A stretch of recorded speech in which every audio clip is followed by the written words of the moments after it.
can't accept the loss, I'm hard-headed. There's a little bit of madness to my method. Many falling off that fine line that I'm treading. I risk anything to be great, and I'm not letting nobody rob me of my victory. Number one, that's what I'm meant to be. When by any means, only thing that makes sense to me, I can make nice or make history. I got that dog in me, yeah. Turn me up. Big energy, got the crowd going nuts. I got that dog in me, yeah. Any up. I take on anyone. I don't need a one-on-one. I got that dog in me, yeah. I'm talking all bite, no bark. I could rip your squad apart. I got that dog in me. So what's up? Yeah. So what's up? I told her move over. Enough of that mediocre. I've been the man since cruising around in the stroller. I got ice in my veins like a cut in Minnesota. Why not show you how I'm built? Come a little closer. Ayy, lot of heart, been smart. Aura got a glow. We can restart, give head start, still get the same result. I'm about mine. Don't you get it confused? I'ma win again. Yeah, that's all that I do. I got that dog in me, yeah. Turn me up. Big energy, got the crowd going nuts. I got that dog in me, yeah. Any up. I take on anyone. I don't need a one-on-one. I got that dog in me, yeah. I'm talking all bite, no bark. I could rip your squad apart. I got that dog in me. So what's up? Yeah. So what's up? They don't get it. I'm different. I'm the type to break through the door, tear down the wall, start up a war. They don't get it.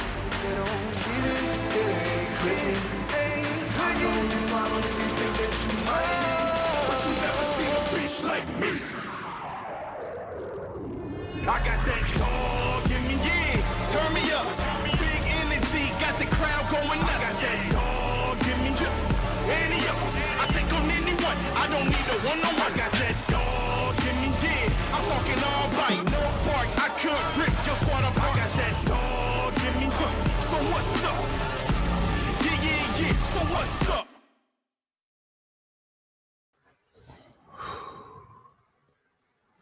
Y'all nervous? I'm a little bit nervous. I got to tell you, we have been, I guess some of us have been waiting for the day that this chapter of Raptors history will be done, but I'm not buying it. Until I see it. It's like, y'all ever watched a horror movie? You know, and then they think that the dude is just done, and then he gets up like one last time. That's kind of how I feel about this one. So weird analogy, but it's the one I'm making. So let's talk about it. Let's talk about a little bit of a free agency primer, where the Raptors are in terms of what they're doing here, what their pathway is in these various things. Obviously, we are 18 minutes away. This is 18 minutes away. The lines are open. This is a call-in show. So if you want to call in, you want to talk, that's cool. When free agency opens at 6 o'clock, we will open up the Twitter screen and we will refresh like crazy. And we'll see what's going to happen, because it's going to happen fast, right? So let's start with the first topic, which is, this is musical chairs and there aren't enough seats. Okay. There are a lot of really, really good free agents out there. That's probably a misnomer. Not relative to anything other than the number of available slots there actually are. Noble Venom, thank you so much for the super chat, man. I appreciate it. I don't want this, but this will happen. Okay, we'll talk about this. We'll talk about the Fred VanVleet offers just momentarily. Just give me a second here to just lay out the groundwork here. There are a slew of teams that have some cap space, but not every single player is going to fit into every single team. And obviously, king of the top, right, was the Houston Rockets. Now, as Fred VanVleet landing spots have sort of shrunken down, free agents have fallen out. So the biggest name in free agency really was James Harden. And I think he was the best player in free agency this year. He decides to opt in. So you have players like Kyle Kuzma, Fred VanVleet, Kyrie Irving. There's a lot of uncertainty about what they're going to do. Jakob Poeltl, right? Does Nikola Vucevic getting the bag, call it $20 million. But honestly, for a player of his impact level right now, it just feels like Chicago is still trying to prove to themselves that deal that they made with Orlando isn't the worst deal in franchise history. And I don't think that deal gets scrutinized enough It should. They gave up multiple lottery picks and probably the better player. If you ask me right now, would I rather have Wendell Carter or Nikola Vucevic? I would rather have Wendell Carter. It's crazy bad. These are the types of moves you make when you misidentify where you are as a team and also the player that you're getting, their impact, their numbers. Because Nikola Vucevic, you look at his numbers in Orlando, you would be miffed into believing that he's an all-star center. It doesn't translate. So where are the Raptors? Well, the Raptors are between a rock and a hard place. And they've been there for, I want to say, the better part of 5 or 6 months now. Because they have a core that lacks a superstar. They have a young player that may become one at some point. They're on two timelines, the past and the future. And the present becomes extremely murky whenever that is the situation. So let's examine this. Gary Trent actually opting in hurt the Raptors and helped the Raptors, depending on how you look at it. It helps the Raptors because you get an additional asset that could still technically be moved in a trade, right? You have contracts on the books that are movable, stretchable, waivable, expiring, right? You have Thaddeus Young, just $1 million guaranteed. All bets are that he will be waived very soon. I think he knows it. Otto Porter could be waived. I would hate to see that because I don't think you've seen the best of Otto Porter. And if he could be healthy for even 45 games next year, I think he'll help you. And you need all the help you can get, especially from what he provides, which is intelligent, low usage shooter defender. Despite what you feel about Chris Boucher and Precious Achiuwa and Scotty Barnes and Pascal Siakam, none of them do what he does as well as he does. And I think he's a really good bet. I think I'd love to see him back. But there's like $45 million.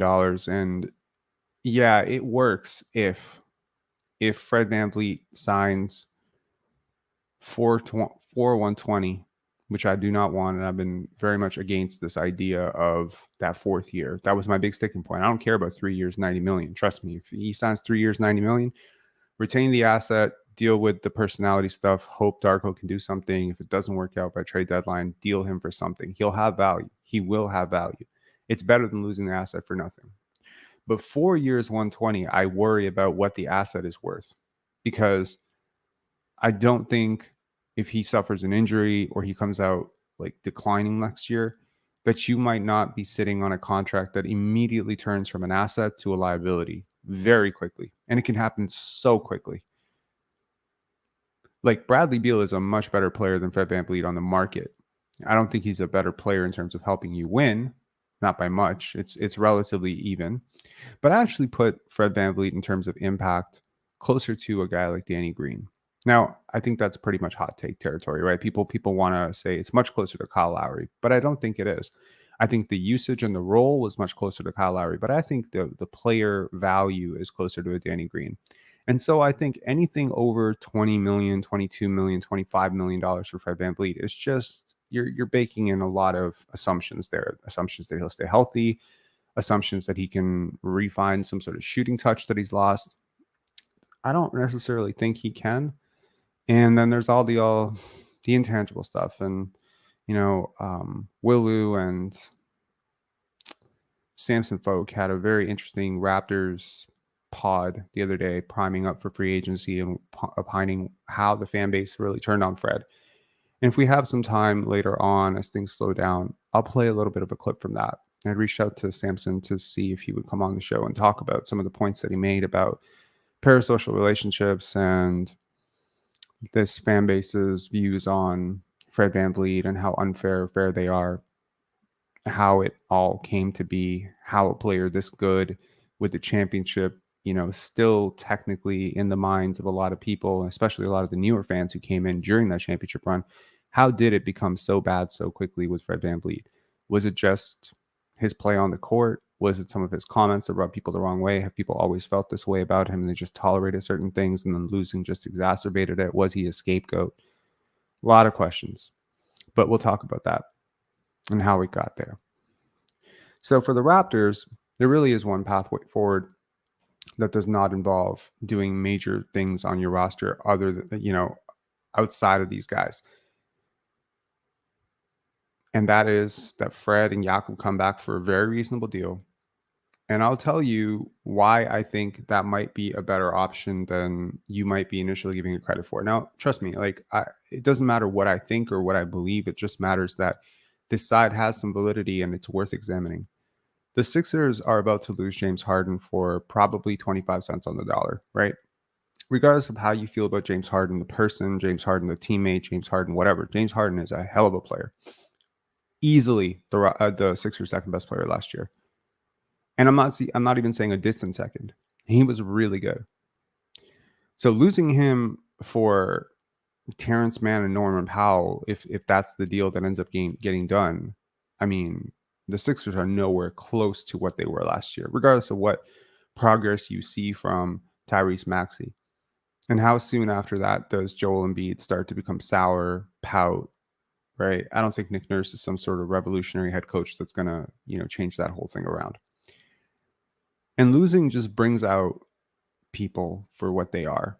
People act nice when you win. It covers up a lot of stuff. When you start to lose, things go south quickly. And then it just comes down to personalities in your locker room, the leadership, and your, a team led by Nick Nurse and Joel Embiid on a 5-game losing streak. I don't want to be in that locker room.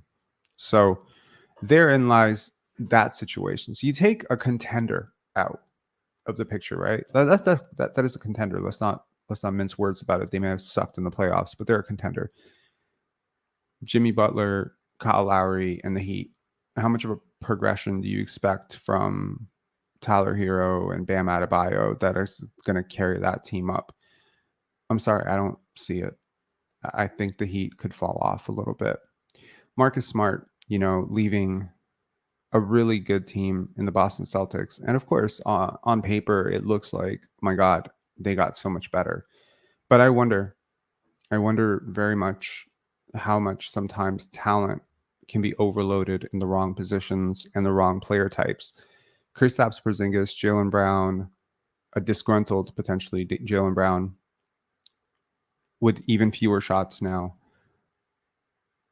Rob Williams, Al Horford. That's a very clunky roster. It's a very weird roster. It is definitely a more talented roster than the Toronto Raptors, but I wonder about how clunky that is. How close is Chris Middleton to falling off? How important was Brook Lopez? Giannis is on a downturn. I still think he has a couple of MVP caliber seasons left in him, but I think the best is either now or in the rear view. So if you're the Toronto Raptors, I'm not suggesting this is a team to go into the luxury tax for, but I am telling you that the East will be easier next year. It also is worth noting that the East will also be easier in the future. Next year's draft is terrible. All reports are that it's pretty terrible. And I've looked at some of the prospects and I wholeheartedly agree. It's one of the most underwhelming and uninspiring drafts I've seen in my life. So when I look at that, I think about the prospects that I really, really believe in this year's draft that just came. Who do I really believe in? Well, I really believed in Scoot and I really believed in Wembanyama, and they both went to Western Conference teams. If you believe that Fred VanVleet is about to go to a Western Conference team, if you believe that the Houston Rockets, are about to use their cap space, right? You got to look at how bad the bottom is, because those are the teams that you're going to pick up 4 wins against, right? I don't think Detroit is taking some major step up. I know that Detroit thinks Detroit is about to take a major step up, but they have a lot of players that just don't mesh for me. I don't think Azar Thompson moves anything. I don't think Joe Harris moves anything. I think the Nets could be the same or worse. They'll definitely be worse because they don't have KD and Kyrie for half the season. Who are you competing against in the East? Who is your contender in the East? Who's your unbeatable force in the East right now, right? You got to ask yourself that question. Because if you're the Toronto Raptors and you believe in this coach that you've hired, and you believe that a large host of issues came up last year because of Nick Nurse's inability to cajole, manage the egos in the locker room, a lack of focus, a lack of shooting, perhaps, missing Otto Porter, missing, Grady Dick. Okay, fine. So you add shooting to the roster. You take a step up with Scotty. You have a coach that actually knows how to use him. Are you sitting there at the trade deadline, 5 games above 500, with Gabe Vincent as your fucking point guard? Don't even get me started on that. Wondering, could we be contenders right now if we just brought back Fred VanVleet? Look, there is a breaking point. I will never be of the variety of I hate this player, or so much that I would let him go for nothing. I'm not. I think there just needs to be a clear perspective on where he fits into the puzzle and some accountability that holds him there. Now, you can clearly tell that I'm sort of hedging my bet here. I'm setting you up for 601 Raptors Inc. Fred VanVleet, and we can all basically have shots together. Now, there's a reason why this doesn't make sense. Number one, the Houston Rockets have offered, reportedly, they've offered 2 years, 83 million. That's a lot of money. And if you know Fred VanVleet, and if you've heard Fred VanVleet at all, you know two things. This guy cares about money more than just about anything. I don't care what Josh Lewenberg says. Oh, he had trouble losing last year. He doesn't have trouble losing. I don't think he has trouble losing any more than any competitive athlete has trouble losing. I think that he has trouble losing when his numbers are bad. He has no problem losing if his numbers are great. He just doesn't want to be blamed for the losing. This is the issue. He's already won his championship. According to him, he's like Hall of Fame bound. So he's good. He's chill. So right now, you take a guy who's always chosen to bet on himself. If he genuinely believes the shit that he was saying last year, that he's really a top 50 guy, I'll tell you right now, all he has to do is sustain top 50 level for 2 more years. Take this $83 million the Houston Rockets are putting up just because they have to get above the salary floor. They don't care. Trust me. Like, they're not doing this because they think Fred VanVleet's the best fucking point guard in the world. They're doing this because it's a stopgap solution. They have money to spend. They have a whole bunch of young players, and they're not going past 2 years. The reason they don't want to do James Harden is because he wanted 4 years. So Fred VanVleet, for the immediate gratification of look how much money I'm making, and then just to be able to Google highest paid players in the NBA for the next 2 years and see himself very high on that list, correct me if I'm wrong, would he become the highest paid ex-Raptor ever with this deal? If he makes 41 million, 42 million, I don't recall off the top of my head if there's another Raptor who's even touched that number. Pascal has not yet. DeMar never did. Kyle never did. Bosch wasn't around when he would become the highest paid Raptor ever, or ex-Raptor.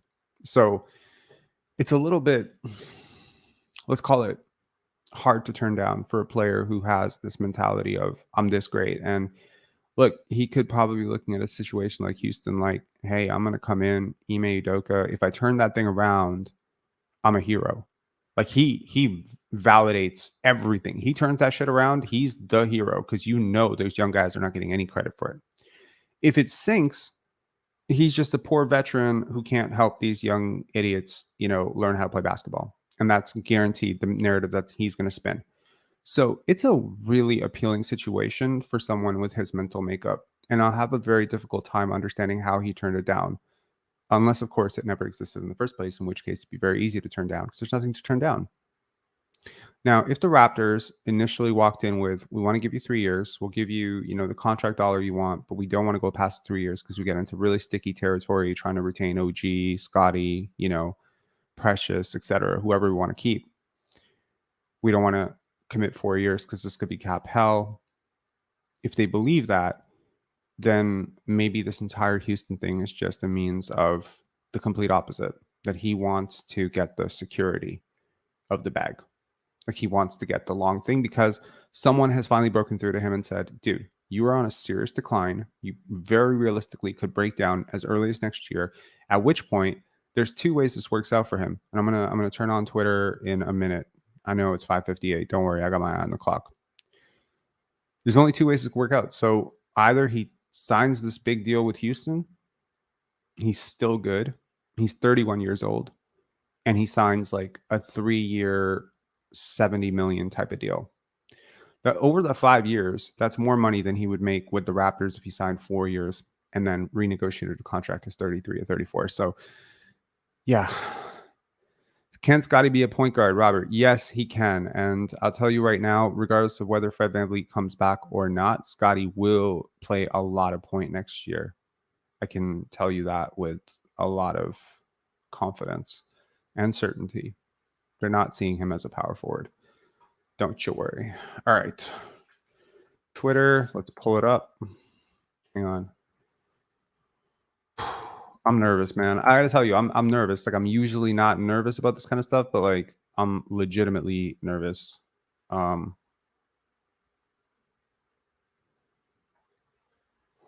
really not gonna let me log into Twitter because I don't have my account up. My bad. Let's see here. Man. Why can I not see? Oh, God. Okay.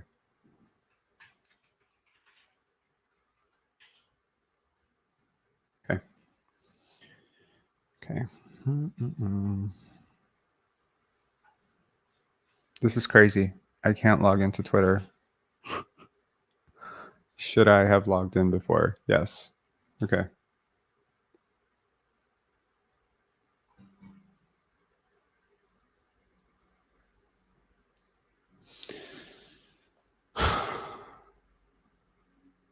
Well, why the hell was I able to do it before? This makes no sense to me at all.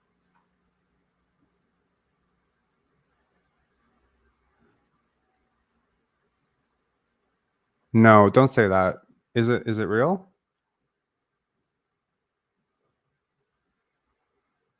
No. Okay, stop with the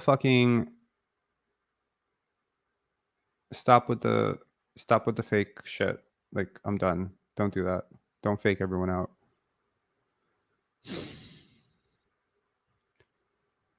Okay.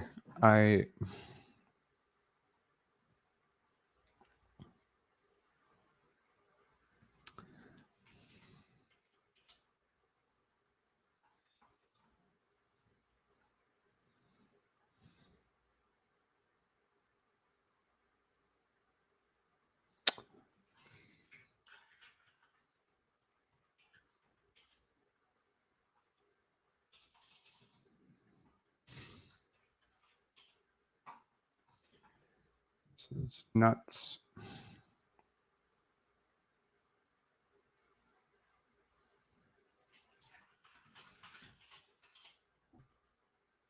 Yes, I got in. Okay. I remember my password.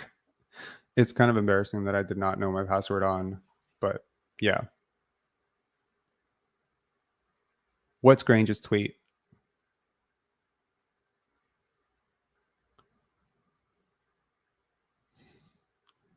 Thank you. Okay, I'm gonna pull it up. Sorry guys, I apologize. It's very anticlimactic. I'm 2 minutes late on the pull up, but hang on. Share screen, Chrome tab. What? Okay.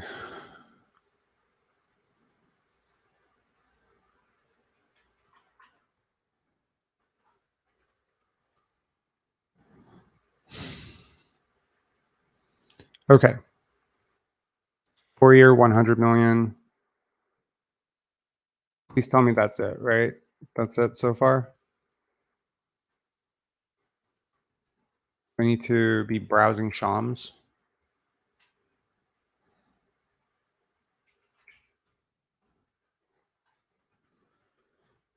Man, information moves so fast.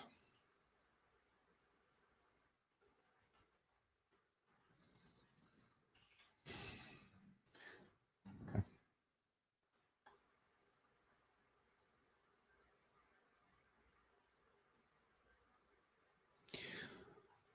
According to Jake Fisher, it's likely that a Raps offer for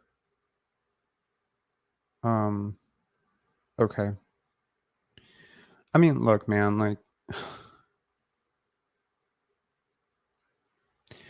Tong, hey Rob, I just want to show my support. Your channel has been more than just covering the Raptors for me. Your work ethic has been very inspiring. Thank you so much. I really appreciate it, and thank you for the super chats.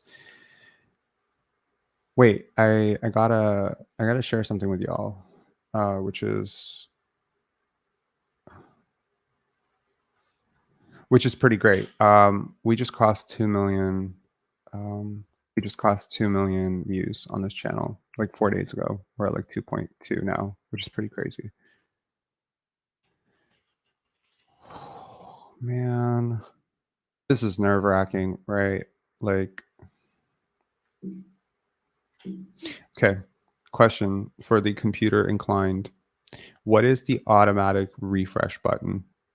Is it, I swear it's F7, F6? No.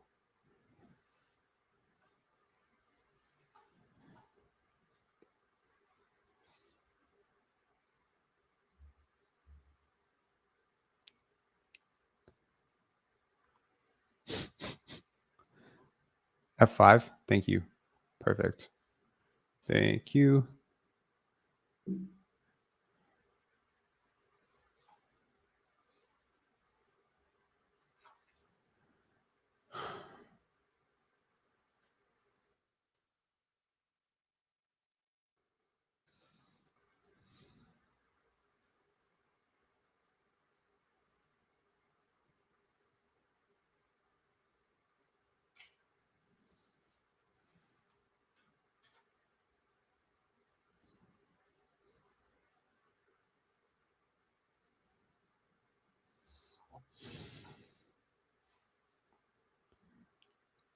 Drew Eubanks has agreed to a 2-year deal with the Phoenix Suns with a player option in the second year. All right. The big guns are getting off the table. So look, the way this has to break down is, I think very, very quickly, a lot of these deals are going to be made because there aren't a lot of free agency dollars. And if you wait past the weekend, I think you're going to see a reward to teams who were patient and didn't go crazy and outbid people, especially with the mid-level exception, because there are going to be a few guys who look like they are probably worth a little bit more than the mid-level who are going to have to either settle for mid-level.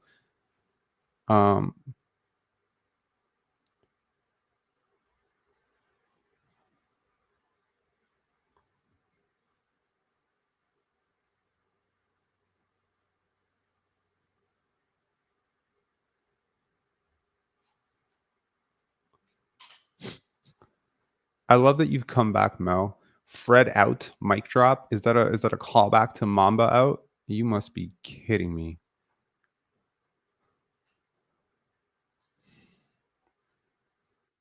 Taurean Prince is finalizing a deal with the Los Angeles Lakers. All right. Look, I think it's probably a good thing if you believe the reporting, which is that Fred VanVleet's first meeting was with the Raptors. Now he's taking meetings in LA, which tends to happen. I think Gary Trent Jr. did the same thing. Do all Clutch clients do this? I can't remember. I think it is. So taking meetings in LA. So I mean, it's good. It centralizes everything, right? For face to face, you're not like flying from one city to another. The shit moves way too fast now. So if Gabe Vincent is also there now, I just want to say briefly, I don't think Gabe Vincent is the answer. I didn't have time to talk about that. I was just kind of cover things, but Gabe Vincent is not the answer, bro. Please, God, do not sign Gabe Vincent thinking that, hey, like there's so little upside there. He's 27 years old. He is considerably worse player than Fred VanVleet. I understand he's going to come in for something under than the mid-level or the mid-level itself. Personally, I just hope that he means way too much to Miami with potentially Kyle on the way out. Do not do it, man. Don't do it. Like defensively, a little bit worse than Fred VanVleet. Offensively, way worse than Fred VanVleet. So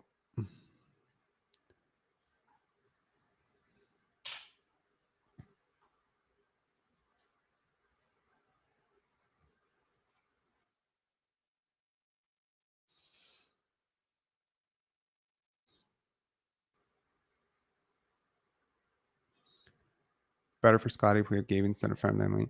I mean, that's fair, right? Kuzma, 4 years, 102. Why am I not seeing this on Shams?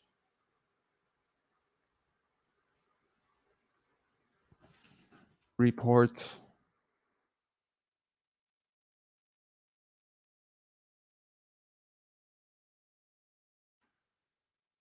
Kobe White, 3-year, $33 million to return to the Chicago Bulls.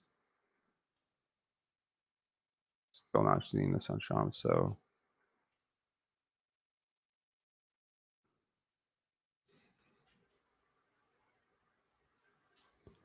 Kyle Kuzma, 4 years, $102 million return to the Washington Wizards.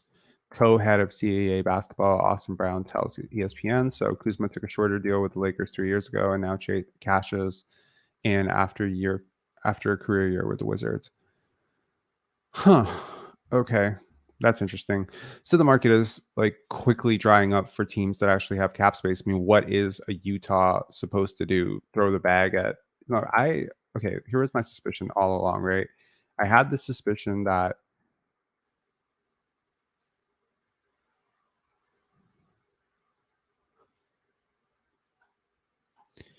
yeah. I had this belief that the Rockets and the Raptors, like Fred's camp was playing 4D chess, and the Rockets and the Raptors were being used as leverage to get a third offer from another team, and that was just sort of my read on it. And I thought that team might be Utah or San Antonio. I don't know.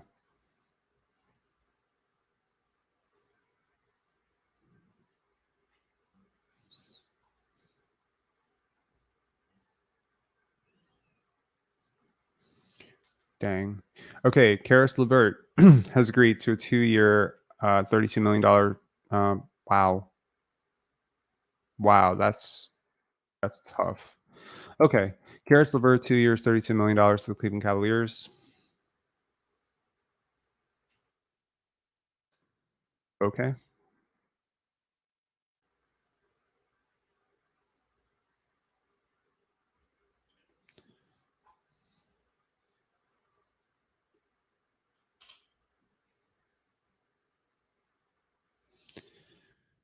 And it's nerve-wracking.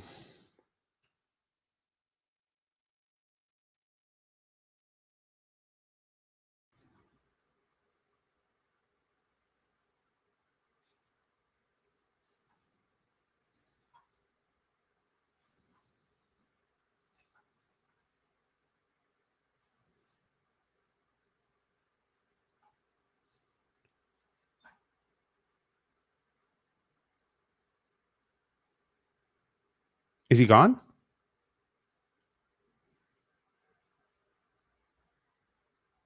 Yeah, that was the goal.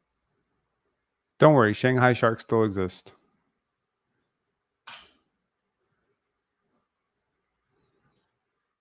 Oh man, come on.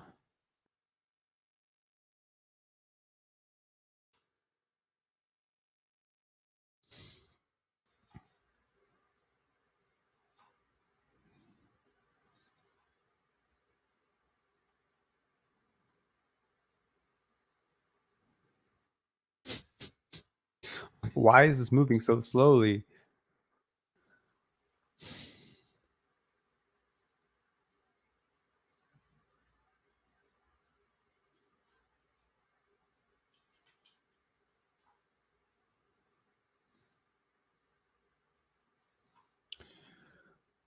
I don't know, man.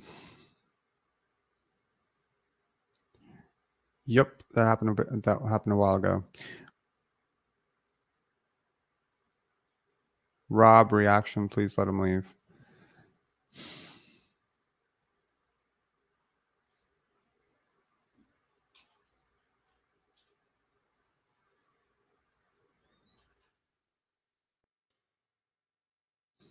I just want to sit here and watch me refresh. Maybe I make the screen smaller so it's not nearly as annoying. Hang on. There we go. That's a little less intrusive, I guess. And we would be able to see it on the top left, right?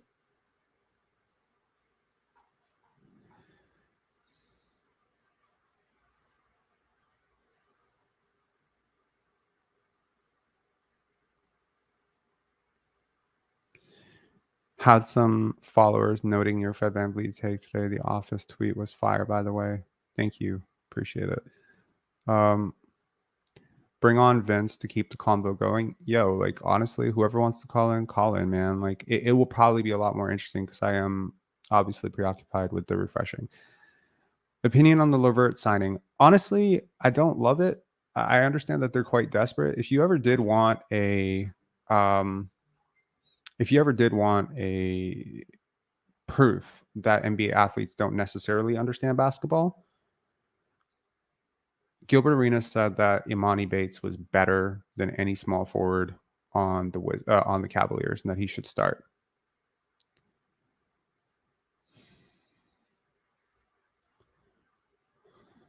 Let's see here. Okay. I think it's that's wild. So I get that they're a little bit short, but Keita Bates-Diop has signed a 2-year, $5 million deal with the Phoenix Suns. All right. I mean, look, the Suns are going to have a really difficult time filling out that roster, right?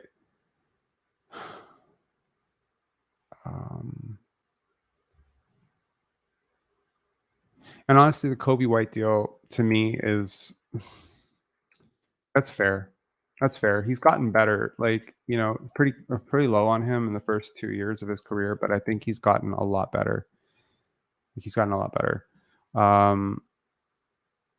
Not a lot better, like he's an all-star, that he's worth a 7th overall pick or anything like that, but he's striking me as a rotation player more and more as I go through.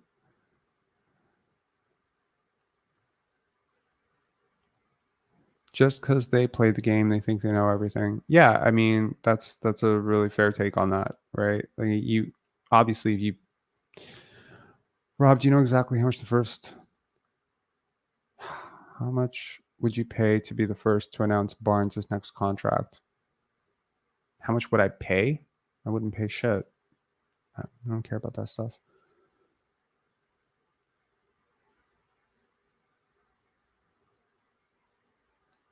I mean, his next contract, I can announce it right now. Do you want me to announce it right now? I can tell you exactly what his next contract is going to be and exactly when he's going to sign it.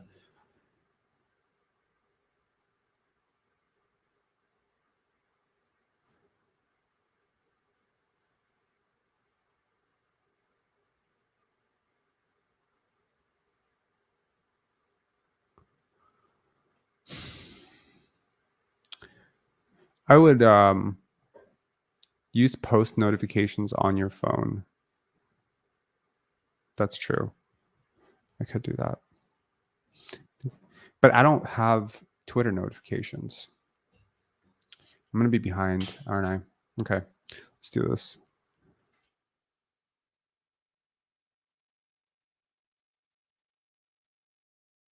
Damian Lee has agreed to a 1-year deal to stay with the Phoenix Suns. Okay.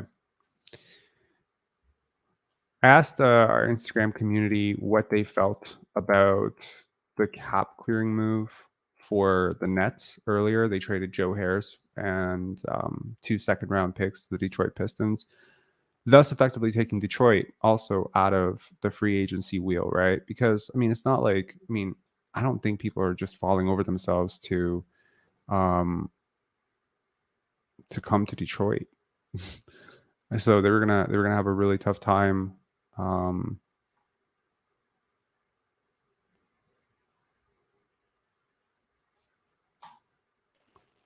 What up, Vince?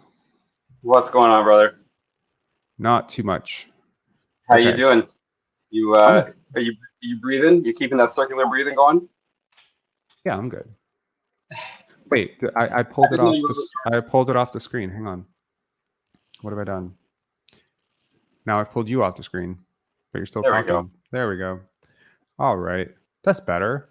That actually, you fixed everything. Okay, because now we have the automatic, easy to see refresh of the graphics, unless he's not going to post graphics for all of them. Anyways, how are you doing? What do you think is going to happen with Fred VanVleet?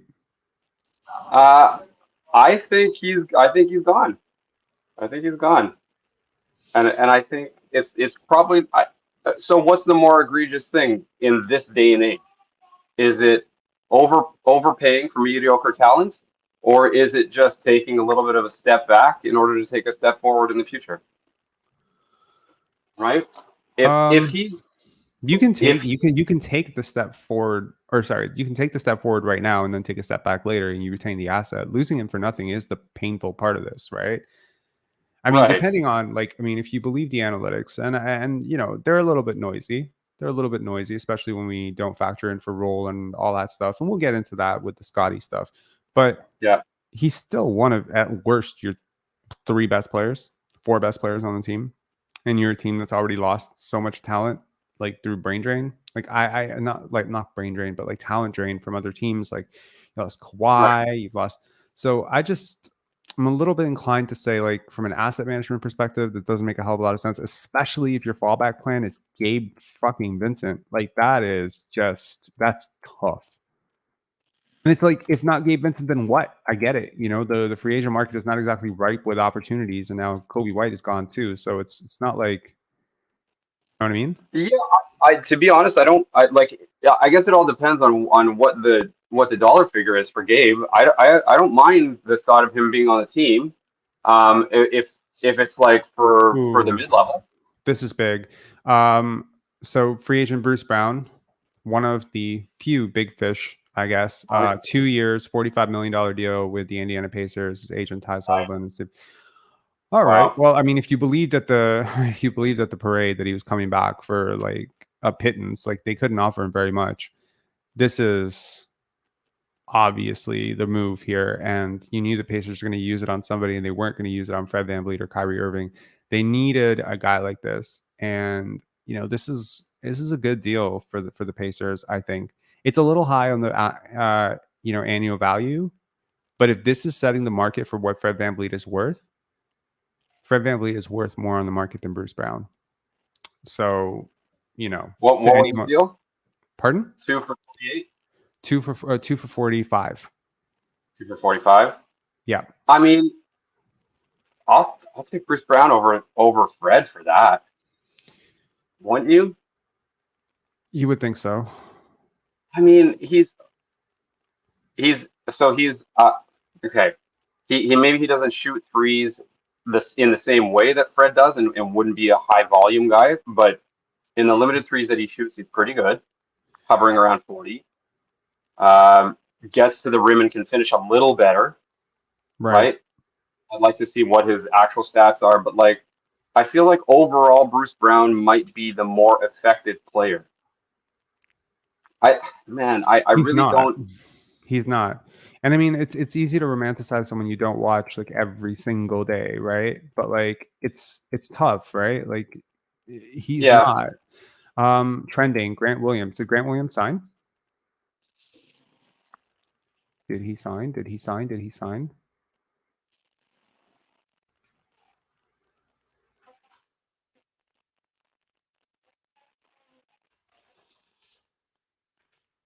Whoa. But Jeremy Grant. Whoa. 5 years, 160. Wow. yikes. Wow. Holy sh! You got to be kidding me. Wow. That's as per Shams, so that's real. Right. No. I see it. I pulled it up on the screen. That's Wow. madness. Yikes. Jesus. That Wow. is a that's that's keeping Dame happy right there, I guess, or like trying to keep him Okay, man. Like happy. I think the Raptors need to read the room at this point, because if that's the deal for him, right? 5 years, 160 million. What do you think Fred VanVleet's getting here? Like, I think the Well, I mean, conundrum here, ironically, is that Fred VanVleet is going to go to one of two teams, neither of which really love him, right? Like the Raptors are kind of like, we don't want to lose the asset for nothing. We'd like to have you back. We'll see how it goes if you can agree to be off the ball, et cetera, et cetera. And the Houston Rockets are like, we would just like you to come in and tutor these young kids and be a contract for us that we can flip at. Like, so for Fred, with somebody with a young family like he has, like, I almost find it somewhat crazy that he opts for 2 years of instability like that. He's going to have to move his family once from Toronto, go to Houston, and then probably that's going to be a stopgap solution that's going to make him very unhappy. But again, if it's money, it's money. You know, you don't have a ton of time, and he started late, right? Like there are a lot of guys who start 18, 19 years old. He came into the league at 22. His window of earning opportunity has already been diminished greatly by the fact that he was not drafted, right? If he at least been a first round pick or something, he would have grabbed at least 10, $12 million in that first deal. He didn't.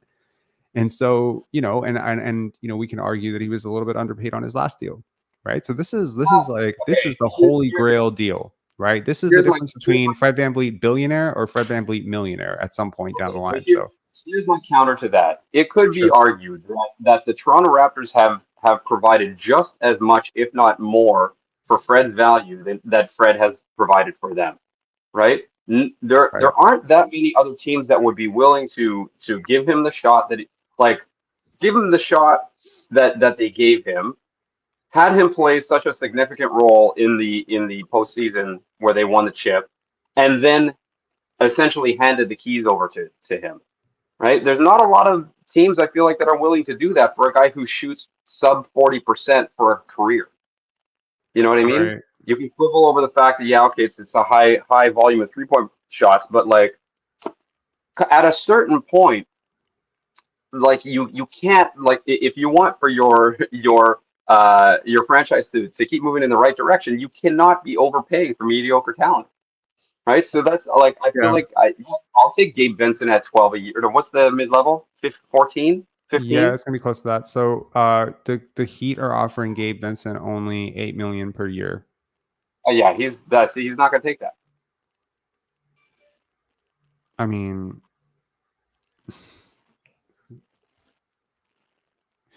man, my phone is blowing up like crazy. Like if they get Gabe Vincent, I can finally buy a jersey, a proper. That's hilarious. That's funny. Right? Still. But you will cry into that jersey when you actually watch him play basketball for 82 games. I promise you that, right? Like I'm not even trying to throw shade. He's an undrafted guy, whatever, but it's just not the type of guard like that I would want on this team. And honestly, it's kind of like that's the upside of a Malachi Flynn, right? Like that was what you were hoping Malachi could become. How much better is he than Jeff Doughton? I don't think he's better than Jeff Doughton. That might be a hot take for someone because people will be like, oh, he was a two-way contract or whatever. But I don't think he's better than Jeff Doughton. I'm not willing to stake anything on that. He's 27 years old, so he's a year older than Jeff Doughton. I don't know. I don't get it. Okay, Troy Brown has agreed to a deal with the Minnesota Timberwolves. Okay, cool. Suns in free agency so far: Damian Lee, Josh Okogie, Drew Eubanks, Keita Bates-Diop. Not so bad. Keita Bates-Diop is a low-key good player.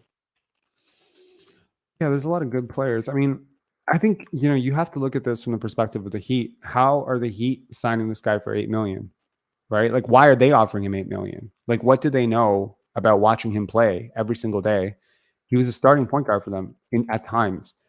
They're offering him less than the mid-level exception, and he's in his prime. What does that tell you? It tells you he's shit, man. I think it just tells you that they well, I don't know. I guess it could be argued that they overpaid for Tyler Hero and Duncan Robinson. What's that got to do with him? I just mean that they are good talent evaluators in terms of like. No, straight up, even for Gabe Vincent, that we'd have to quote unquote overpay. It's the DeMar Carroll conundrum. Look at the screen. This is not real, but it would be hilarious if it were, right? Like this would be amazing. First of all, legally, this cannot happen. Grant Williams is a free agent, and you can't. But like, imagine if this deal happened, I would be over the moon. I love Derek White. I love Grant Williams, who's annoying as fuck, but I don't care. And I love first-round picks. This would be a haul and a half. Who is that fake Woj? It's fake Woj. I know, right? Don't get our hopes up like that. How dare you? I was not baited, bro. I clicked on it knowing it was a fake tweet. Don't worry. I promise you, I was not baited. I saw the handle. I started laughing right away. Right. Okay. Yo, like, what is happening here? got like is there an earthquake happening? Like what's going on here? Yikes. Phone's I don't just know, like man. vibrating off the hook. Okay.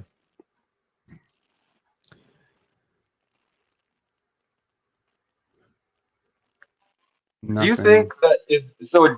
Jeremy Grant 5 for 160. If you break it down, that's 32 million a year. I guess that's not insane, given where You know how the old he salary. is? No, how old is he? I Take a figured he was guess. like 25, 26. He is not. How old is he? Take a guess. I said 25, 26. I Older. figured he was in Older. 28. Older. Really, 30. Close. He's 29. So Okay. you're going to be paying this guy until he's 34 on that deal. Oh, And it's I mean, no, he's he's not. he's Like, not he's not okay. that good, man. Like in a league where franchise players, legitimately franchise players, are making 35 to 40, you cannot be paying role players $30 million unless you have like a superstar in their prime, ready to compete. Those are two qualifications for me, right? So this entire concept of paying guys like Fred VanVleet and Jeremy Grant $30+ million, I promise you there are teams that will be able to replace that value on the mid-level or close to it, like some smart mid-level signing or like a really, really good late first round pick in a couple of years will be able to give you something close to that value. I don't know, man. And Jeremy Grant shot pretty well from three last year. I know it's just one season, but it was he like, also was the second best player on one of the worst teams in the NBA. We forgetting that? yeah, but he Or the was like third best player, second best player. whatever. That team fucking It's not. tanked. It's not a player that moves the needle for me, right? Like if you make $30 million, you better elevate the floor significantly for me, right? Like, and I understand this is the new NBA, so 30 million is like kind of closer to previously like 22, 23 million. But even previous 22, 23 million, that's got to be okay. Like, I get it. Like, this is kind of like, okay, 5 years. Was it 5 years, 160? So they give him a long-term deal. But the problem Yeah. is that deal is virtually unmovable in like the first 2 years of it. And it could become really unmovable in year 3. If he sustains value, it's really movable in year 4. Right.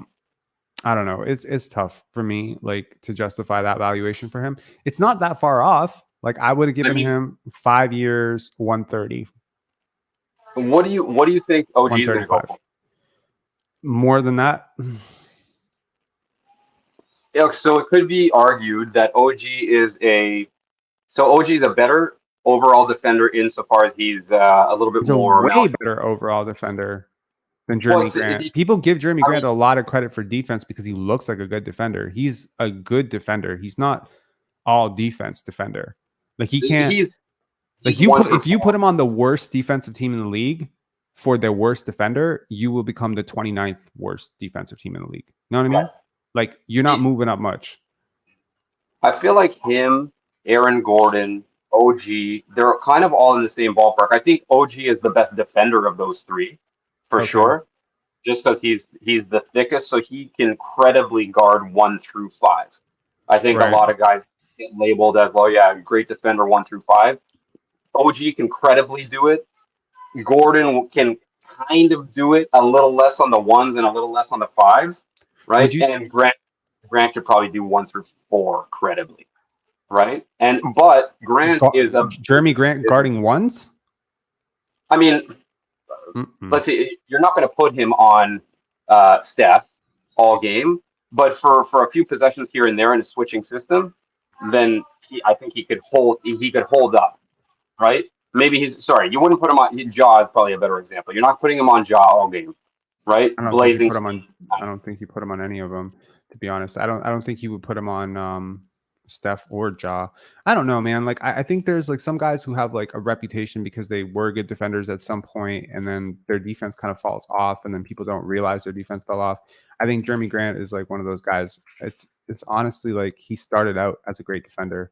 Like he started out as a really good defender, and then it just kind of went down year by year. And now you watch him play, and he's competent. Like he can be a cog on a good defensive team. He can probably flank a modest defensive team, but he cannot he doesn't have the value that an OG Anunoby has, for sure. It's not even close for me. I mean, I think league wide people would disagree with that.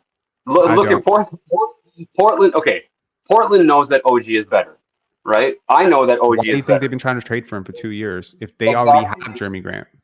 And Jeremy Grant, well, Jeremy Grant was the fallback because they couldn't trade for OG, right? So then they went to Detroit and they got Jeremy Grant instead, right? And so they're still trying to hang on for hope that they can get OG.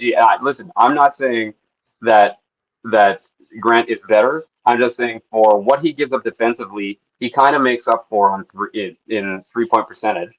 Okay, one Raptor target is off the books now. Javon Carter has signed 3 years, $20 million to Chicago Bulls. His agent, Mark Bartelstein and Reggie Brown of Priority Sports tell ESPN. Carter leaves the Bucks to bring the Bulls his perimeter toughness. This was probably, in all fairness, the number one Fred VanVleet replacement, if you want my opinion. Like I would take him over Gabe Vincent. Well, he'd be a lot cheaper too, so I think I would do the same. Yeah, he would be cheaper. He's pretty much accepted the exact same deal that Gabe Vincent is turning down for the Miami Heat. Now, this is exactly what you want from a fringy backup guard, right? And he's a guy who can give you 15 minutes without completely tanking your offense or your defense. And I think that's just like that's exactly what this is worth. I think it's a really good deal for the Bulls. Now, obviously, it's not a good deal for the Bulls in the sense that they're not contending. Right. Good deal, wrong team. Right. Like, I understand you need to fill out your roster, right? But like Javon Carter is like a vet, at this point. Like, he's a young vet. So having this guy come on, like, what's the upside here?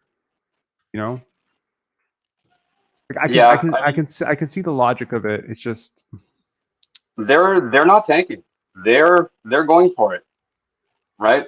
It's a fool's errand, but they're at. I mean, you got to give them credit. I mean, he's kind of in that same age bracket as Fred VanVleet. He's like 28. It's just like a dude in his prime. Do you believe in Kobe White or do you not? Right?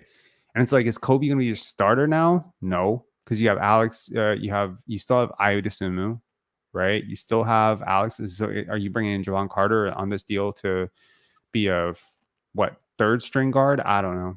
Maybe it's injury insurance. I don't know how I feel about that, to be honest. Man, he is Javon Carter is the exact comp for Fred, and is the exact reason as to why I make the argument that the Raptors have done just as much, if not more, for Fred than vice versa, right? Javon Carter could have been Fred, right, in another universe, right? In another universe is correct. Yeah. Right? Like, I'm saying if Javon Carter was in the Raptors farm system, who knows? Right. Right? Who knows what would have happened? No, that's fair. Metu has signed to a 1-year deal with the Phoenix Suns. Consistently, they really just want to. It's an interesting take on roster building, man. I was thinking about this yesterday. How good were you with math in school? Good, bad? Like, put it on a scale of 1 to 10. Like, how good? Like, I think modest. I was a sick. I was poor because I didn't try at it. I found it. So, like, take any equation, right? Like, let's just say, like, the equation, and you solve for variables, and you take certain variables for given. So, like, if I were to draw up like 2a plus block equals 2a plus c equals 12, but let's say 12 isn't right. Your entire equation is going to be fucked if 12 is not right. right? When you incorrectly solve for variables, then you end up in a world of pain in terms of roster building. So if you believe incorrectly that Zach LaVine and DeMar DeRozan is enough to put you into contention, then you're going to make really different moves because you Right. assume that Zach LaVine plus DeMar DeRozan plus rotation pieces equals championship. And it doesn't Sure. equal championship. It equals a first round exit, right? Right. So that's the issue when you incorrectly value your own players. And it's something I've sort of come to appreciate about people like Danny Ainge is they just don't do that. Like they have a Right. really cutthroat way of doing it. And you can talk about the vibes and you can talk about the human element of this and these are people and all that stuff. I get it. I get all of that. But Yeah. at the end of the day, like, you know, unless there's a really, really good reason to give a loyalty contract, like I'm more or less inclined to believe that a lot of general managers just overestimate what a player is worth based on the role they were in the previous season or some numbers that they don't fully comprehend or understand. And it's tough, right? And it's the same thing with draft picks. And yeah. Agreed. Did you see the Porzingis? What happened with Porzingis? He just re-upped with Boston for 2 years at 60. 2 years, 60 million. So Kristaps Porzingis is worth Jeremy Grant, basically. Right. I mean, 5 years. Hold on. 5 years, 150 would have been 30 million. 5 years, 160 is more than 30 million. It's 32 million a year. So Kristaps Porzingis took lesser term and less money. Yo, yep. That tells you where this market really is. Because I think fuck the injuries, man. Like, what you think Jeremy Grant's been some you think Jeremy Grant has been some beacon of health? No, I mean last year is proof, but again, they were tanking, so they weren't rushing to bring him back. Fair enough. I mean, I'll pull up something for you that I think might shift some thoughts on Jeremy Grant. Hang on 1 sec. Just pull it up. Look, this is your beloved Jeremy Grant in a nutshell. I love how you always you say my beloved. If I make an argument, your beloved Jeremy Grant. Yeah. I think he's a quality player. But yeah, here I'm gonna have to turn on my desktop here because I can't see shit on the phone. So give me a moment here.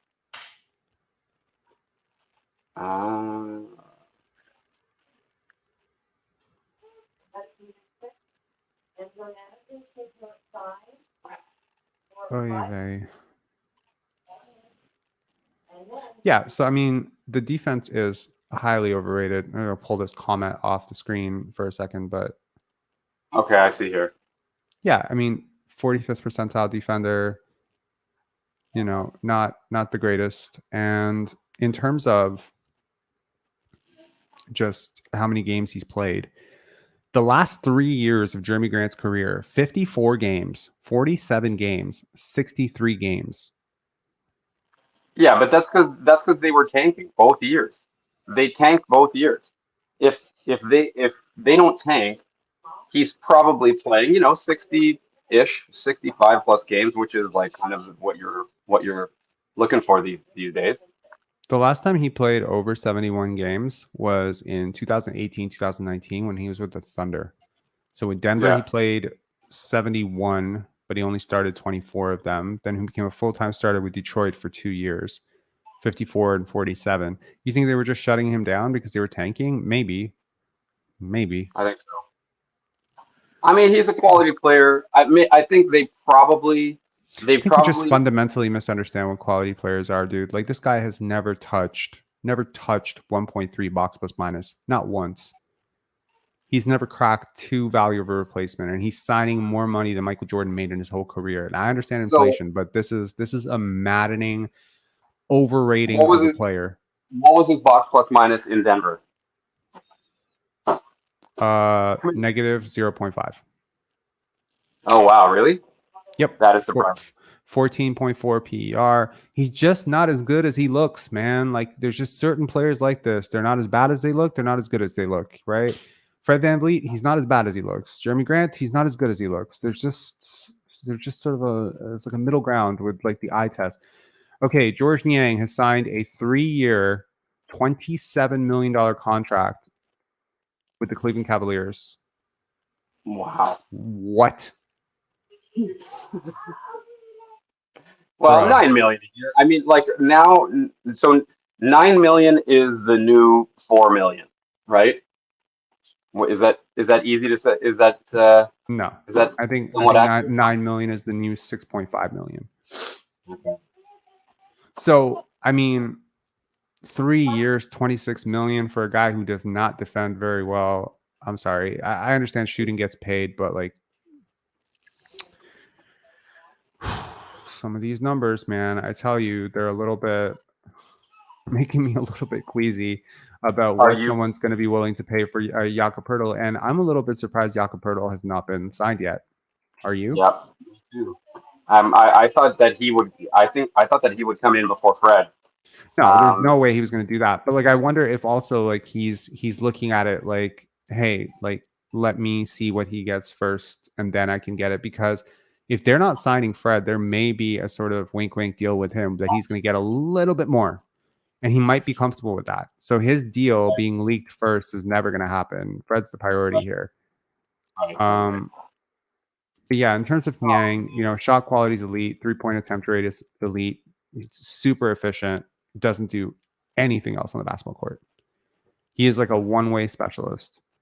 Right. He is a slightly below average to significantly below average defender, depending on where you see him. His play style is basically just spot up, and he comes off screens occasionally. Doesn't post up very well, doesn't roll, doesn't cut, doesn't do handoffs, doesn't do pick and roll ball handling, not an isolation scorer. I think, you know, like half of what Gary Trent is. Right. So, I mean, he's being paid half of what Gary Trent is. Maybe that makes sense. You know, maybe this is a guy that you bring off the bench as, you know, your 10th guy, 11th guy, and it's not a big deal. 76ers trying to get Lillard, offering what they're getting from Harden trade plus Maxey. What are they getting from the Harden trade? Plus Maxey. Yeah. Wow. Amazing. I mean, I might be higher on Tyrese Maxey than most. I like him. But he's another eye test. He's an eye test darling, right? Because I was listening to Will and Samson's pod yesterday, and they were talking about the potential of what if we had gotten, you know, Tyrese Maxey instead of Precious Achiuwa in that Kyle sign trade initially, if that was in fact available. Yeah. And they were just like, oh my God, then we would have no issues with, you know, losing Fred because you'd have this point guard. And I'm just like, I'm looking at it. I'm like, have you watched Tyrese Maxey play? Like he's not really a point guard at all. Exactly. But that's the genius of it, right? If a guy is small, bursty, kind of shifty, and, you know, he's got kind of like this long handle and he's got this sort of smooth way of moving, you just assume that all the other instincts of point guard play can just come along, and they can't. They don't. He doesn't see the game as a point guard. He's a great player, though. And I've always liked him as a, what would this look like next to Scotty Barnes? That would be great, you know? No, I think there's, you outlined it, I think, on your last live, right? Like that's everyone thinks that the shortest guy on the team is just automatically the de facto point guard. No, it doesn't always work like that. And that's news. There's news. Sorry to cut you off. Do it. Okay, Reggie Jackson has signed a 2-year, $10.25 million deal with a player option in the second year to return to the Denver Nuggets. Kyrie. Yeah, and Kyrie Irving has signed a 3-year, $126 million contract to return to the Dallas Mavericks with a player option in the third season. Can you tell me very quickly, number one, okay, like, did you expect this to happen? And number two, we haven't talked about it, but what do you think of the Harrison Barnes renegotiation with the Kings? Because I have some pretty interesting thoughts on that. Okay, so for the Kyrie thing, I think you have to do it in the same way that the Raps need to sign Poeltl. You gave up too much to get him. That's some cost fallacy, man. Yeah, I mean, you can always trade him, right? If and when the time comes. And I think, I don't know, you and I have a differing opinion on Kyrie Irving as an overall winning player or like a value add to your team. I think If you he's don't much have, if better. you put duct tape on his face, like in the locker room, fine. You know, if you can guarantee me that he's not going to. Sure, Like, look, yes. I like Kyrie Irving. That's the weirdest part about this. I'm saying this while I'm also like deeply, I admire people who are innovative thinkers, right? And but some of the stuff is just like it borders on like how much do you want to express freedom and freedom of speech and independent thought, and how much are you just like really, really hard to play with? You know what I mean? Right. Like when you listen to him talk, it's very charming, right? And it's very, you know, like great. He seems to be making a lot of sense, you know, sometimes, unless he's talking about, you know, geometry and the earth, right? Right.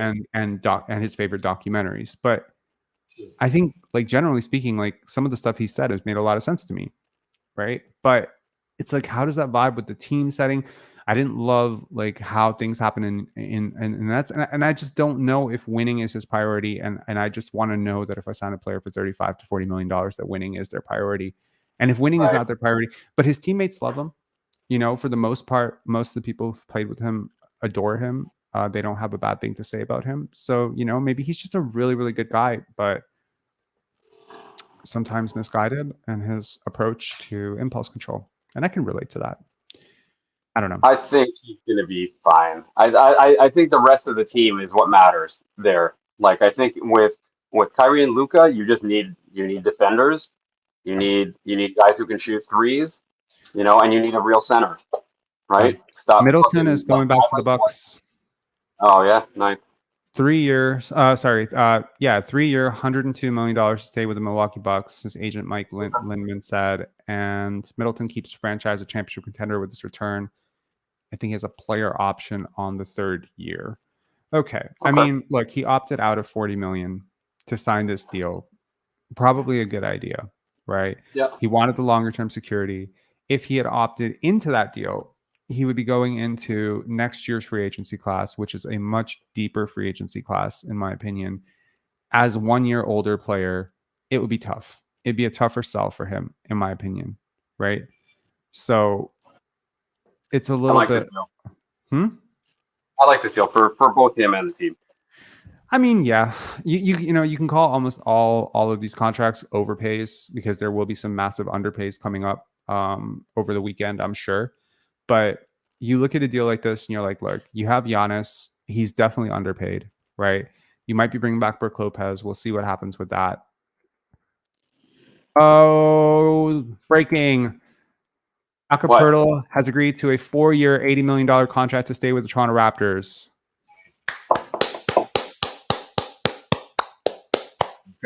I'm so glad I caught it. I caught it exactly when it was happening. That's great. That's okay. So it's good that we didn't lose the asset. Okay, that's like yes. That is pretty clutch. My biggest fear would have been him going back to like San Antonio and them having our fucking graphics for him. No, I mean it's a good thing, man. And it did. Fucking Masai, god damn it. Deal includes a player option. He will obviously pick up. He will be like 31 at that time. Player options are tough, man. Masai always gives player options. I love this comment. Brooklyn Netcast, Masai is overrated. Whatever. Yo, Nelson's amazing. Whoever this guy is. They're paying anyone $20 million a year. He sucks. Wow, I thought he wanted to compete. Good luck with Jeremy IG. Okay, Poeltl was a great trade for the Raptors. No, it was not a great trade for the Raptors, but he is a good player. Huge W for Poeltl. Boo running it back. Wow, the new CBA making teams pay less was a myth. Holy overpay. All right, like let this be known that Jakob Poeltl is fully worth $20 million. Okay, let's just put that out there, and you know, like shut your fucking mouths. You know, like there are a lot of players who've been paid today who are way worse than Jakob Poeltl. Okay, like fairly significant deal just came through. Max Strus to Cleveland for 4 years, 64. Sorry, what now? Max Strus to Cleveland, 4 years, 64. 4 years, 64. What the fuck is Cleveland doing 4 years, $64 million for Max Strus. All right, I feel better about the Raptors' chances. Cam Johnson, 4 years, $108 million to stay with the Brooklyn Nets as agency. This deal I like. You know what I mean? Like, it's funny how sometimes, I'm sorry, Max Strus is fucking overrated, bro. Nope. 16 million a year for a lights out 3-point shooter. I mean, that's probably regular. What makes him a lights out 3-point shooter? His percentage, which I don't know off the top of my head. Pull it up. Max. What is it? If you know it, tell me. 35%, bro. He's a 35% 3-point shooter who shoots 41% of the field. Has an effective field goal percentage of, I think, 53 or 54%. Like, how is he a lights out 3-point shooter? Why are we getting? Oh. I think we put. Do you know what average 3-point shooters? Like, I understand the logistics of it. Typically, if you take a lot of threes, it's because you make a lot of threes, so averages skew up. I get it. I'm not stupid. I studied numbers, but like Max Strus is not, in my opinion, one of the best 3-point shooters. I mean, he's one of. He doesn't do a hell of a lot else, man. Like, he doesn't move the needle for me in the other departments. I think they're thinking because I think their thought is now he's our 5th guy on the floor. It's a good deal in one way. He's probably the best small forward option you have, which is sad when you think about it. Like, the Raptors have 3 guys I would start over him at the wing. Easy. Scotty, OG, and Gary, right? Yes, I would pick Gary Trent over Max Strus. I know some people would disagree with that, but I would not. So it's just he's a competent defender, but yeah, it's a fair deal. My first reaction to that was but do you want some quick levity for the podcast or for the live? Do I need some? Enzo? You want some quick levity for the live? Sure. Here, Enzo, come here. Don't worry, Jordan's probably going to show you some. He's going to be a future free agent signing at some point here. Hey, Enzo. Say hi to your fans, buddy. Oh, there. Hey, Enzo. That's right. There's 508 people here just for you. How you doing, Enzo? Enzo, do you think Jeremy Grant is worth what your dad thinks he's worth? Enzo, do you think Jeremy Grant is worth $32 million a year? I don't. Yes or no? He's not worth. Yeah, 32. he said yeah. Okay, may I suggest something?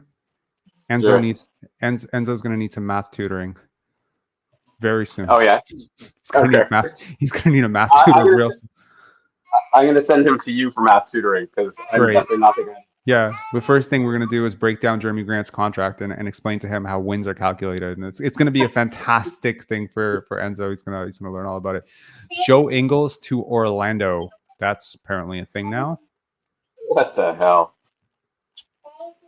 Orlando is just weird. Hey man, HE double hockey sticks, man. Okay. Oh man. Okay, where is this coming up? What do you think is holding up the Fred deal?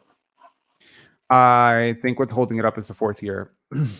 I don't think they want to give him a 4th year, and I think he really, really wants it. And I think he's threatening to go to the 2-year Rocket deal for it. And I'm really hoping what ends up happening is he ends up rejecting both deals and just goes to Utah or San Antonio, both of whom, by the way, still have their cap space, right? Right. Correct? Am I correct? First of all, where did Joe Ingles come up? Oh, you didn't get the tweet? Or was that a comment? It was a comment. Noble Venom. I trust Noble Venom, but like, where is? Wow. How many spins did Pascal do when Yak re-signed? I have it on good authority. He did 10 spins, and then he passed out. Yeah, Jawad. I know we're going slow, but we're ahead of that, man. Chris Haynes reported. Okay, so Chris Haynes. All right.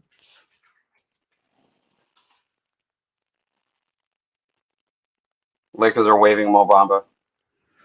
What? Nice. Cool. Grab him. grab him and sign him to a veteran minimum deal.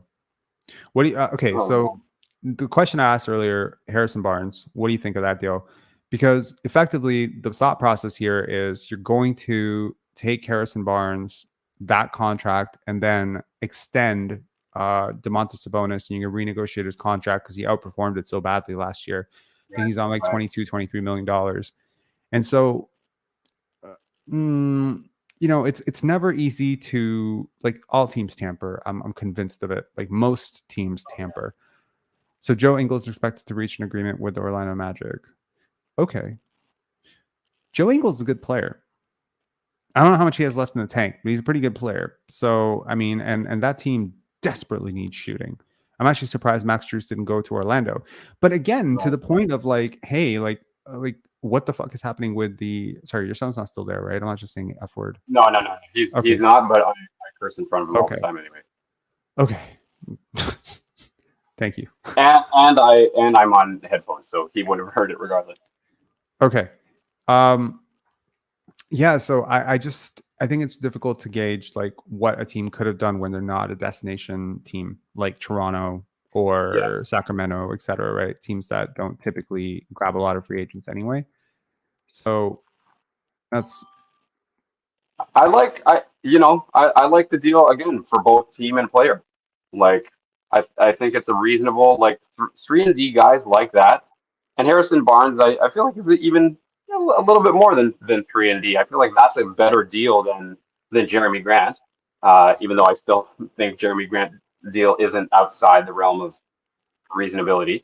But yeah, no, I think he wanted to just run it back. Like I've always liked him as a player. I think he's smart. He knows what he's good at, and he doesn't overvalue himself, but he doesn't put himself before the team. I like him as a player.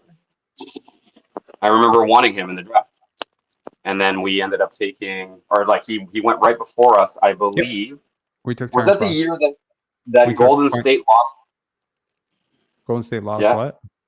Is that the year that Golden State lost the last game of the season on purpose, and Dwayne Casey was just like, "No, we play to win," and he won. They won the game. Had we lost, we would have had Harrison Barnes instead of fucking, who do we get? Correct. Terrence Ross, and that's why they called him Coin Toss Ross. Brutal. So sad. Has news like completely grinded to a halt at this point? I don't know, but this is probably a good segue for me to slip out anyway, because because my wife is getting pissed off at me because we got to go to dinner. Okay, have one. Take care, man. I'm sure. I wouldn't be surprised if when I get home, like hours and hours from now, you'll still be grinding, and I might hop back on. It'll be the wee hours of the morning, but good on you if you're still doing this at like fucking 1 a.m. or whatever. Yeah, we'll see. I don't intend on doing this for like, I'm not doing this till like 7 a.m. or something, waiting for Fred to sign. I have a feeling at some point everyone goes to sleep. But yeah, I mean, I think it should be maybe like 2 hours maximum. Look, Fred VanVleet's not going to wait forever. He's not, like, no matter how much he wants to negotiate this, like, he's not going to be sitting there and being like, okay, like, let me wait, because he's not that good. Right? Like, he's good. He's a top target right now. But if options start drying up, there's fewer and fewer people to pit against each other for a bidding war. And now you end up with two options, and they could just talk to each other. Right? It's always the third and fourth team, or the threat of the third and fourth team, that makes these negotiations so tricky for teams, because you don't know who's lying and who's telling you the truth. I could call Danny Ainge right now and be like, "Are you interested in Fred VanVleet?" He'd tell me no, and then he'll sign him. You know what I mean? He has no reason to tell me the truth. So yeah. Anyways, have a good one. Enjoy your dinner. Say hi to Enzo again from us, and thanks for bringing him on. That was really cute. Yeah, man. Thanks so much. We'll check you later. Cheers, bro. Yeah. I'm gonna take a 2-minute break. Refresh. After we come back, we're gonna have Tamberlin on for a little bit, and then if anyone else wants to call in, by all means, call in. The link is in the description. If you have thoughts about Jakob Poeltl's $20 million, if you think it's bad, good, we can talk about Scotty potentially assuming the point guard duties. I certainly have a lot of thoughts about that.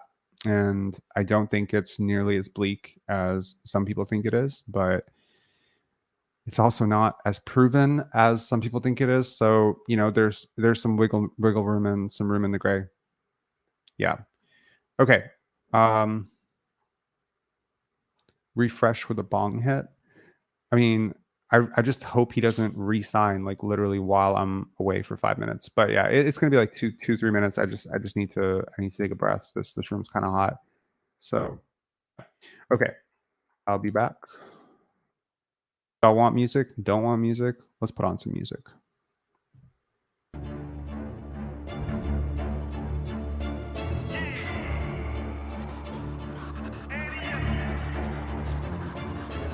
I can't accept the loss, I'm hard-headed. There's a little bit of madness to my method. Many falling off that fine line that I'm treading. I risk anything to be great, and I'm not letting nobody rob me of my victory. Number one, that's what I'm meant to be. When by any means, only thing that makes sense to me, I can make nice or make history. I got that dog in me, yeah. Turn me up. Big energy, got the crowd going nuts. I got that dog in me, yeah. Any up, I take on anyone. I don't need a one-on-one. I got that dog in me, yeah. I'm talking all bite, no bark. I could rip your squad apart. I got that dog in me. So what's up? Yeah. So what's up? I told her move over. Enough of that mediocre. I've been the man since cruising around in the stroller. I got ice in my veins like a cut in Minnesota. Why not show you how I'm built? Come a little closer. A lot of heart, been smart, aura got a glow. We can restart, give head start, still get the same result. I'm about mine. Don't you get it confused? I'ma win again. Yeah, that's all that I do. I got that dog in me, yeah. Turn me up. Big energy, got the crowd going nuts. I got that dog in me, yeah. Any up. I take on anyone. I don't need a one-on-one. I got that dog in me, yeah. I'm talking all bite, no bark. I could rip your squad apart. I got that dog in me. So what's up? Yeah. So what's up? They don't get it. I'm different. I'm the type to break through the door, tear down the wall, start up a war. They don't get it. It ain't clear. I know you follow. Okay.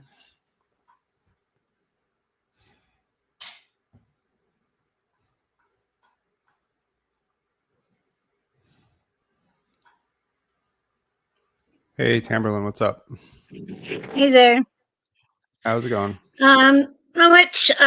Just so you know, I'm making coffee, so I may have to jump up and Okay, why don't make you just that. come back on when you're done with making coffee? Well, That cool? okay, it's gonna take a Cool. while, but okay. Does it take a while to make coffee? I don't know. My coffee machine's super fast. Okay, hang on. I'm just gonna edit your mic settings so you're not so loud. Hang on. Do you want me to change There. them on my end? No. It's cool. I got it here. Okay, got it. Perfect. So, what are your thoughts on free agency so far? Jakob Poeltl for 20 million, 4 years with a player option. I mean, they just gave Nikola Vukovic 4 years, 80 million. So Jakob to me is a more valuable, impactful player for the system that we're in. So I'm fine with that. I agree. I might have Vucevic, gone 18 or 19, but after Vucevic, it's hard to go less than 20. yeah. Trey Jones has signed a 2-year, $20 million deal with the San Antonio Spurs. All right. So Yeah, I put that up there. here we go. I was trying to keep you posted what was going on. Yeah. So Draymond Green, good signing. you think Draymond's a good signing? I do, because as long as they see themselves in the championship window, I felt like They're the move not to in get the rid of. championship window. I agree. However, here's my perspective.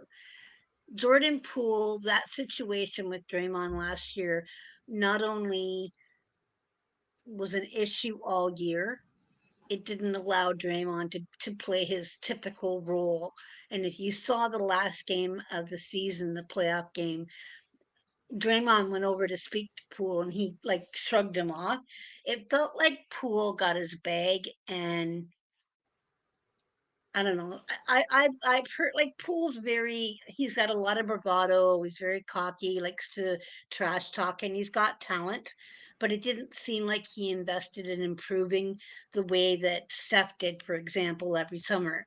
So for me, it When you're was talking about him, it sounds a lot like how Raptor fans were talking about Scotty Barnes and Fred VanVleet. That situation seems almost identical. I realize Scotty did not get punched in the face, but it's very similar.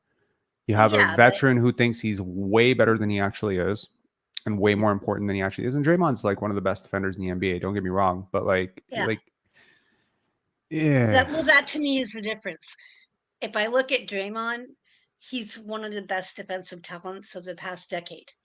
He could right. have, if he had played more games this season and Wiggins was healthy. Well, Wiggins was healthy. It was a family problem. If Wiggins had been there the whole year, if he hadn't had to deal with the core issue, like the injury that he returned with, if, uh, I think that probably the team plays better overall. So, from my perspective, comparing, yes, Fred can run the point and Fred can hit threes, but when I compare the value that Draymond is to that team and to Steph, it far surpasses what I see Fred being to other players on the Raptors.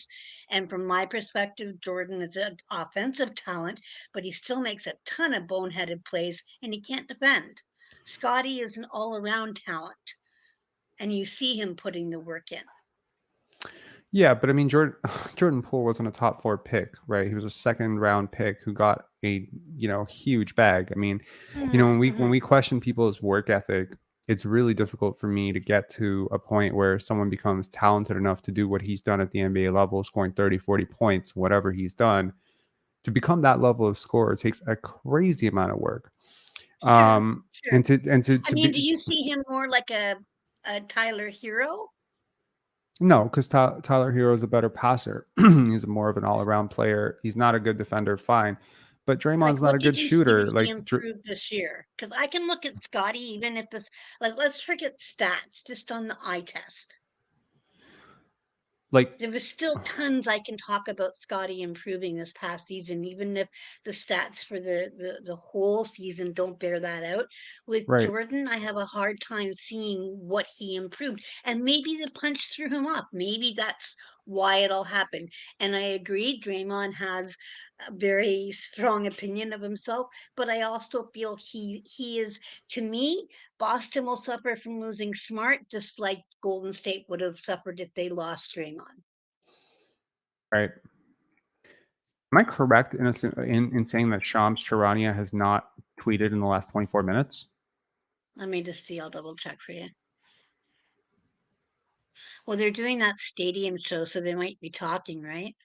I don't think he would leave tweeting out a major news article to do this to do the stadium show. Yeah. I don't know. To me, okay. So Okay, give me 30 seconds. sure. Trey Jones.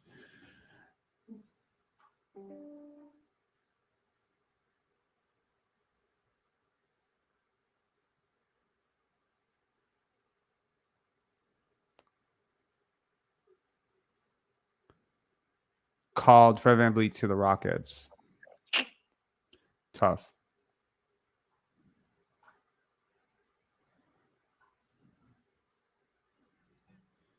Who has the best managed cap in your opinion? Give us some options there. I mean, that's a pretty broad question. It depends on where you are in your life cycle. So I don't mind a team going into the luxury tax if you're really contending and you have a superstar and all that stuff. And I also don't mind, doing what San Antonio is doing right now, which is smart, efficient. Yeah.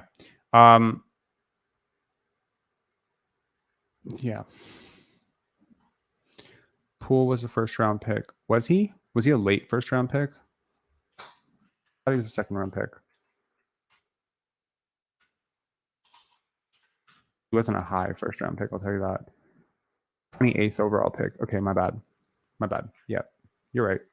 You right. Yeah. By the Warriors, too, like a homegrown.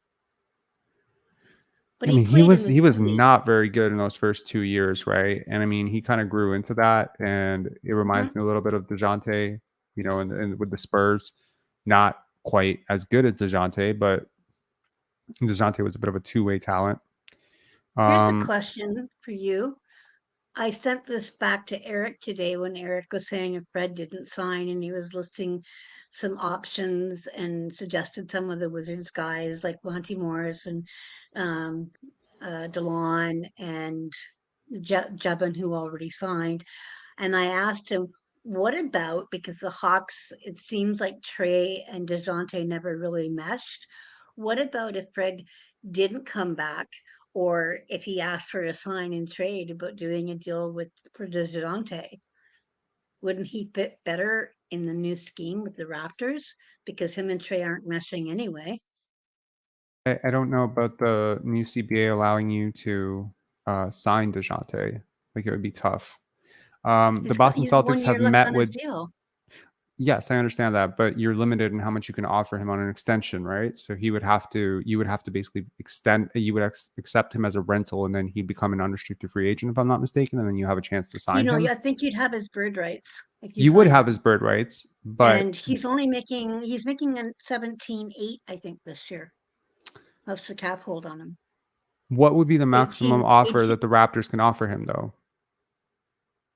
I'm saying it would have to be a trade. Like, if Fred doesn't come back, and if he's only making 17, 18 right now, and he got Mhm. along with the team and meshed with them after having a bad experience in Atlanta, he might be inclined to resign.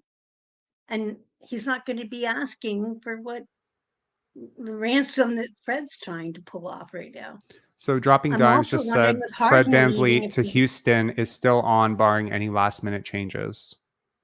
that's dropping dimes. Is that the same Dropping Dimes? Hang on. No, Yeah, I it don't think is. so. Because look at, is it? It The is. picture's like It there's is. no picture. How Fuck the many picture. followers? He has 23,000 followers. Okay. Yeah, it's the I right guy. mean, I thought your take on that was on the money, like that they were using that Clutch and him were using that as a plant elite to get exactly what he wanted, which was to return to Toronto. But I also wasn't ruling out, after Harden said he wanted to him and Maury, finally didn't get his way with Maury. That maybe that would change Fred's view of maybe wanting to go to Philly.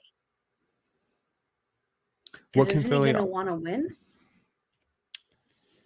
Yeah, sure. But what can Philly offer you back? You're gonna take on Tobias Harris? You can't, because then you go No, straight. take Maxi. Thank you very much. They're not giving you Maxi for Fred VanVleet. Well, supposedly he's being asked for in other deals. First of all, you can't even do that because how far above the salary floor they're not Maxi doesn't make enough money to absorb from VanVleet. So you have to take contracts back, and they don't have a lot of small contracts. They have You could three do a big three-way contracts on their deal, books, though. which is James Harden, Joel Embiid, and Tobias Harris. They're not giving you Joel. You could do a three-way deal because the Clippers want Harden. None of those teams have cap space. Somebody has to give you a contract with Maxi, and I just don't see why. I don't think there's a chance in hell that the Sixers value long-term or short-term Fred VanVleet over Tyrese Maxey. I don't give a shit if Nick Nurse has got, incriminating photos of Daryl Morey at this point. It does not matter. Like, these are not comparable assets in my opinion. So, like, I don't see how they do that. They would do that for Jaylen Brown. They'll do that for Jaylen Brown, I'll tell you that much. But they're not doing it for Fred VanVleet. What the hell's Portland doing with that deal for Grant? Holy cow. The 5-year 160? Yeah, that's I agree. nuts. It's a massive overpay, and you know what the shitty part is here? Like, honestly, you get young talents like Shaedon Sharpe, right? You get Shaedon Sharpe, you get Scoot Henderson. They're going to be underpaid at some point in their deal. They're going to be underpaid unless they're just going to be busts, right? Mm-hmm. So you're able to sort of overpay a little bit. The problem with that roster is, honestly, Dame's overpaid. And he's soon to be very overpaid. $60 million for a guy who does not defend. Great player, one of my favorite players in the NBA, but still slightly overpaid. So you have now a player slightly overpaid, a player who's very overpaid. You still have Nurkic on the books. Like, I would rather be a Raptor fan right now than a Portland fan. Man. Okay. Even than a Sixers fan, let's be honest. Yeah.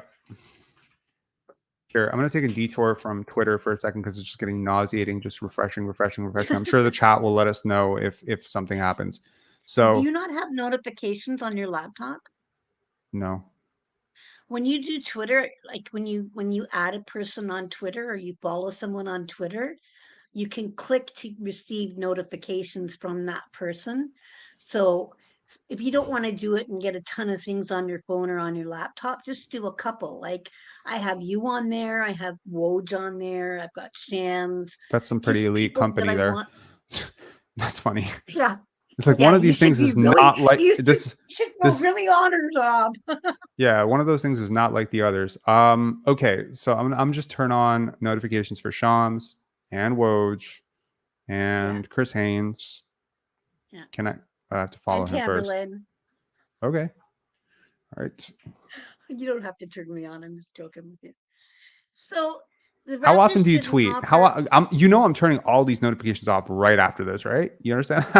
I don't deal with notifications. I'm sporadic. Like if I get passionate about a game or something, I might go nuts. Or so don't put me on because you could get 25 I'm taking an hour and someone please remind me at the end of this chat to turn off all these notifications because I'm gonna be like really pissed. I get really mad if my phone vibrates. Gabe, a Laker. Is that for real? Is that actually that's what's real? He's saying LOL. Yep. So. Gabe Vincent has agreed to a 3-year, $33 million deal with the Los Angeles Lakers. Vincent's agent, Bill Neff, negotiated the new deal for a tremendous undrafted success story. He's not going to be a Raptor. Deleted. Maybe deleted. Deleted again. What is going on, Shams? Oh, there we go. There it is. It's there. 3-year, $33 million deal for the Lakers. All right. Okay, that's a first of all, it's a very, very good signing for them. 3 years, $33 million for Gabe Vincent. I think he fits in perfectly. Not my favorite player. Not a good player. No, I'm sorry. I am not a fan. Than him. I'd rather have Dennis Schroeder than him. Even if he flops, at least he's scrappy and will play defense, Dennis Schroeder, eh? I don't want him. I'm just saying I'd rather have, right? Here's another question I have is that the Raptors didn't offer Delano Banton a qualifying offer. Apparently he's meeting with the Celtics tonight. But so I was all over Nickeil Alexander-Walker because there was 11 players that weren't offered qualifying offers, and he was one of them. But then it was reported that Minnesota signed him to a 2-year deal, cheap deal too. So I just automatically assumed when the Raptors didn't give Delano a qualifying offer that he was gone. But given what happened with Minnie and NAW, Benton could be back, I guess. I wonder, right? Like I'm not sure how I feel about Delano Banton, right? I like him. Like I like him as I don't have any issues with him personally. I wonder about his development path line. I think it would have been so much better to develop him as a small forward. They've always tried to develop him as a point guard. I don't really see him as a point guard, even though what's kind of hilarious is that in college, he felt like a point guard through and through. So I wonder if you look at a player like a skeleton, right, and you start adding things on and taking things off, I wonder what Darko Rajakovic could do with 3 years of development for Delano Banton. Exactly. Right? I also wonder what Darko Rajakovic could do with Justin Champagnie if we can get Champagnie back. I like Champagnie a lot. I know. Yeah. So, I'm curious. I'm curious to know, but I don't see a reason why you have to get rid of him. He's a young player. I don't know. There's really no reason. I took it, Rob, between you and I. That was my first thought: is why not let him have some time with Darko and the staff? And then my next thought was he must not have liked him, because are they going to get rid of someone without his input at this point? The young guys when they want him to develop them. No, that's fair. That's fair. I mean, but I don't think Darko is the type of person like, I don't know him personally, but he Maybe doesn't. not He not not doesn't. like him. That's the improper use of No, words. no, no, no. Maybe he I didn't just mean like I don't. I see don't think that he would make the such a growth snap perspective. judgment. I don't think he would make such a Yeah, snap judgment about somebody, right? He would be weird. leaning on intel, and Masai's seen him for 2 years. You Yeah, know, but has he? there. Yeah, he has. I mean, this But has organization he? has Like been around he him. hasn't had an opportunity to play consistent minutes.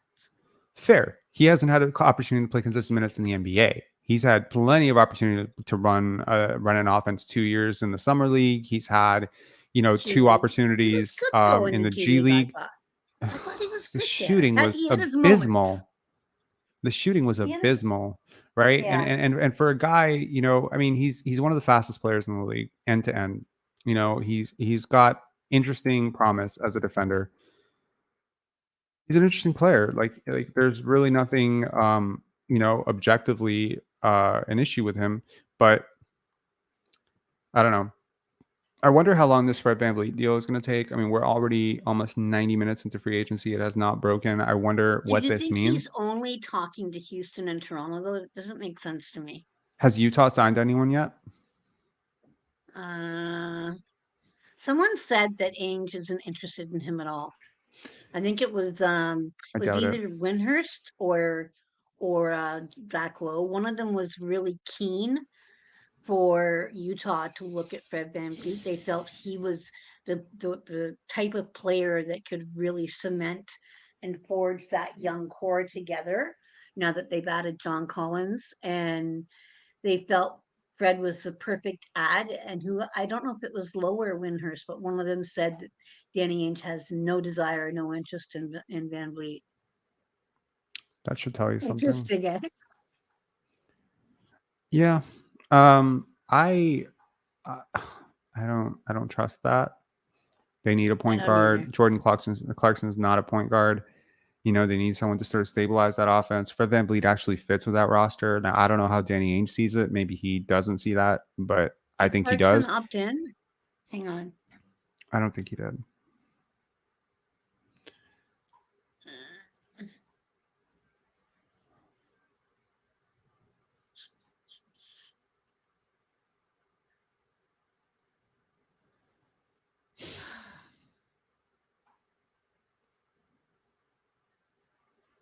I don't see him on this list. The vibe saying, let's go all in on Mo Bamba and Cam Reddish. Reclamation projects for the win. Team culture. Give the development staff a real project. I mean, I sort of saw the upside completely. Yeah, I mean, I saw the upside before he was drafted. I remember watching some sort of video special with him and KG, and I was just like, all right, KG stamp of approval. Like, I mean, this guy could be good. And then you see the potential in spurts, right? You see a play here. You see the skill set. You see the, extreme, 7'8" wingspan. Probably the longest wingspan in the NBA, if I'm not sure. Like Victor Wembanyama just trumped it, but prior to Victor Wembanyama was like the longest player in the league, and it's just like, damn, couldn't really, like, he couldn't even beat out Khem Birch. He couldn't beat out Khem Birch for a rotation spot, and so you wonder, with players like this, like how much of that development is just zapped, right? Mm-hmm. Clarkson opted in, by the way. He opted in. Okay. Yeah. Who would you rather have, Mo Bamba or Thad? Shit, man, that's like asking me what would you rather have. Like, I mean, if Fred comes back, I'd rather have Mo, because I want this year to be more about a positive experience. And Thad was on Team Fred, right? Like when the bench started looking really divided last year, you brought up a really valid point that I started watching every game. And I was saying to someone today that was all excited about Fred VanVleet possibly going to their team, and I said, just do yourself a favor, because they were like bragging about his leadership and how he pulls all the young guys together. And I said, do yourself a favor and go back and watch some games and look at the bench. Yeah, no, honestly, like I was listening to Will and Samson's last pod. I don't know if you checked it out on Raptors Republic, and I reached out to Samson about it because I was just very curious to understand like deeper into like how we come to this. yeah, like where do we come at with this? Because my thought process was like, okay, so maybe I'm being overly sensitive to it and being a little conspiratorial, but I feel like every single time someone brings up parasocial relationships with NBA athletes, Scotty fanboy, Fred hater, I'm almost always like, they're talking about me, right? And sometimes it's fair, like they're not talking about me. They're talking about like masses and swaths of Twitter users who are echoing the same sentiments that this channel has been, echoing for about a year and a half now. And at some point, it's very easy to dismiss body language. It's very easy to dismiss that. I'd be like, well, and look, when I say it, it sounds crazy. Oh, this player's not sitting next to this player consistently. This player kind of looks off this player a lot. This player and this player, I they don't think follow being each too other. hard on yourself, because we just talked about Draymond and Jordan, not like Draymond Well, that's trying to the jack thing. him It's up. like when you Like it listen, happens on every team if you pay attention, or absolutely not it every does. team, but teams that Like are struggling. It I happens on. remember in 2009, 2008, I was talking to a player who played for the Raptors. It was 2008, 2007. Oh, shit, man. It's like, it's so long ago, 2007 or 2008. I was talking to a player and they were just like I was mystified at some of the stuff they were telling me. This is before players got their own podcasts and all this shit started to come out a lot more. And then people started writing books about things. And if like, I don't know if you read the book Jailblazers, right? Like, I know that's a particularly dysfunctional example of team dynamic, but it happens on every team. There are guys who just do not mess with each other. And if you can get any of these beat guys who are constantly around these teams all the time, they'll tell you this guy and this guy, they are not writing each other Christmas cards. And the issue is sometimes, you have a coach or a general manager who can sort of oversee it and sort of mediate between it, and it's fine. It doesn't erupt in anything. But once in a while, it erupts in a swing, right, in practice. And that's what you saw with Draymond and Jordan Poole. And I talked to somebody about that after TMZ leaked that, and they were just like, that happens 3 times a year for almost every single team. Mm-hmm. Mm-hmm. And that might surprise some people, but I mean, like when you actually start to talk to people who've been around the NBA for a long time, they'll be like, "Yep, this summer run, KG punched this guy in the face. This summer run, Steven Jackson went at this guy in practice. This summer run, this guy, and this guy had to be separated. Obi Toppin and freaking what was his coach? Shit, Tibbs. Obi Toppin attacking Tibbs. Like this shit happens all the time. These are really high testosterone people in very high competitive, and they all have like greatly large elevated Carlissimo, PJ Carlissimo. Yeah, and Latrell Sprewell. That's a very popular example, but that became very public. But it's just like all the stuff that doesn't come out. That's the thing, though. Like they say that this happens constantly, and I mean, maybe I'm just a little tougher than some people, but I didn't even find Draymond's hit on Poole that bad. Like it wasn't like he hit him in the jaw and knocked him out. He could have. I mean? Look, like, anytime you are that big a human being and you punch someone in their face, you are playing with their life. Okay, well, what about Joel Embiid? Like he could have pulled his foot up Scotty's ankle and he didn't bother. He put his full weight on him. Yeah. So no, I get that, happens. but he didn't swing at Scotty. It's part of sports. I agree with what you're saying to a certain extent, but I'm talking about stuff like part of the reason Westbrook demanded the trade out of Houston is he got sick and tired of waiting for James Harden to show up, and they'd be sitting on the plane waiting to leave, or sitting in practice, like film sessions, for like an hour late to arrive, and they just put up with it in Houston, right? Things like that, you can understand how it bubbles to the surface. You can see poor Kevin Love. Go back and look at the first couple of years in Cleveland with Kevin and LeBron during games, where he would just completely ignore Love. That was just LeBron's way. But Kobe was like that with lots of players, but everybody has different ways of interacting. Not everybody's best friends. This era of basketball is much more kumbaya than the old era. But I mean, all I know is it wasn't just one or two players. Like when I brought up the Jordan Poole and the Draymond thing, it just felt like one of them had to leave, and Draymond was the one that was going to help the team more and is closer to Steph, who is really the one that matters. Yeah, we got two years, $22 million contract for Joe Ingles for the Orlando Magic. All right. I guess you're trying to spend some money. Well, I think they're trying to shore up their frigging abysmal shooting because they've been drafting players for the last 3 years who can't shoot. Like they drafted Anthony Black, I'm a big fan, Jalen Suggs, Paolo Banchero, Franz Wagner. None of these guys can shoot. None. It- Like you thought the Raptors had spacing issues. These guys have spacing issues galore. So I get After you this. looked at Grady and spent more time because you didn't look at him much before draft night because it wasn't expected, you're more positive now? I'm more positive, yes. I still have a feeling that there's a player picked within the next 5 picks that's going to be better. Better. But I like him. Mhm. Yuta Watanabe, I believe, is going to the Suns. Is that about to happen right now? Kevin must love him, eh? Not surprising. He's Yes, lovable. sir. Good stuff. Okay. I like good things happening to good people. Yuta Watanabe, honestly, One of all my time, one of the favorites. best Raptors ever, just in terms Yeah, I of love him. personalities and people.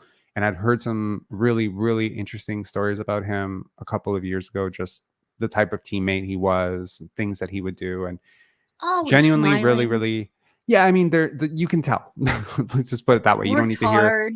Yeah. He got So dunked on. He got his breakfast served to him by Anthony this is a Edwards, and he great got up. And deal. the very next game, he took another one from someone else. I love Utah. Yeah, it's a great deal. I think he's a little bit overrated as a player personally, as much as I like him as a person. But I think this is exactly the type of person you need to bring into a team If that is he's going to one be of the so last star 5 heavy. guys on your bench, it's a win.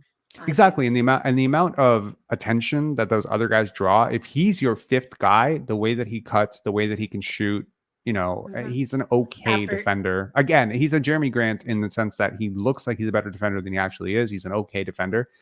Good weak side shot blocker. I like him. So I'm really happy about this one for the Suns. Honestly, I've always rooted for KD teams. Ever. Like always. I rooted for the Thunder. I even sort of low-key rooted for the Golden State Warriors until the Raptors were facing them. So I've always rooted for KD Me too. to win. This Suns team is hard for me. There's a lot of players on that team that I do not like. I'm not a huge Devin Booker guy. I definitely do not Neither. like Bradley Beal. And Well, DeAndre I Ayton can't is like, stand him. That's yuck. Rob.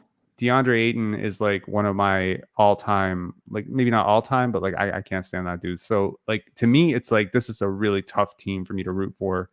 Personality-wise, you mean, right? Like Pretty Dar- much, DeAndre yeah. Ayton. Yeah, me too. And Personality-wise, Booker's- play I find Booker to style-wise. be a big whiner. Like whenever anyone says anything to me about Booker, I send them a picture of the Raptor being sent to the corner and him complaining in an empty fucking pardon me, in an empty arena. Yeah. Booker complaining about and that game was stolen, but whatever. Yeah. We're gonna bring on Darian as well. Darian, what's Okay. up, man? How's it going? Yo, what's up? Can you hear me? Yeah, great. Good mic. Okay. Oh, thank you. So, yeah, actually, the Yuta Watanabe thing, I was kind of sad we let him go. I didn't think he was the greatest player, but then he kind of started to blow up in Brooklyn, and I was like, you know what I mean? Like, It's tough. Yeah. yeah. But I mean, And he you know, seemed to be a good guy as that's the effect, right? When you play in an offense where you know where your shots are going to come from, when you know your playing time is going to be, and you're playing with guys who suck up that much of the defensive attention, like Kyrie and KD, who are actually really both good creative playmakers. I think you end up always getting good shots. Like his shot quality went through the roof with Brooklyn. It's not just the shooting percentage. So yeah, I think it's a little bit overblown, like how much better he was for Brooklyn. I think he just shot the ball better, and I think that makes the highlights, right? They also had a ton of shooters on that team, so it helped. Yeah, for sure. What do you think about Jakob Poeltl coming back for 4 years, 20 million a year with the? I'm assuming that if that deal is front loaded. Wait, backloaded. Am I saying front loaded or back loaded? Wait, sorry. I'm assuming it starts around 17 million, right? That deal would start around 17 million. So the question's been asked, how much money do the Raptors really have without doing stuff to the rest of their roster? Specifically, the 3 things that they could do to the roster. Number 1, waive Thaddeus Young, which I think is a given regardless of what they do here, right? Unless he's trade fodder. They could basically allow him to pass the deadline for his contract to become guaranteed and then use him in a trade with a bigger package. Like you could trade that and Malachi and Otto like and salary filler Chris or whatever? Boucher. Like for salary filler or whatever, or just like an add-in? Yeah. Yeah. Like, I mean, look, like you can start compiling loads of smaller contracts to teams that are extremely top heavy and maybe want to get a little bit under the cap, especially if you're operating without Fred VanVleet's contract on your books. So I don't know. But I don't think that, okay, Shake Milton, another Raptor backup Minnesota. option, has agreed to a deal with Minnesota. They just re-signed Naz Reid, right? Or They did re-sign Naz Reid. So the deal with Naz was interesting. They signed him to, I think, just over the mid-level, or they gave him an extra year. And the deal was basically, we'll give you this contract and you don't get to hear other teams' offers, which I think is probably a mistake. Yeah. I mean, I think he's a solid player. He was it's not like a world beastly. beater. You know what I mean? He was beastly towards the end of the season, man. Like, you could make a really strong argument that he was better than Rudy Gobert for much of the second half of the season. Kuato from Mars, will you buy and light celebratory fireworks if Fred VanVleet signs elsewhere? And how much would you spend on fireworks if so? You're going to have a parade, no? I thought I would have a parade. Yeah. Like, I mean, you know, look, man, if Fred VanVleet moves on, y'all want to meet up for some beers like tonight, we could set that up. Like, we could do that. You know, we're in Toronto, we're all in Toronto. We could do that. We could have an all night, you know, drinking binger. We could talk about the worst Fred VanVleet performance. We can, you know, reflect. It can become quite therapeutic. Someone's going to throw up at some point. I don't know. So, I mean, look, I think the Fred VanVleet conversation should happen, right? Because as we're waiting for this to happen, I'm curious to know with you two specifically, and we'll start with Darian. What is it that you think? Do you think it's, first of all, do you think it's fair?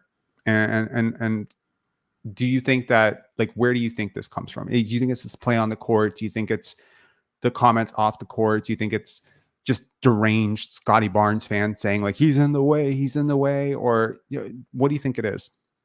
Like the reason he's not coming back, do you mean? Or no, like, I think the reason that the fans have turned on him, because it's like with Nurse, you can point to a single isolated incident, the Philadelphia thing, the fallout from it, the media finally turning on him. But in Toronto, the media has generally protected, if not protected, inflated Fred VanVleet. Coddled extremely. And they'll say that I'm wrong on that. They'll say, no, they've been fair, I've been unfair. But I disagree. So because look, like, when he shoots, like, my whole thing is, you know, if a guy is, like, you know, going 4 for 12, 4 for 18, and you're going to call that a bad shooting night, then I just want you to call Fred VanVleet's 4 for 18 a bad shooting night too. You know what I mean? Like, if Scotty's defense is sagging off a little bit, then I want you to call out Fred VanVleet. When we treat certain people like way better than other people and hold people to different standards, especially when one of the players that we're holding to a lower standard is 28 years old, I think that's coddling. I might be wrong. But anyway, so I mean, not to load this question up too much, but, like, just generally, why do you think the Raptor fan base feels the way they do about Fred VanVleet from your vantage point?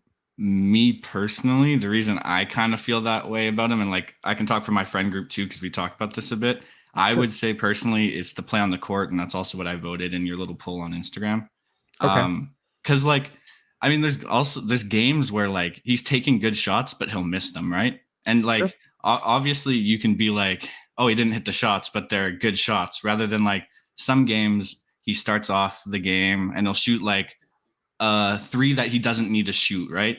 And he'll hit it, and then he'll continue to do that type of thing, and then it will just, like, people are like, oh, but he hit the first couple ones, you know what I mean? And it won't criticize him as much.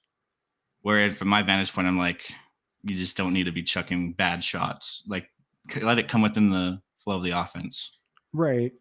No, I think you know, I don't know if I articulated that well. No, that's fair. And I think that here's the thing. Fred VanVleet's always taken bad shots. Always. Literally. He has always gone through months where he shoots under 40%. Always. In fact, you could argue that last year was one of his better seasons. And that's not a stretch. It really was one of his better seasons. Statistically, I wouldn't say with that efficiency, because I was pretty annoyed at him with his efficiency. I'm not gonna lie. He's always been streaky, though. But here's the thing. Let me actually pull it up here. I'm gonna deviate from this for 1 second, and we'll come back to it. Hang on. Where's Fred VanVleet? Wow. so much news. So take a look at his shooting percentages year over year, and tell me, like, Maybe I like, just noticed it this year. exactly, and that is the okay. So here's 35. oh, look at his and field then goal percentage. 42, 41, 41, 30. Yeah, so he's never been like a He's never been good, like efficient. very He's efficient. never It's been not even that efficient. different. It's not even that much different. I didn't even notice that. What the heck? Exactly. And that's my point. So, like, what the fuck changed? I mean, Mm. since he's been a full-time starter, which is 1920, the year after Kawhi left, right? He's been Yeah. 41, 38.9, 40.3, 39.3, right? Yeah. You can look at true shooting percentage and you can probably get a better gauge for it. And I think it actually balances it out even more. Here is the variance of Fred VanVleet.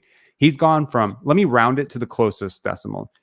54%, 55%, 53%, 55%, 54%. So here's the caveat there. 54% with a 25% free throw rate. His free throw rate upped to almost career high levels right now, right? You could make, this is the highest assist percentage of his career, right? Not materially box plus minus wise, a different season. His second highest value of a replacement season. You could argue with a very straight face that Fred VanVleet just had a career year. Yeah, I guess. I mean, okay, so this is why you're wrong. Well, he's arguing that.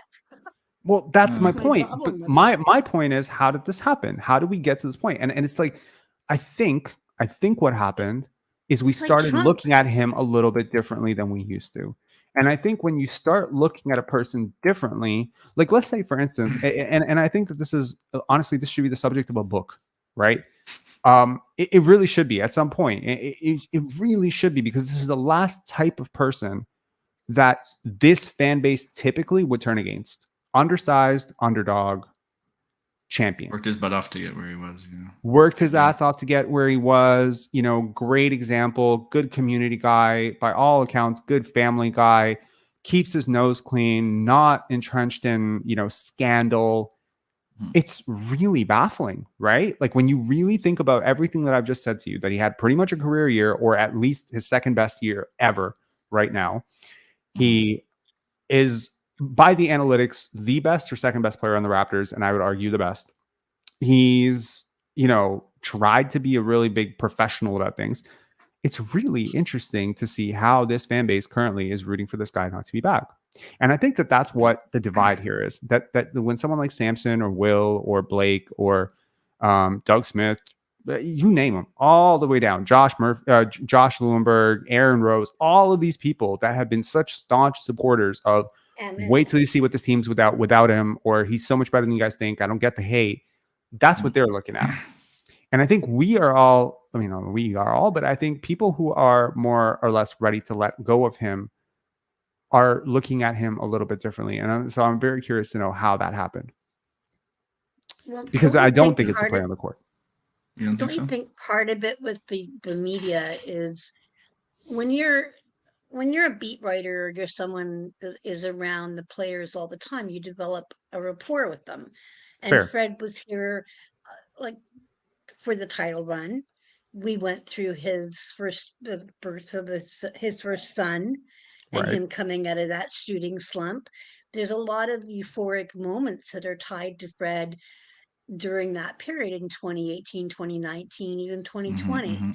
My perspective, I don't like a lot of things that happen on the court, but I can forgive that because there's moments where I also feel he's had great games. My issue ties into he was the one selling us the bill of goods about I'm the leader. I do this. He was throwing out shots at Scotty and using his media contacts to take additional shots, unnecessary ones.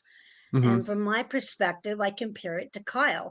Look at how much Gabe Vincent and Max Strus developed under Kyle in Miami. And what did Fred do to help Scotty? No, that's exactly it. Yeah. I think that's where it comes from. He's out there telling us he's the leader. How is that a leader? Leaders are supposed to elevate others. That's exactly it. I think that's why they're put in leadership roles, because they elevate others. You know what I mean? And also, how many times do you remember Kyle Lowry saying, "I'm the leader of the Raptors"? I don't remember him Very ever rarely. Just an unspoken saying that. thing, like you Someone could tell else by might his have said it actions. to You know what there's this old God damn it, there's this old quote that I like to really lead by and lead my life by, which is insecurity is loud. Mm. Right. Mm. And I think, when you talk that much about what a great leader you are, how hard it is to lead a bunch of guys who don't take Who are you basketball trying to seriously, convince? whatever. Exactly. Who are you trying to convince? And I think his personality just rubbed people the wrong way. And it's so here's the thing, sometimes you have to look at a player differently. You end up looking at a player differently based on the assumptions that you make about that player before you make the assessment. Right. So let's say, for instance, that I tell you that, I don't know, a player is, a player doesn't take showers. He's really a gross teammate to be around or something like that. Right. And then he starts missing shots. You're like, fuck this bum. Fuck this bum. Get him off my team. He fucking doesn't Him take and his showers jumper and he can't even stinks. fucking hit shots. You know what I mean? So once you anchor some perspective into the type of person that's making these mistakes, then suddenly 4 for 20 doesn't feel like 4 for 20. It feels like 4 for 50. This is where, like, I think the analytics and the eye test and all that stuff, like, they need to be met with a psychological evaluation of what is your anchoring bias going into this. Erica asking, what is my perspective on Gabe Vincent? The only thing that I'd be happier about tonight than the Raptors not signing Fred VanVleet is the Raptors not signing Gabe Vincent. Just so you know my perspective on that. I do not want us to have Gabe Vincent. So Yeah. I guess, when I look at, and Tamberlin, it's a great point that you say, like, these media guys, they form these relationships with these players. Yes, you're right. I think they do. And when you watch a player over time, especially when you watch them kind of grow from one point to another, it's hard not to become invested in the vision of what that player is supposed to be to you, what they could be, and seeing their process and their grind. You just have too much information. You just become overwhelmed with information, especially if you like the guy.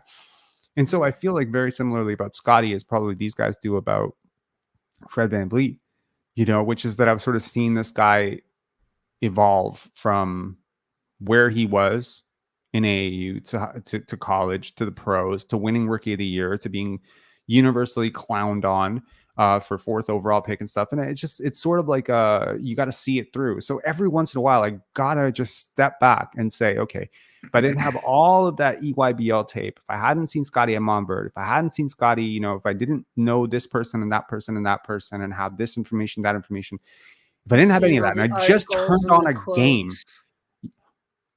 Uh-oh, Nikhil Alexander-Walker gone? Well, this is really weird. He re-signed with the Wolves, supposedly, but he was one of the guys that wasn't given a qualifying offer, and I thought it was fake news. But then several people tweeted me that it's true. They signed him to Right a on. 2-year deal. That's why I was asking whether or not Banton could still return.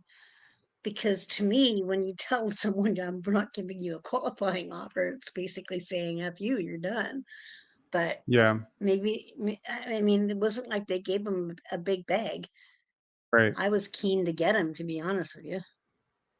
Mm-hmm.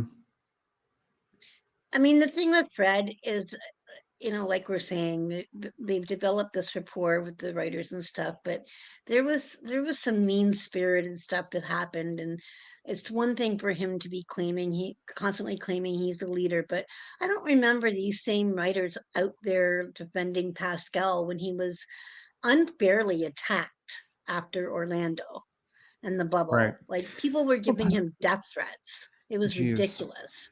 Right. And Pascal may not be, he reminds me of T-Mac in his leadership in the way that T-Mac never wanted to be the leader. It was Chuck. What was that guy's name that played for the Raptors, the old guy? Chuck. Chris Childs? Huh? Chris No, not Chris Childs? Childs. Chuck, he played on Houston. Chuck Hayes? Yeah, he was the leader of that team when Tracy was there because Tracy had no desire. Bill Simmons did a great article on Chuck this. Hayes was not on that team. Okay, then whatever, maybe it's another team then, but they Who are were you talking about? talking Charles about, Oakley?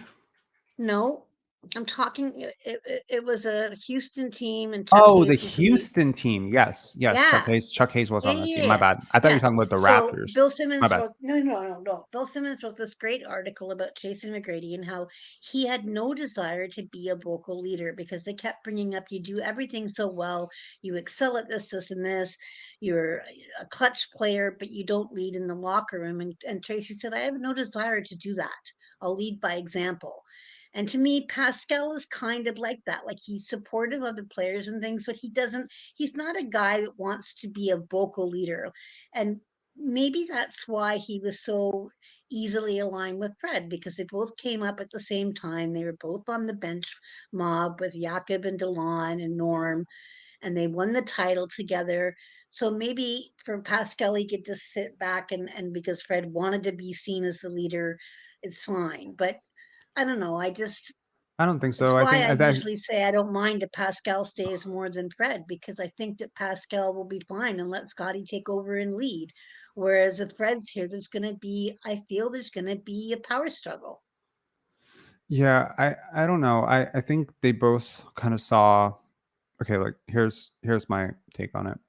I think there was something built up with the championship run, which was money, right? It's money, it's hype, it's fanfare, it's value for the franchise. And these guys aren't oblivious to it, right? They know. Draymond knows. He's talked about it many times that like being such an important part of the dynasty for the Warriors has elevated the value of the Warriors tremendously. Well, and also think about who collected the most from that title with the merchandise and stuff. It was Pascal, Norm, Fred, and Nick. Sure. So when the guys leave, like when people who win titles leave, right? You remember that old quote by Brian Scalabrine where I think he was talking about like being the 13th or 14th guy on the championship run, I right? loved him. And I thought Yeah. that was a very poetic quote. And he said, you know, shit, like by the time my kids are grown or whatever, I'll tell them like I was the MVP or something along those lines. That was basically Yeah. it. And it's just like, I think it was something like in 5 years, I'll have been like a key bench piece. In 10 years, you know, 10 years from now, I'll say I was a starter. In 30 years, shit, I was the finals MVP or something along those lines. That was the Like gist I of what he took was the saying. game-winning shot. Yeah. And that's exactly it. You know, when we see two-time NBA champion, it's very easy to reinvent how important a player was to that two-time championship. So, for instance, Kenny Smith is on television all the time, right? Mm-hmm. If you just looked at the Houston Rockets roster, you might incorrectly assume he was like the third best player on that team, right? Like if you look at the 94 Rockets, you might assume like if you Kenny hadn't Smith. watched the games. Okay.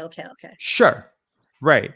But if you actually look up the Houston Rockets 1994, I think you might be surprised who the third best player on that team was.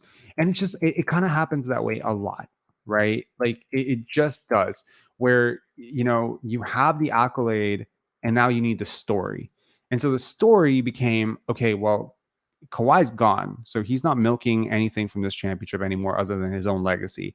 And, you know, DeMar left and he didn't win the championship. OG didn't play in the championship, right? So really, you know, from both sides, there's a mutual understanding that there actually is a vested interest in perpetuating this lie that these were championship leaders, right? And I'm just telling you that Rick Fox and Kobe Bryant did not contribute to the Lakers three-peat equally.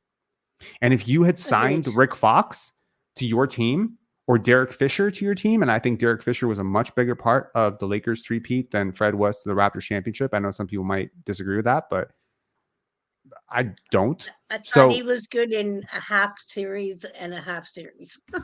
sure, but I mean, like he played major minutes as a starter. He was a defensive glue guy. He was really what made that three-peat. Like he was a really huge part of the leadership of that.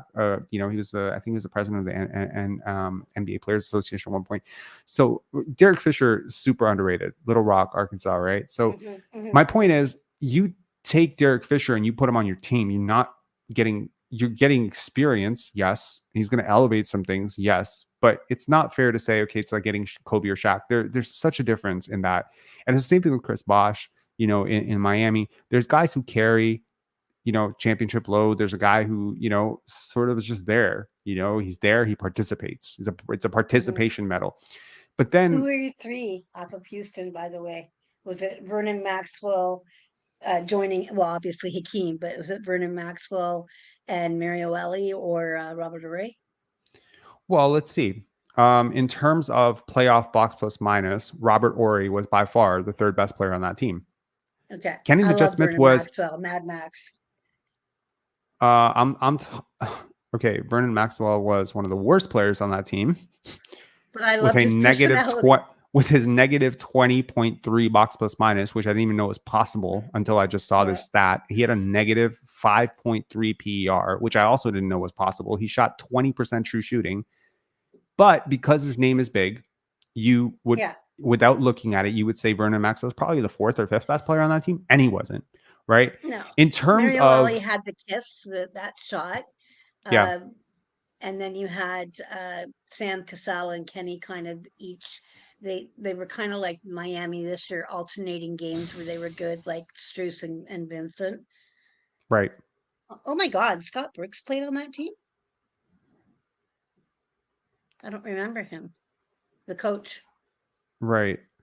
I'm talking the 94, 95 to descend it Sorry. I was like, from oh, Maxwell wasn't on that 94, 95. Hang on. right. I love So even the Ori story is crazy because he get traded from Houston and then ended up coming back because the trade got canceled. I don't remember that. I wasn't really following the NBA in 94, 95 as actively as I do today. My age. But to be like, to descend from box plus minus, you would be surprised. Like people clown Robert Ory as like, oh, he wasn't that great. He was actually definitively the third best player on that team. Like, he was easily ahead of his time too. He was. And if his usage had been a little bit higher, he might have been almost as good as Clyde Drexler on those teams. His defense was elite. Mm-hmm. Sam Cassell was the fourth best player on that team. Wait, 1, 2, 3. Tracy Murray was on that team. Tracy Murray? Yeah. I don't see him. He was in his second year, number 31. He didn't play in the playoffs. Probably not. Yeah, so he played in the regular season, and so did Scott Brooks, but none of those guys played in the playoffs. So my point being, not to oh my God, we're having like a fucking flashback to the Houston Rockets. My point is, if you just watched TNT Tuesdays, whatever, Kenny talking, you would assume he was like the third best player on that team, and because he only really ever talks about Clyde and Hakeem, right? So you start thinking like he was the shooter on that team. And it's just like Sam Cassell was better than you. Robert Ory was better than you. I could argue someone on the bench. And I'm not even throwing shade at Kenny the Jet Smith. It's just that this is how the story becomes bigger than it is, right? What? No. Oh, no, my God. Please, you bet. No. I'm going to boot you if this is not true. Are they going over the No, that can't be real. Oh, my God. Where is it? Milton agreed to a 2-year, $10 million contract with the Wolves, by the way. Where did you see this, man? Justin, I'm looking. He must be on fake Woj because I'm looking at Woj right now, and the last thing I'm seeing is that Shake Milton agreed to a deal with the Wolves, $10 million 2-year deal. Yeah, look. First of all, this idea of going over the luxury tax, I would say it's a pipe dream for anyone who thinks that's like going to happen. It's very tough, because who put that up there. Someone named Justin. How much money would that be giving him? Double check that you're not looking at on days like today. There's a lot of fake accounts that are created that throw out tweets to send you into a tizzy like what that just did. Mm-hmm. We would have seen it pop up on our screen, Rob, because he was saying it came from Woj, right? Yeah. Just so you know, like to anyone who wants to post fake stuff here, I understand sometimes it's an honest mistake, and I don't know if that was the case for Justin, but he just got banned. So don't do that. Like I understand. Sometimes it's easy to get trolled, but look for the blue check mark, and just be careful. Because I mean, look, information and misinformation spreads fast. Don't want to be, having a heart attack every single time someone decides to fake tweet Woj, or Windhorst. And I mean that kind of throws you off the tail too, because it throws you off the scent too, because it's like Windhorst. Okay, now I have to fucking look up Brian Windhorst. Blue check marks mean nothing now. Grange posted a couple hours ago that the Raptors are meeting with him at 3 p.m. Pacific time because he's in LA. Yep. And it's his first official contact, and that there's optimism.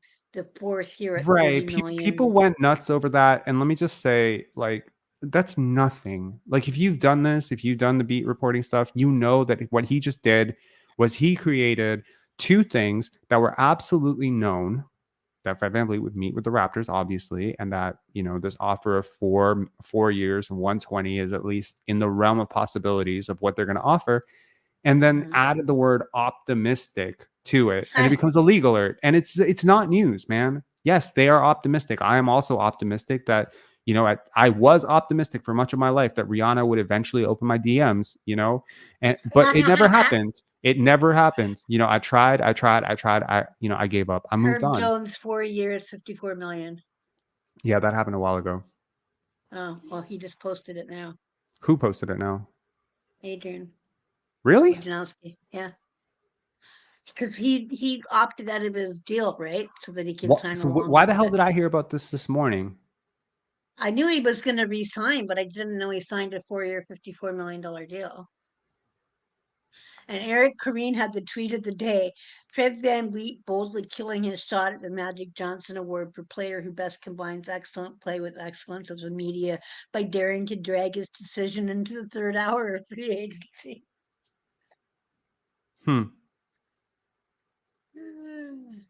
Are you going to try and get Grady to come on? Grady Dick? Yeah. On the I pod? bet you he'd do it. I'm sure he would. And we can both react to my draft night reaction of him being picked. That'll be fun. And then I can apologize profusely as I explain to him that I still think that Jordan Hawkins is probably going to be a better player. That's gonna be an awkward pod, wouldn't it? Like, that would be pretty awkward. Like, Well, he would just be like, "No, I don't think more so." positive things. Well, you didn't know much about him. I mean, in all fairness, I did know a lot of. You, Rob. No, I did know stuff about him. I just happened to watch 5 games that I don't think were necessarily a full sample size of who he is. And I again, the more I've read about him, the more I've watched him. Yes, to answer your earlier question from way long time ago, yes, I think he's better than I would have realized. If I had to do my big board again, and it's so funny because it was like, I'll show y'all a funny ass tweet. So I did my big board. Obviously, as y'all know, like, I had my big board, and it was maybe not the most popular, I guess, among people. I'm such a noob when it comes to I don't know where anything is. Okay, so this was, where the hell was my big board? This is funny, by the way. This is so funny. I saw that. That one's real funny. The Office is one of my favorite shows. Is that not hilarious? Did you not die laughing? I did, yeah. Did you see OG showed up for Scotty's? I did, yeah. I know someone who actually went to that, and I got a whole bunch of clips and videos and a couple of embarrassing videos, and I was just like, "What's your the Brandon Miller thing? Why was he that?" You were one of the few people that had him as low as that on your board, and I didn't watch a ton of draft stuff this year, like, to be fair. yeah. But I also had Scoot second. I couldn't understand, even if Charlotte didn't need him, take him and then trade him. You know? Yeah, I didn't like it. his overall, like, mental profile. I didn't like his interviews. I didn't like the stuff he was saying. And Erica, that's They funny. were saying, what was the guy's name that dropped from 5 to 20? Cam Whitmore. Yeah, they were saying that his coach badmouthed him. Okay, so I know that the Ringer said that, and that's a pretty heavy accusation to level on a new coach who's literally, like, in his first year at Villanova, right? And, like, I'll just tell you right now, I talked to God. And he had bad interviews, and his health was a question. Just to finish, sorry. Yeah, like, what coach should I talk to here? I was talking to sometimes people, like, very interesting people DM me on IG. We just strike up a conversation. Yeah, I was talking to a coach who coached Division I basketball in 1995 to 2008. 8-ish, and he was in and around the league at the time. And he explained this whole process to me where he was just like, okay, like it's really difficult to be the coach that badmouths one of your players. So if you don't have something nice to say, typically the rule of thumb is don't say anything at all. Like you just kind of say the fluff and teams will kind of pick up on it. But you don't want to be the coach actively bad-mouthing your players because it makes your recruiting process really difficult because first of all, there's two sides to every story, right? So if you're going to say that sued. Like if Pardon? you have a job, like when I used to manage a lot of people when I was in marketing, and I was told specifically that if you have something negative to say about a former employee, you cannot come out and just say it. You have to say, could you ask me a specific question that I could respond to? Otherwise, they can sue you. I don't know if it's the same with sports, but I would assume so. you know, if Cam Whitmore, hypothetically, I mean, this guy lost millions of dollars, right? Like millions of dollars on this. Like people don't realize, like there's such a trickle effect on potential endorsement deals, not to mention the contract differential between a 5th overall pick, 6th overall pick, and something like 20th. It's a sizable gap. Yeah, we talked about that. Yeah. Yeah. So there's a new tweet. Ugh, what? See? Why are they tweeting it again? I don't Are know. they just When trying did to? you say you saw it really early? Yeah, I got a DM. What's your thoughts? I thought Sacramento was going to pull out some major moves. They really were like getting rid of draft picks and clearing all this draft space. And all they did was bring back Harrison Barnes and what's his name? Were you shocked by that? No, I'm not. They're not a free agent destination. Yeah, it's tough. Oh, so they gave him a compelling offer. Yeah. MT Also, saying by Rob the way- Windhorst did say on ESPN 10 minutes ago that the Raptors gave Fred VanVleet a very compelling offer. Yeah, I'm sure. Like when you're talking in the 100 million range, everything is compelling, right?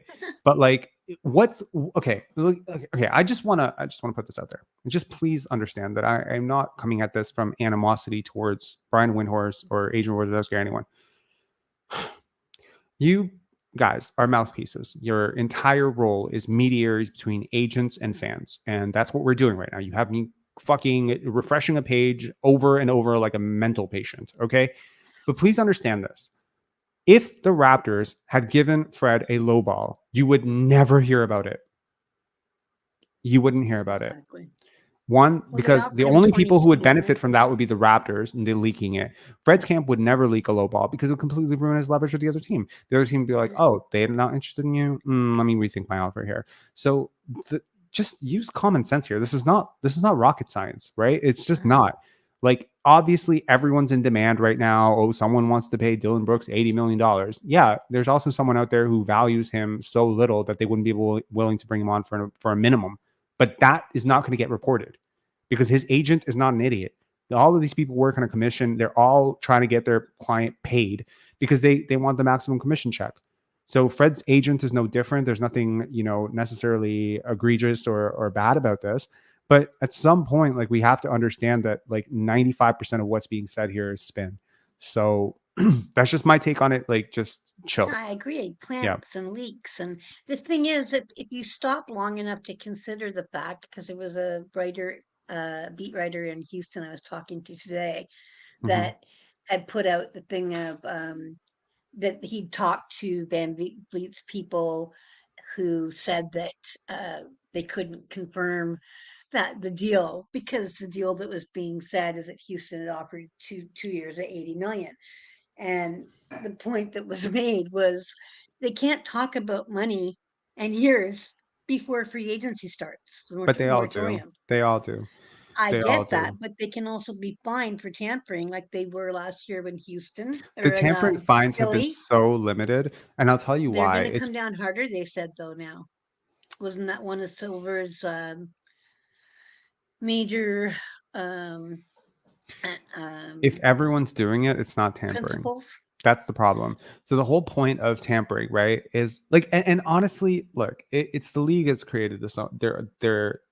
They've fucked themselves over this way by levying such small penalties, Penalties, yeah. right? For tampering in the past. You've created a culture of tampering where now if I'm a team, in order to just be competitive, I have to tamper because everyone's Mhm. allowed to do it. And the worst case scenario, if they're caught doing it and typically no one is caught doing it, it's typically another team is particularly pissed and they complain about it, and a minor example is made.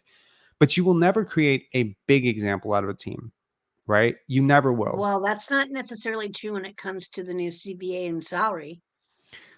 That's not what I'm Like you saying. hit that second apron and you do certain things, you That has can nothing to do with say tampering. you're the Suns, right? And a couple years down the road, and they consistently keep doing what they're doing right now, and they hit the second apron repeatedly, and Mhm. say they finish, they get the 5th draft pick, they'll be dropped to 30th. That's one of the rules. Bobby Marks was talking about it today. Yeah, that has There's nothing some to do with pretty tampering. major We're talking about penalties. tampering, though. Yeah, I know. I'm just saying. So they obviously consider how much money you spend to be more egregious than But people that's jumping on neither here nor tampering. there. That the cap stuff is totally different from the tampering stuff. The tampering thing for me is it's difficult because if you're going to find a team, like let's just say you want to make an example out of the Houston Rockets, right? Let's say there's some proof. The Raptors have that proof. They say, hey, they negotiated with our unrestricted free agent, prior to the deadline, prior to the start of 6 p.m. That's how all these leagues started. They got an unfair advantage, and we want to be compensated for it, right? Or and in all honesty, like you can also do this beforehand. If you find out that a team is tampering, you can actually demand compensation for it. Yeah. I think I've seen this done once. Was it Bosch and the Raptors? I think it was. Yeah. Where I think the Raptors got a first round pick from the Miami Heat. I thought someone did it towards Philly last year too. Yeah, it happens. Like where a team is just like, listen, like either you're going to give us a first round pick for all the tampering bullshit that you just did. And I'm kind of surprised that the Raptors didn't do that with Kawhi Leonard.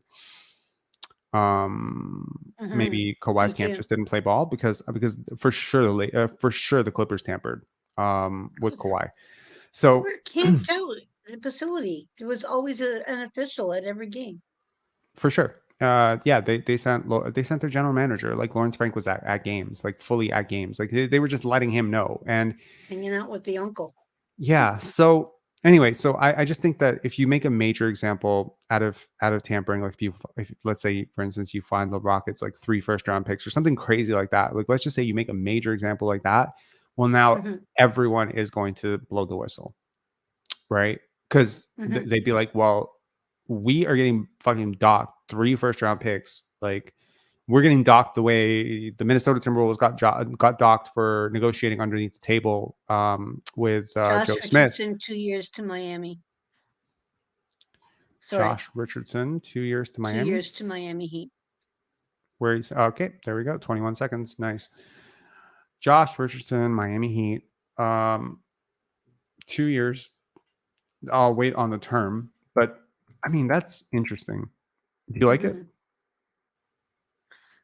I liked how he developed under Pop. I didn't necessarily like his fit on certain teams. Like I didn't like him. Wasn't he on Boston for a while, and then he was out west on was it the Mavs? I don't know. There's a couple teams I didn't like his fit on, but I thought he played well for Pop, and that's my go-to when people say, well, what team would you have this person go to? 90% of the time I say the Spurs because they're so great at developing. But yeah, I think he'll be good. And they've lost 2 players now, so or at least one. So yeah, and he's taller. So interesting. Yeah, they need more shooting, and he improved his shooting. So we'll see. He'll be a role player. How healthy has he been? How healthy has he been though?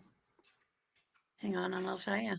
He played 52. Oh no. He played 23 games last season, then 42 in San Antonio the year before, then 21, then 44 in Boston, then 59 in Dallas. Okay. So yeah, No, you now have Victor. He played Victor. for 2 teams last year. He played 65 games last year. No, it Because he doesn't say played for both. on. He was in New Orleans for a while too, right? Oh, I see. It only show. Oh, And yeah, it was go to. combined. Are My you on? on Are you here, on it shows the Basketball two different Reference? teams. Go to the total. I mean, regardless, it And he doesn't really. shot Yeah. 38.4% from deep, Rob. So he's played On three. 65, 65, 59, 55, 73 over the last 5 seasons. And That's he's my a mistake 30 because when they got traded, it showed us 2 different years for Yeah, me, yeah, but I yeah. didn't Yeah. combine them. 36.5% three-point shooter on his career. You know, I've always thought of him, you know, in kind of a 3 player because he's not really a 3 and D guy as much anymore. Like there were a couple of seasons where there was like some inspiring defense with Miami Mhm. initially.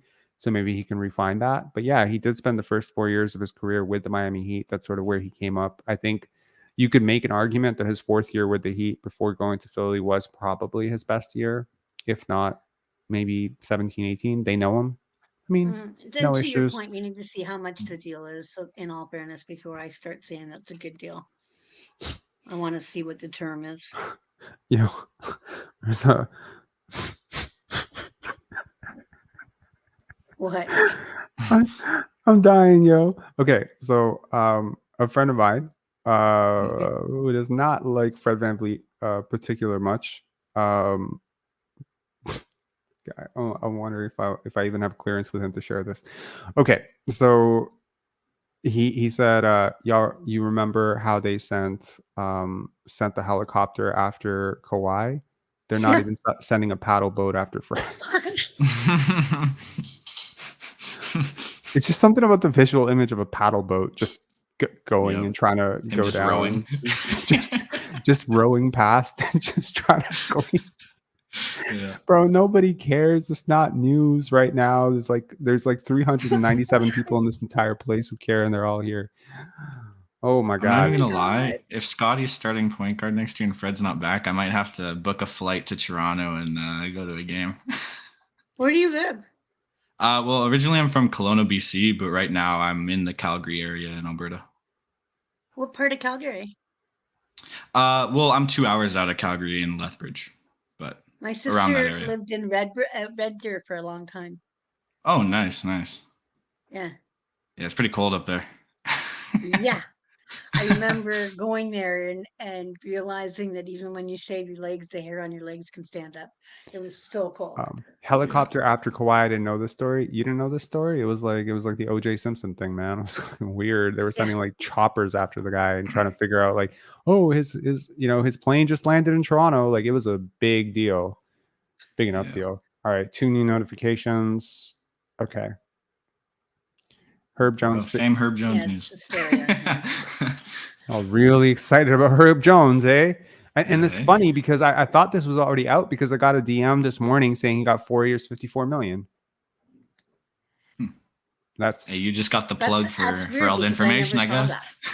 I mean, I didn't know that was actual information that I could have leaked out and made a name for myself. And he's just like, what do you think of Herb Jones 4 years, 4 years, $54 million? And I thought that was just out there. I was sort of surprised that he's. Sean saying, bro, Fred's gonna ruin Canada. That's hilarious. That's actually really funny. To the person that was asking about the Kawhi thing, if you go into YouTube and type in Kawhi chased by a helicopter in Toronto, you'll find the video. It's hilarious. Yeah. You didn't respond to the Harrison Barnes thing. What did you think about that? I think it's fine. I mean, honestly, they're not really a destination free agent destination. The Sacramento Kings are just mid, like in terms of that. Like they built a culture there, and I actually like Harrison Barnes more than most people do. I know that he struggled in the playoffs and everything. Now that being said, if you wait, who do you get? Right? I don't know. Maybe you wait, and there's still some pretty decent free agents left out there, but. Who are you realistically bringing into that slot? I mean, would you have felt better just replacing Harrison Barnes with maybe someone like Dylan Brooks, right? He's a better defender, but a way worse offensive player, right? I wondered if they were serious about getting Draymond, and then changed their mind when or knew that he was going to go back to Golden State, so Yeah. shifted. MT saying, Rob, the longer this drags, the more likely it is that Fred VanVleet stays in Toronto. Agreed. Hmm. You don't think I so? don't know. In theory. Like, you might be pushing someone who's already given you their best offer. You know what I mean? Like, I don't think the Raptors are holding back. I think the Raptors kind of went to the negotiating table with like 99% of what they can offer him. Like, Masai does not have clearance. And it's like, if you tell me that bringing this dude back is going to cost you Chris Boucher and Otto Porter and Thaddeus Young, like having to clear them out in order to match like what, 35, We 36 better million? not lose Otto.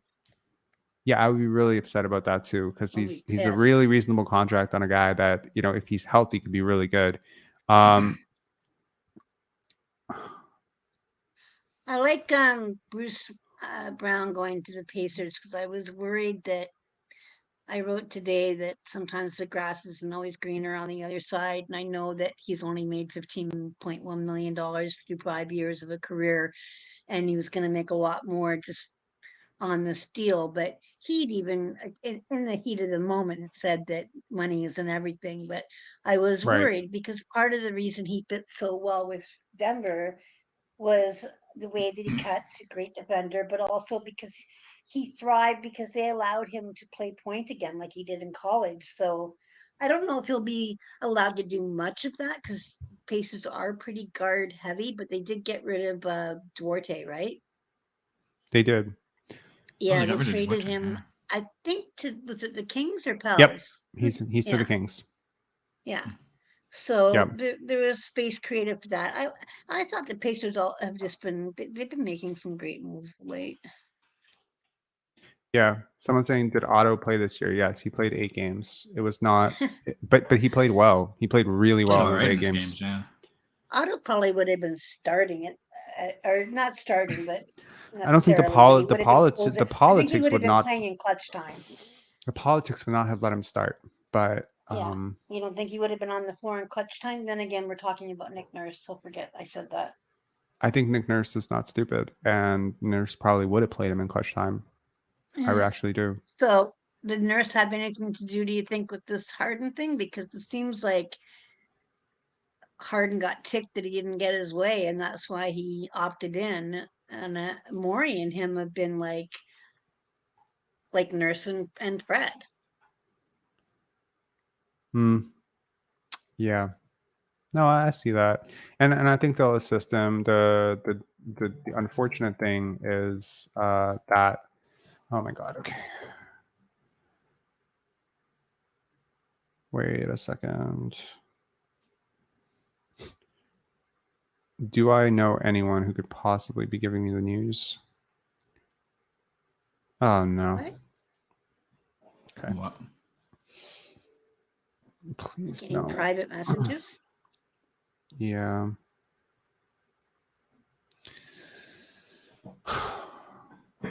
What?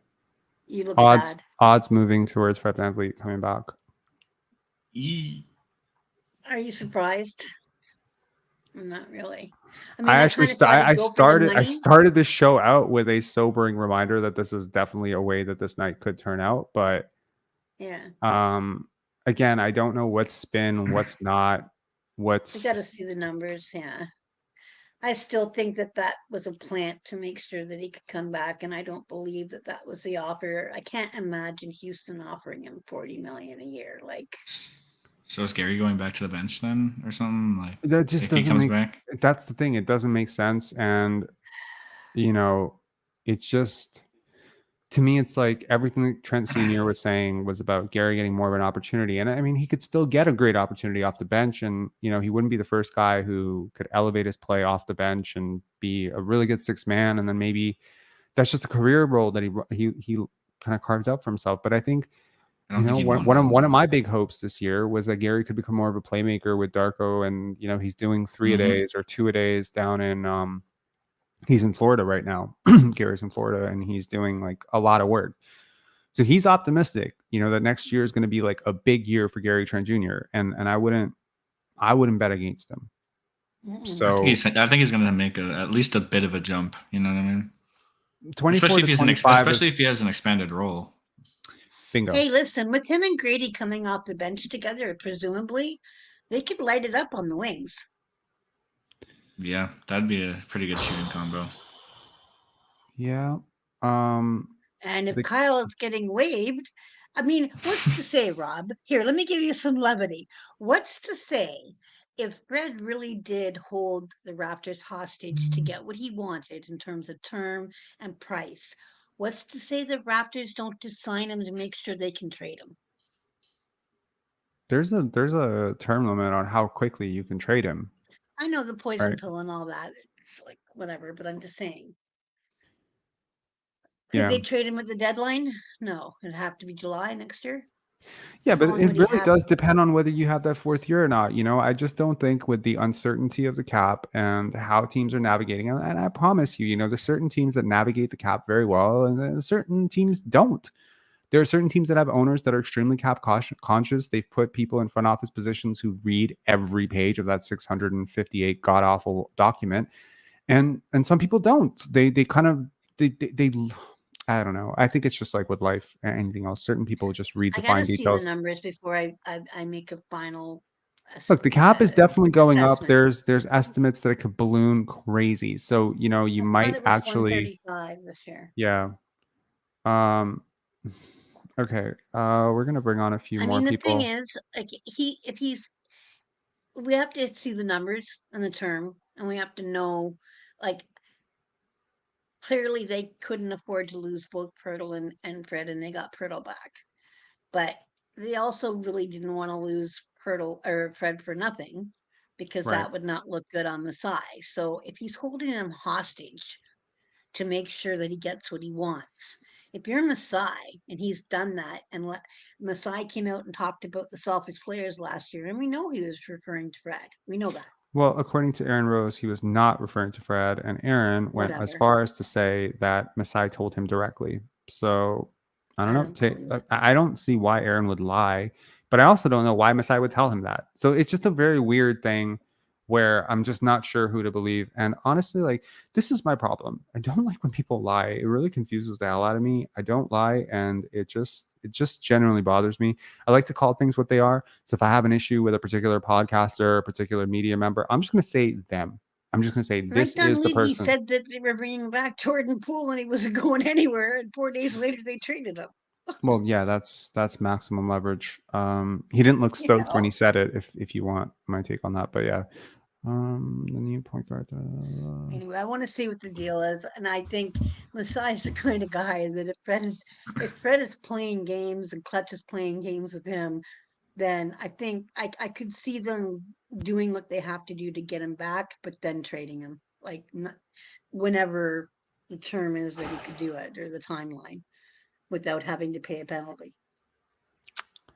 I guess the question then becomes, who's left that has cap space to sign Fred? Because once if right now, I tell you right Houston? now, Grant Williams is still up, right? He does not have Yeah. a contract yet, right?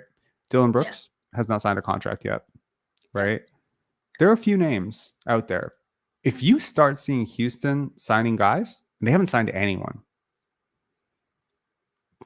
So I am curious to know what Houston's best offer is for Fred VanVleet. And I am actually most curious to understand if Houston will be willing to tack on that third year. Because it seems like that could be a bit of a sticking point. I heard Houston's priority was to get Fred first, to try and get Bruce Brown, and to try and, was it Grant Williams? There was a third one. It was a big they were interested in as well. I think it was Grant Williams. I mean, Brook Lopez hasn't signed yet either, has he? Oh, Brook Lopez. That was the third one. Yeah. That's kind of interesting that Chris Middleton's come up, but Brook hasn't, because Brook is the more, in my opinion, He's also important older, player to that way team. older. Because if you lose Brook, then you lose a guy that can score inside, can space the floor, rim protects, and allows Giannis to play the way he does. I mean, I love Brook a lot, but he's 35 years old. He's coming off of surgery. this could be like the last little bit of Brook Lopez that you even see. He may not even be a starter in 2 years. I think a lot of his defensive impact is somewhat overstated because he plays with Giannis and Drew Holiday. It's really difficult to always gauge like that guy. And I know like there's, analytics are very far behind defensively. They see him as one of the best defenders in the league. Analytics can be wrong, but stuff like that. I think he's generally really good. I think at 35 years old, you do start to see a massive decline with Hey, bigs. Dwight Powell's a free agent. I didn't know that. Did he sign with his Mavs? I don't know. Herb Jones. With the Jakob Poeltl signing, I'm actually kind of excited to see how that works in a Darko system. As a connector kind of guy. It's tough, right? It's going to be tough.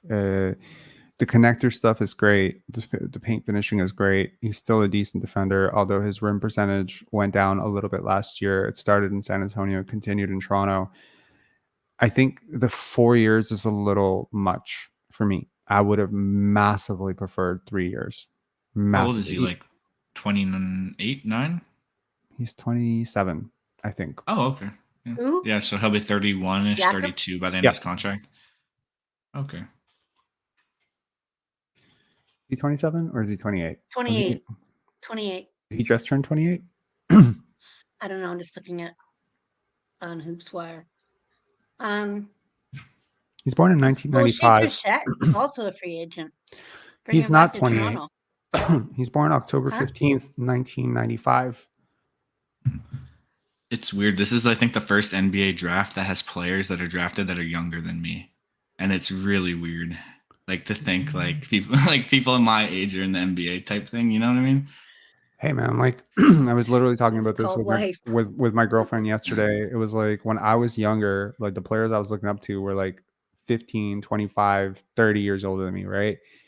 Now it's the flipped, right? I actually look up to players who are 17 years younger than me, which is crazy when you think about it, right? Now I don't have the age bias. It is one of the biases that I least have at all. So I really don't mind learning from a 12-year-old, 15-year-old, 18-year-old. I don't care. Like I learn from anybody. And yeah, but it's interesting. Like I genuinely admire Scotty and Victor Wembanyama. Like there's like a lot to learn from these dudes.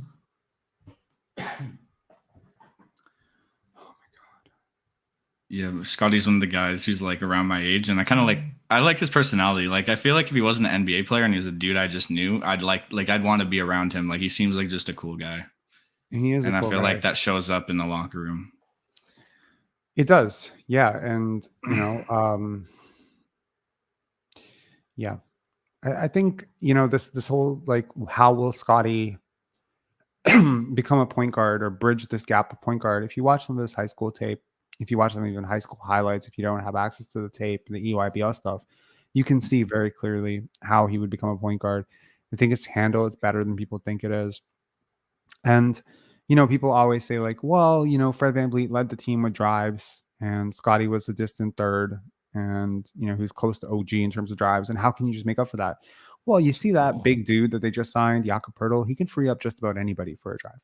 Just about anybody. Right. If you set and really like that VanVleet pick and roll with Yak was and like the whole 0.5 basketball, it starts with like one advantage.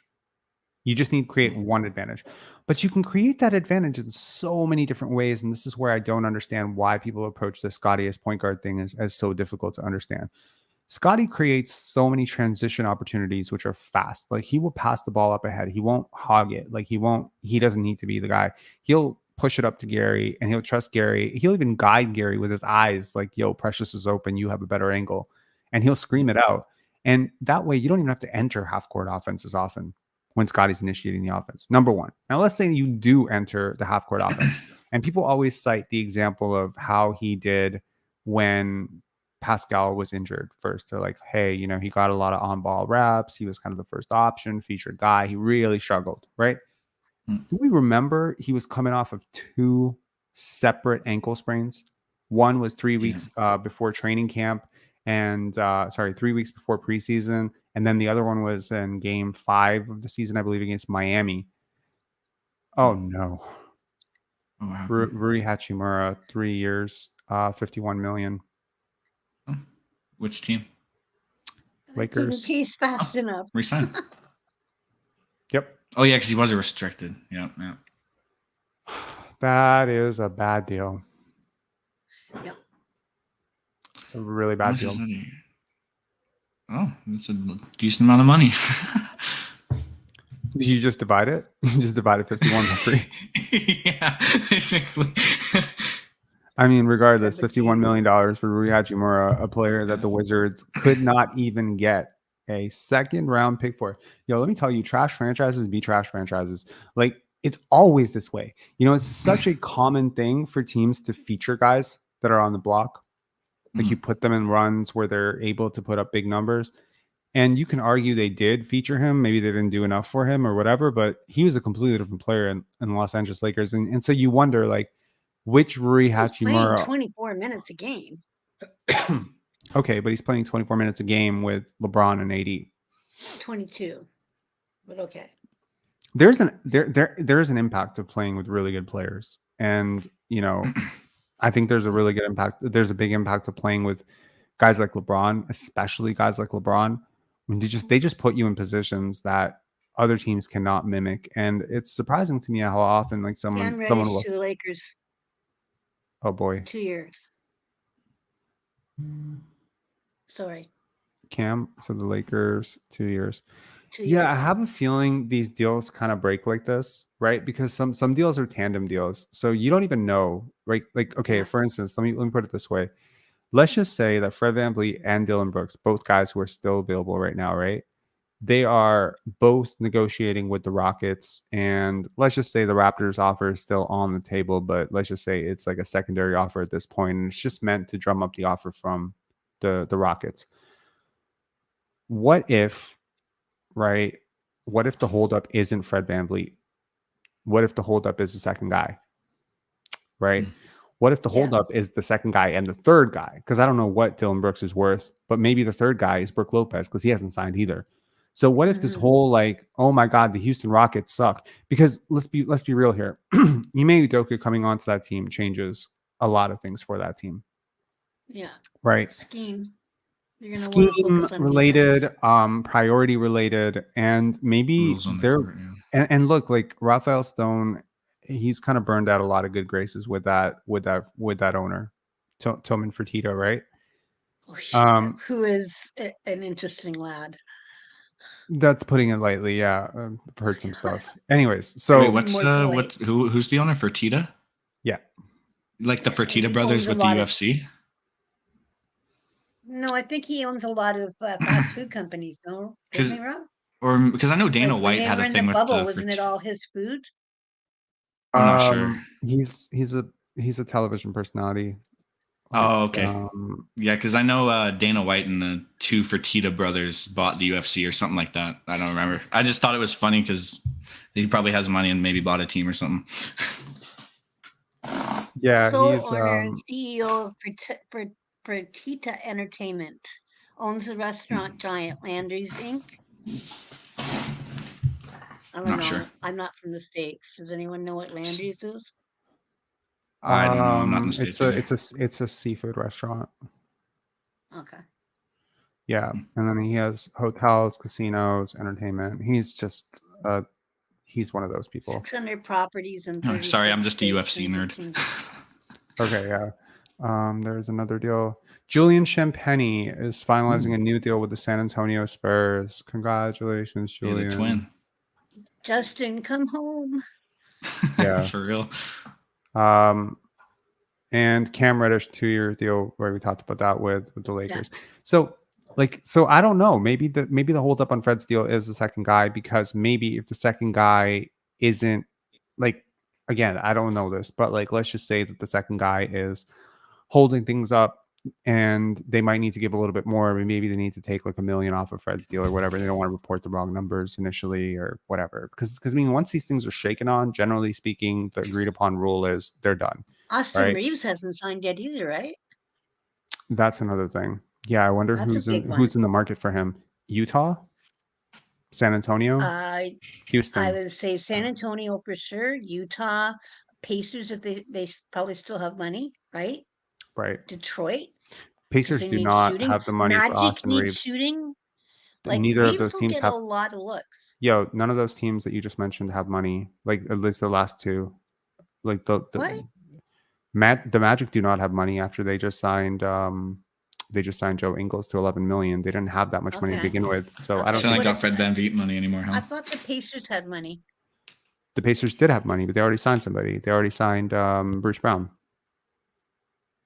Yeah, but They signed Has Bruce Brown that to used up 2 all years, their money? 45 million.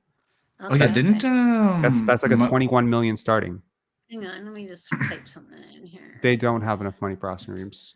wasn't it at the parade Malone was like, "Are we getting rid of Brucey? Never," or something like that, or what was it at the parade?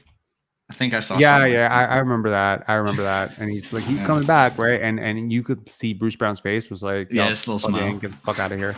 I will never forget that smile. That's the Houston smile and of a San person. Antonio are too.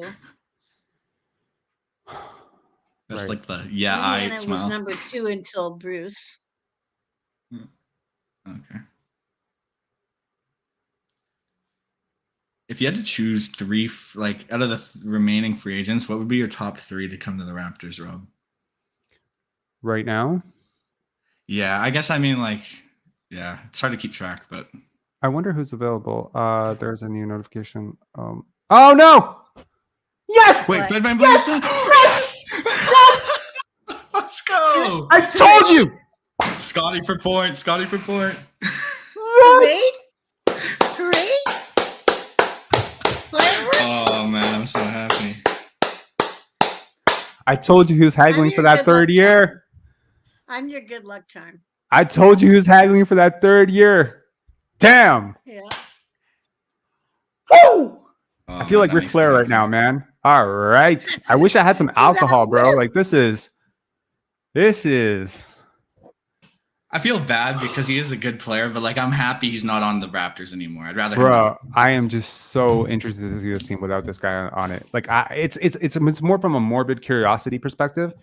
Maybe selfishly, I just want to prove people. I just want to prove that I'm right. It's selfish. It's super selfish. I'm being the Fred VanVleet of the Raptors Twitter sphere right now because I just want to show y'all that Scotty can be a point guard. Like it's so stupid. Like if he could have just agreed to be an off-ball guard, I don't give a fuck what you have to pay him. He's a really good player. But you got to understand one thing, like here, right? There's an incline and a decline to every single career, right? The Raptors, from signing him as an undrafted player to letting him go right now, I know what people are going to say. It's the asset, it's whatever, blah, blah, blah, blah, blah, blah, blah. I get it. I feel you, right?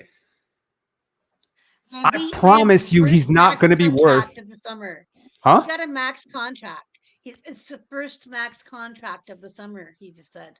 Whoa. It is the, like, you do the math on this. It's not worth the max contract. Bro, But do he's the math worth on the 3 years, parade 130. view. Darian. That's 43.3 mil a year. Yes, it is. He's not, in my eyes, he's not worth that. But like, I mean, go get paid. Go get paid, man. Hang on. Isn't that more than Kyrie got? What did Kyrie get? I'm pretty sure Bro. Kyrie got like 30 something. Bro, you know that in free agent history, typically when a player leaves your team, like people are burning his jersey. Yeah. Yo, bro, everyone's gonna wear their Fred VanVleet jersey tomorrow because he just made my life. Rich Paul is a legend. Holy fucking shit.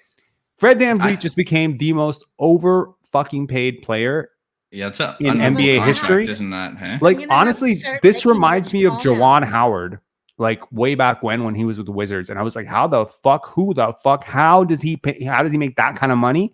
This is the Jawan Howard contract. I gotta start being nice about Rich Paul now because he just got rid of Fred for me. Isn't that like an unmovable contract? Like you won't be able to trade him. Like, bro, honestly, the only thing I don't think they will. But I thought, like, okay, this is unbelievable. Look, okay, so that's double what I would have. I don't want paid to him. hear one person say that Masai effed up because for Masai to look at paying him that kind of money, to pay him more than Kyrie Irving. Thank you, Masai and Bobby, for not being idiots. $43.3 million a year. Yeah. What? And you Yes. realize that Fred scales VanVleet. up. That scales up, by the way. So he's going to be getting Uh, 50 million at the end of that deal. And is that Yeah. all guaranteed? Yeah. Hey. I'm assuming. They haven't said yet. Yeah. It just says Well, yeah. I don't think he would go for 133. non-guaranteed. He's going for that. He's going for that Oh dough. my God. Yo, okay. First of all, I need to thank this channel because I guarantee you, like, the channel did definitely play a part into this. So fuck anyone who thinks it didn't, because it did. And Help me change my I narrative heard a little bit. I heard Will Lou saying, like, I wonder where all of this started. And I'm just like, I know exactly where all of this started, right? Thank Is that God. there's a picture of him with Kyle that Will tweeted out saying he won, of Fred smiling. He won, as in he got more money than Kyle. Can I put a picture on here, Rob? You can Like try. a tweet? Let me see if I can get Or it do I just pull up close. Will Lou's Twitter? Yeah, pull up Will Lou, and it's the second tweet down. He won, and it's a picture of Kyle and him. And him. I think it's Kyle. He's wearing number 7. Did I get blocked by William Lou? That would be hilarious. No. Did you? I mean, he would. He could. No, Will's a sweetheart. I get along really well with Will. Hang on. What's his Twitter handle?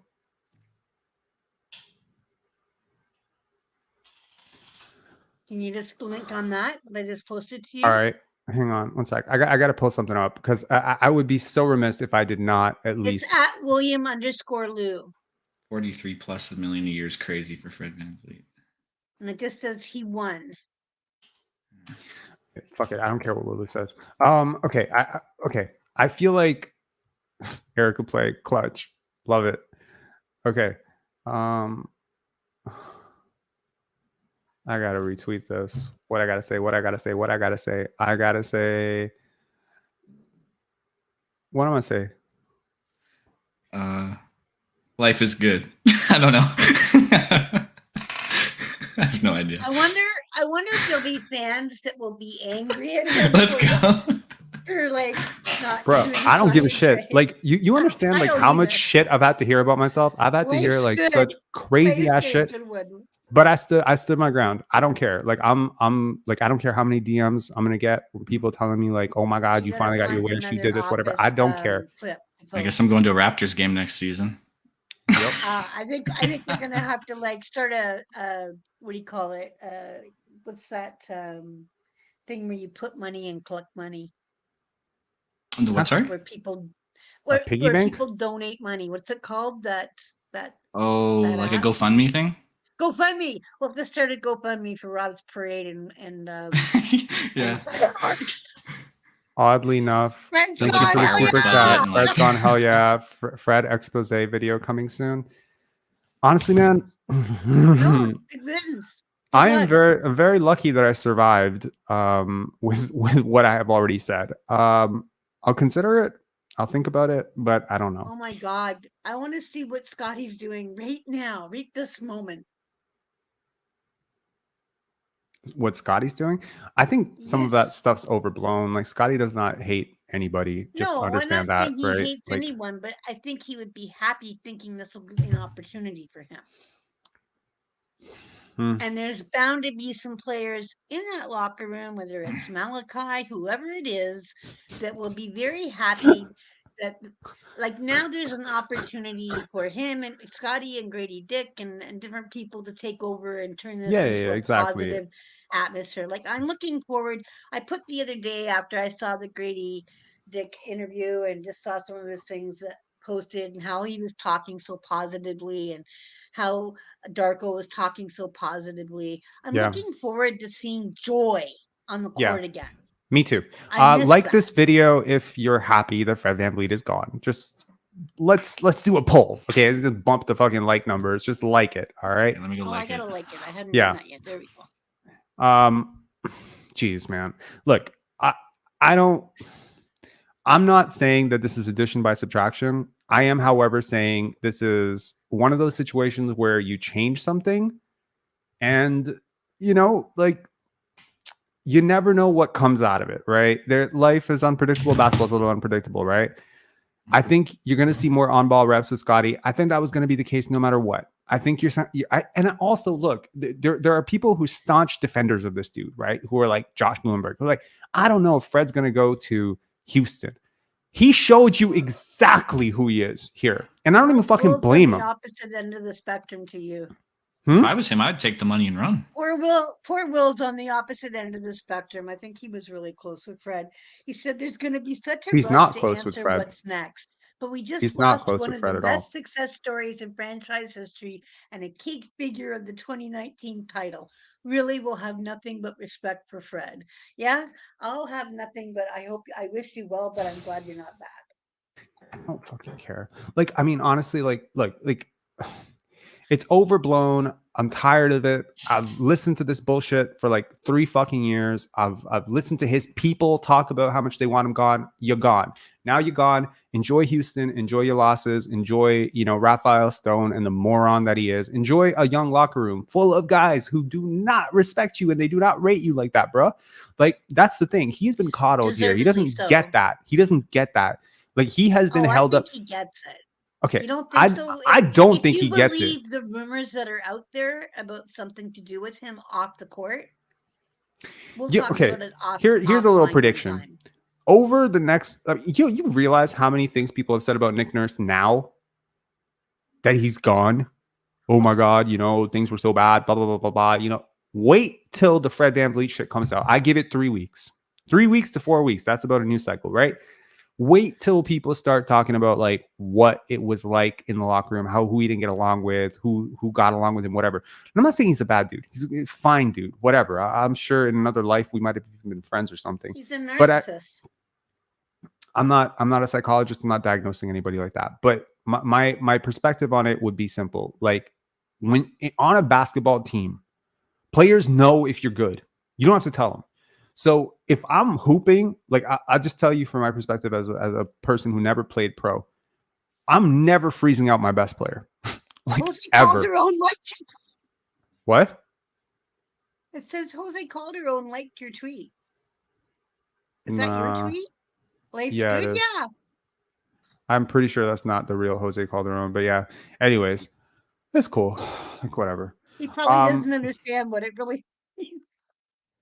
Jose speaks English, man. I've spoken to Jose before. No, but he probably thinks you're being positive towards it. Well, I left it deliberately vague since this is the life's good. Life's good, man. I'm not talking about his life, I'm talking about my life, because you know what? Yeah. I'm gonna tell you right now. Like, I wanted to do like real content with this channel. Like, I'm talking to a neuroscientist tomorrow about like performance, and I'm so excited about that fucking thought. And I can't even tell you like how excited I am to not have to fucking dissect Fred and his teammates and his post-game pressers. I just feel light right now. I feel happy. I feel elated. I feel, I don't feel a sense. I don't even feel 1 ounce of trepidation about this. And I told y'all all year this guy was chasing the bag. Everything. Now ask yourself the question. Now, every agent can tell you who's going to have cap space, what kind of offer they're going for. Imagine you're Rich Paul, right? And you called Fred VanVleet at the trade deadline being like, yo, Brody, your numbers are fucking terrible. They're ass right now. You're playing off the ball. Your team's not winning. I can get you $43 million a year if you can get those numbers up to like somewhat respectable, just so they can sell it to the fan base as, yo, bro, look at this. We got this all-star, right? You're telling me that you're going to put Scotty and Delano's development over that? I don't even blame him. Whatever. I wouldn't have done that. Fine. That's me. That's you. Whatever. A lot of players would have. It's up to the organization to stop it. This is not all on Fred. Don't even joke about it. It wasn't all on Fred. There are just certain people who just find situations where they're not fit for it. You take if Fred VanVleet was your bench guard, that type of alpha, rub people the wrong way type of personality, keep people in check, that's fine. There's got to be someone above that, though. That can't be the top guy. And Nick was equally bingo. And that's the perfect storm when you get shitty situations. You add Nick plus Fred. That's a shitty situation. So I was open to the idea of Fred VanVleet coming back on a 3-year deal, 3-year 90. And I was convinced that 3 years 90 was an overpay. 3 years, You had to 130. guess, what do you think? What Way if you had to overpaid. guess, Rob? What do you think? Do you think Masai? This is what Masai actually wanted. Yeah, I don't think so. I think Masai would have won him back. Let's get FA and NY4 Raps on Don't here. bring it. Yo, you guys are in Jamaica right now, aren't you? Yeah. Okay, What's give it to me quick. What's The your patty. reaction to this? He looks happy. He looks happy. Is he happy? You happy? He's running. He's running. He's running. working. He's got the strut going on. Yeah, man. Oh my You God, got to Sean. you got to move. All right. Look, at the end of the day, the Raptors don't get better because of this, but I don't think they get as worse. Hey, as how are you? Hey guys. You asking me how Okay, I'm yeah. doing? How do you think I'm Yeah, doing how on a you scale of doing? 1 to 10? How do you think I'm doing right now? 185. I'm good. I'm good. How are you guys doing?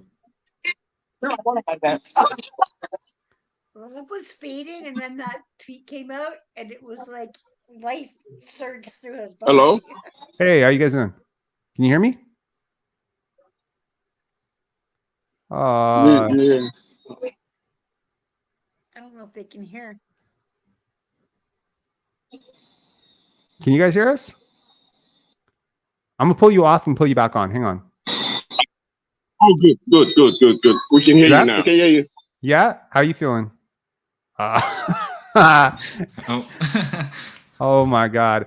Where'd they go? Okay, now I'm not assuming the free agency is done, and They so were strutting, eh? they'll call back. If they call back, it'd be great. So now I am very curious to turn my attention over to what the Raptors are going to do next. Hopefully. All right, what up, guys? What's going on? Good, what's up? How are you? I'm great, man. Bueno Kitty Yes. for the super chat. Thank you Good so news, much. man. Great news. Great. Wow. But who paid him That's an honor, 130 million? Yeah, honestly, if you told me 4 years, 130 million, I'd be like, that's nuts. 3 years, 130 million? If you told me 5 years, Superstar that's money. not. For VanVleet, that is not even up to 6-1. It's making Bro, more than Anthony Davis, it could Luka be 8 Doncic, years. everybody. It could be 8 years, and I'm like, I'm not paying. No, I'm just kidding. 8 years. We dodged the bullet, bro. Yo dodged the biggest bullet. And I think that one of the biggest reasons that we were able to dodge this bullet is because public sentiment is so low on him. You know what I mean? Yeah. Like, have you ever seen this happen? Have you ever seen a team lose a max player and celebrate like a large segment of I'm sure some fans are crying right now, and y'all can cry into your 23 jerseys. I don't give a fuck. I have no empathy for people who are crying right now. Actually, I have a little bit of empathy for people who are crying right now because I feel like they really have bought the lie that this team's gonna fucking suck without him, right?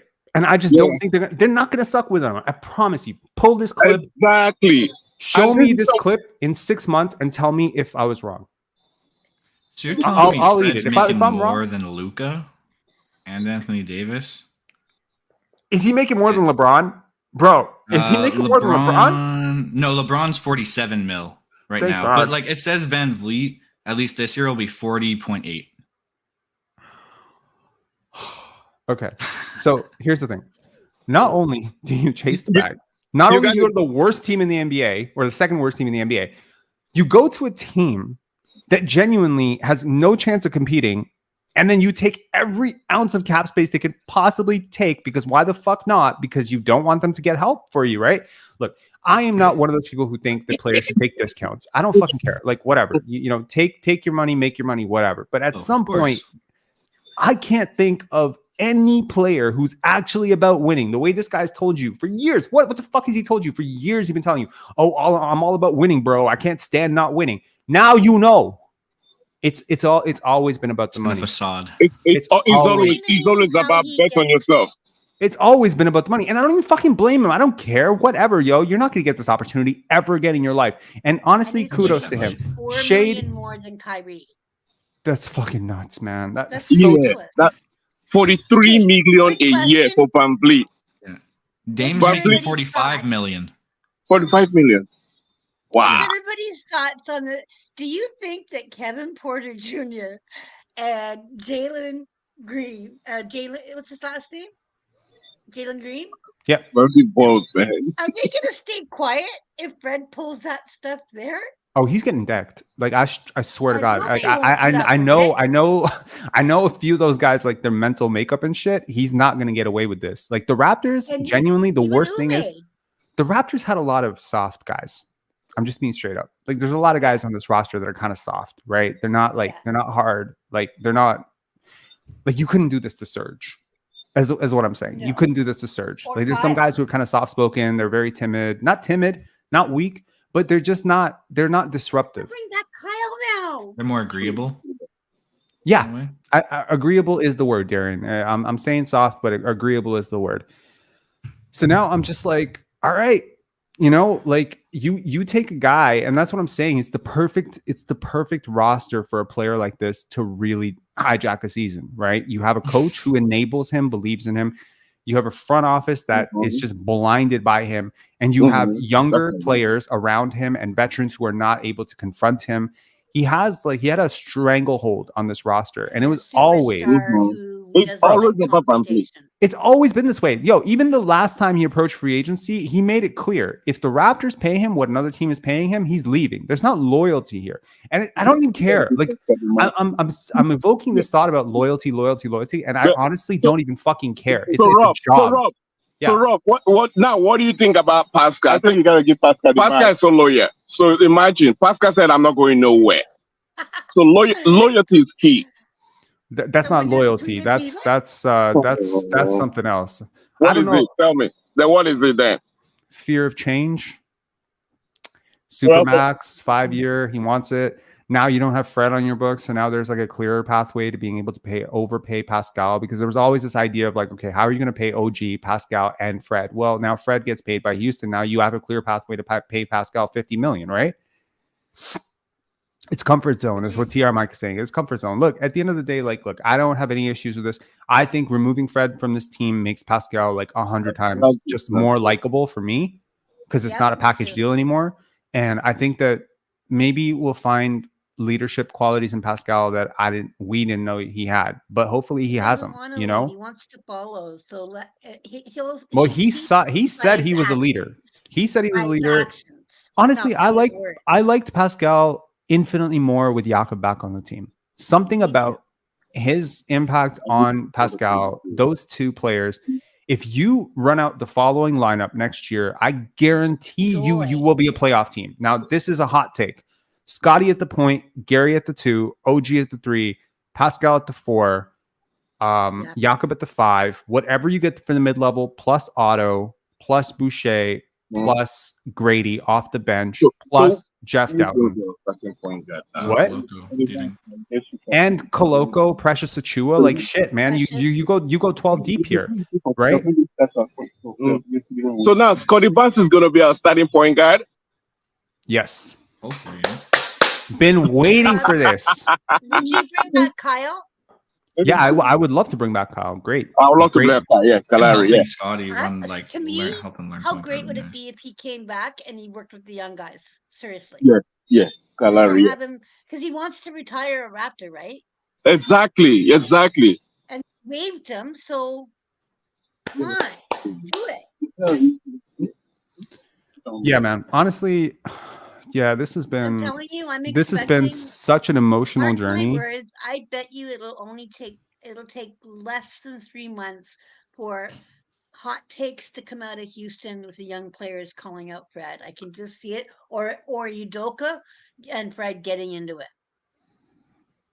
Yo, Udoka won't take it at all. I have been trying to warn teams that this is not going to work out for you, no matter how well you think it's going to work out for you. It's not going to work out for you.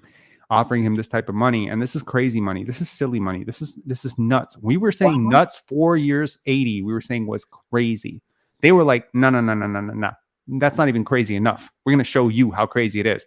Now, here's what I believe happened, and this is the text that I got midstream, which was he's leveraging. So what I think what happened was there was a real like, if I can get 4 years. Right? If I can get 4 years, 120 or 130 from the Raptors as an offer to put on the table, Yeah. I can play up to Stay. the Houston Rockets. Like, if you want me to suffer by going to this team and leading this group of young guys, you're going to have to overpay me a little bit because blah, blah, blah, blah, blah. Now, the real economics of this, seriously, is the Houston Rockets massively outbid themselves. Yeah. Massively. We Because don't if even the know if Toronto Raptors, offered a deal. huh?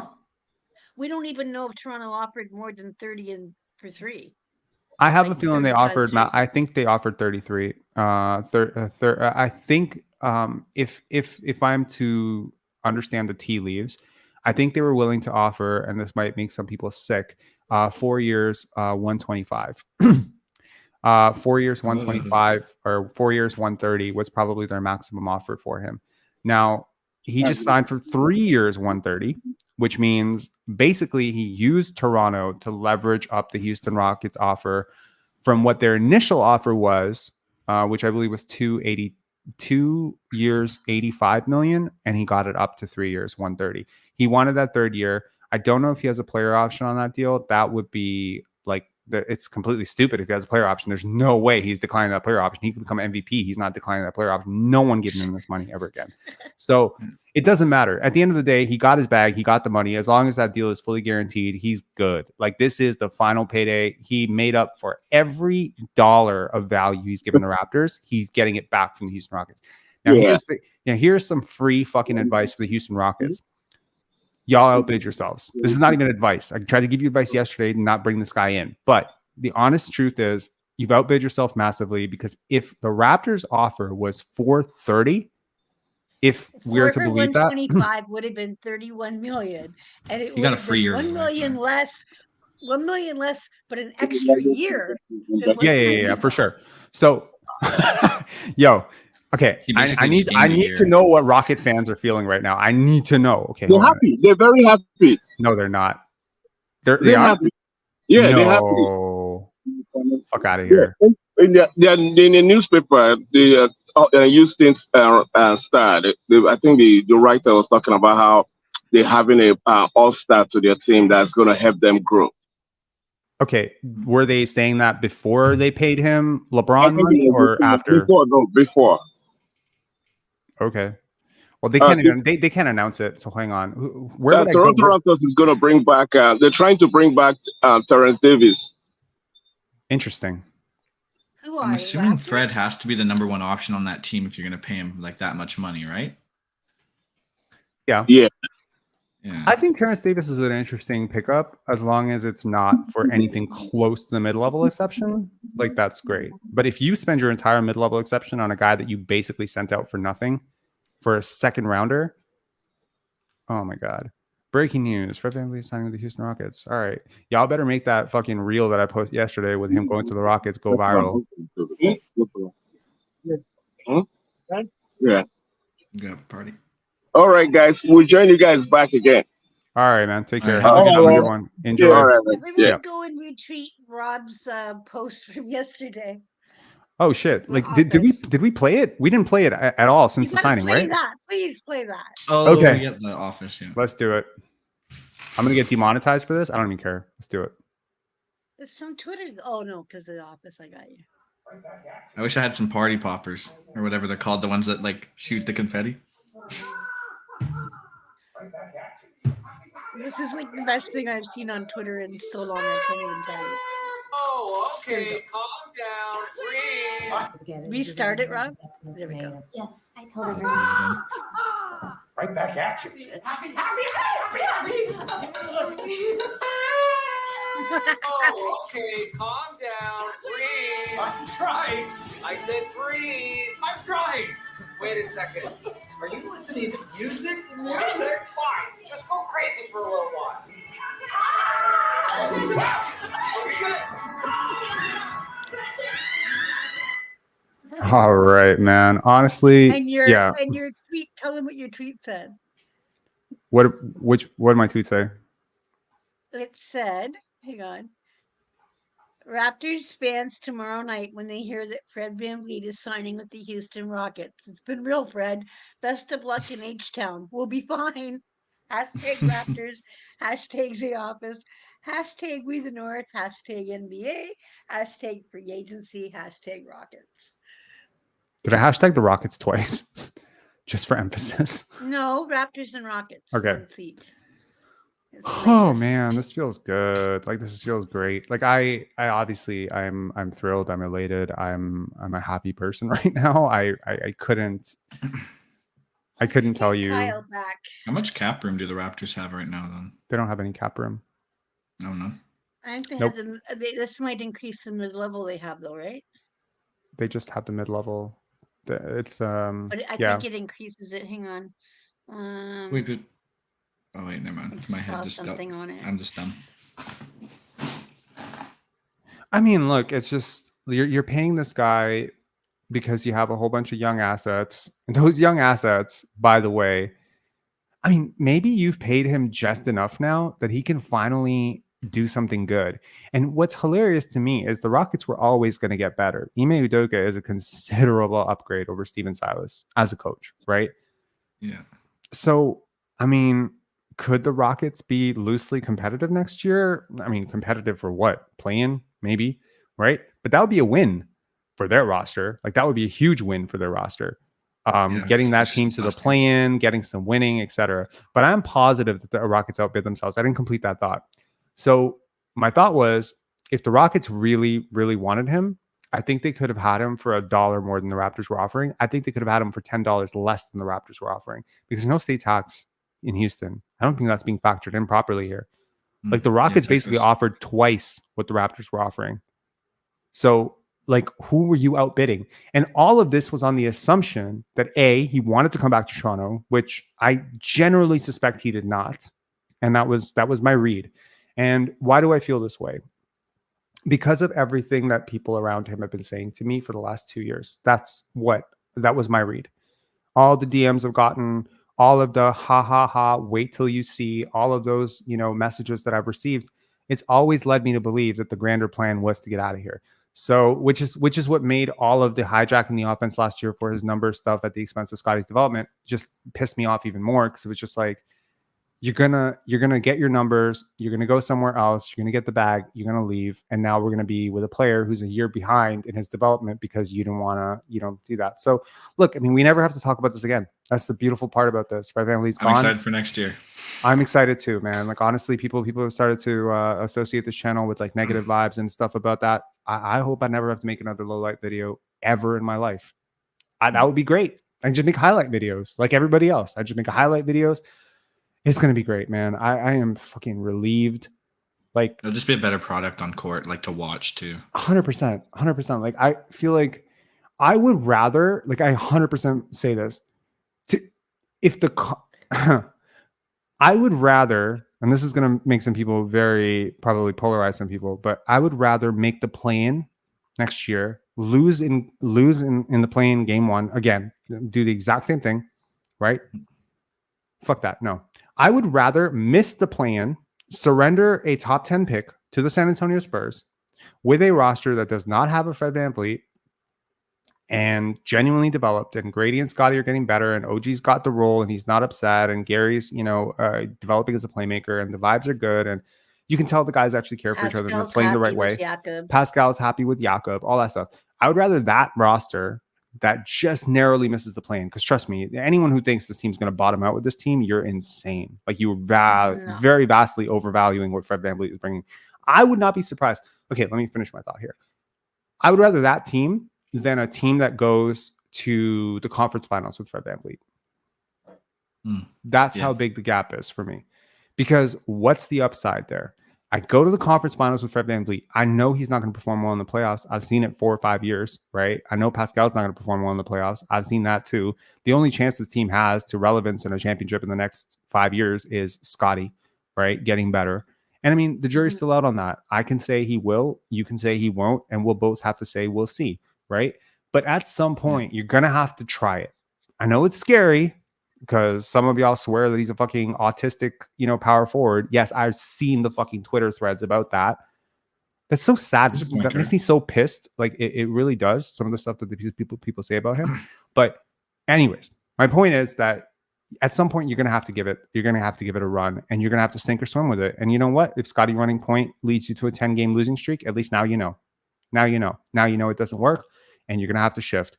And at that point, maybe you can trade Pascal, or you can trade OG, or you can trade something. There's still assets on your roster. I think this roster is deeper than people give it credit for. Or maybe you can start Jeff Doughton. I think they really believe in him. But I think what's going to happen next year is I think this team's going to win 44 games and surprise a whole bunch of people. Darko Rajakovic is currently 51-1 odd for Coach of the Year. After this move, I'm putting bets on that. I'm not trying to tell y'all how to bet, but like this team has serious boom potential.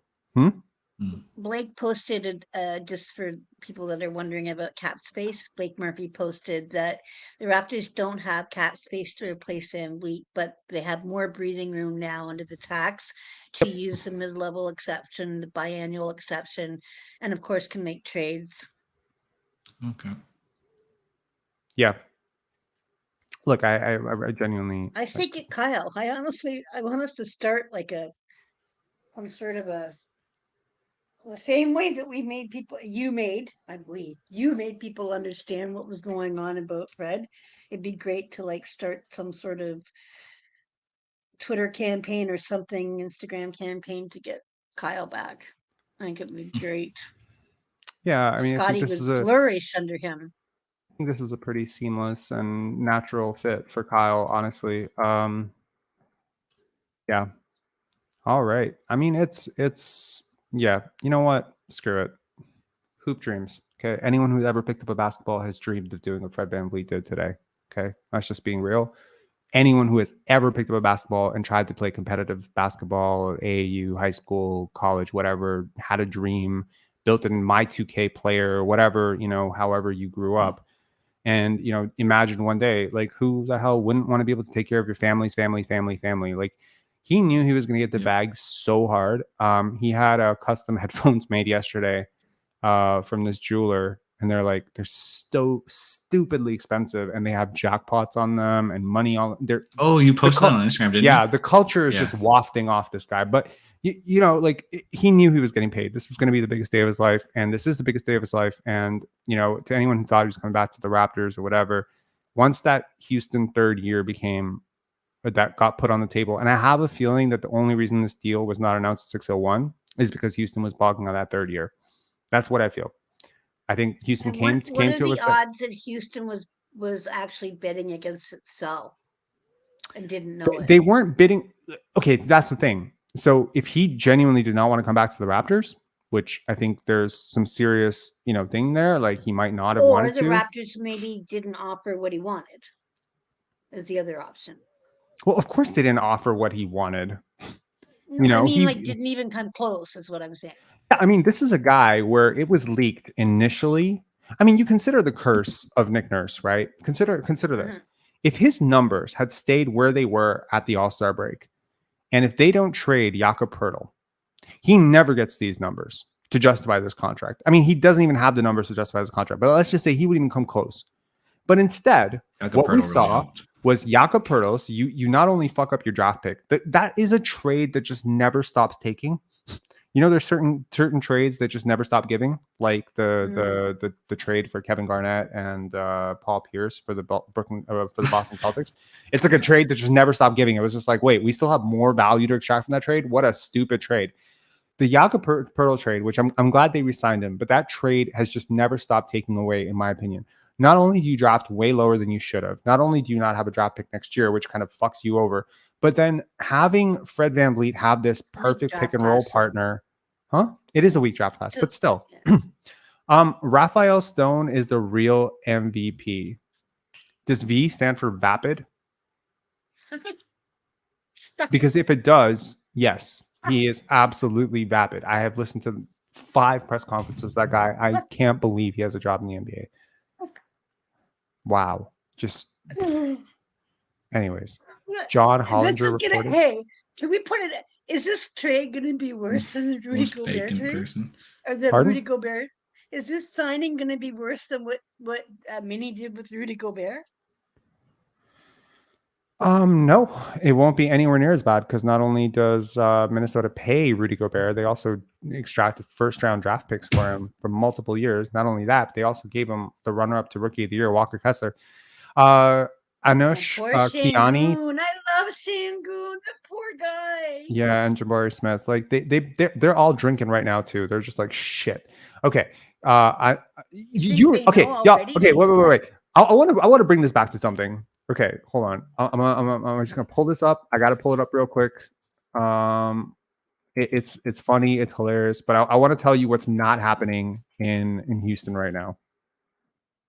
Wait, are you suggesting that they already know on that team, the players, what Fred's really like? I guess because they all talk. Right? Jalen Green and Scotty Barnes are like really, BFFs? really fucking close. Like, Oh shit! So it's not. It won't even take 3 months for one of them to call him out publicly. Then I'm gonna call him out publicly, but are you where kidding is me? that? Where is that Porter? clip? Porter is I'm- one of the worst guys at that kind of stuff. Like he gets suspended for calling out teammates or getting angry, Okay, look at this. and it's his position Recordings that just Fred's got taking. better. Right. Okay, so this is a clip from many years ago of Blake Griffin and DeAndre Jordan finding out about Chris Paul. This is what's not happening in Houston right now. That's pretty cool. No way. So who do you have to look? Who wants a free Sharpie? Yeah. Are you serious? That big Lob City. Oh my God. For who? Hey, who did they give up again? We don't care. Yeah. Hey, who's Eric? Who else? So that's a video of Blake Griffin and DeAndre Jordan finding out that Chris Paul, one of the best point guards in the NBA, was coming over to feed them lobs and create Lob City. What's hilarious to me is that is definitely not happening in Houston right now. I wonder if Definitely not. Louis Statsman, the Wizards are about to field a whole lot of phone calls from the Toronto Raptors. Okay, well, what are we thinking? Tyus Jones?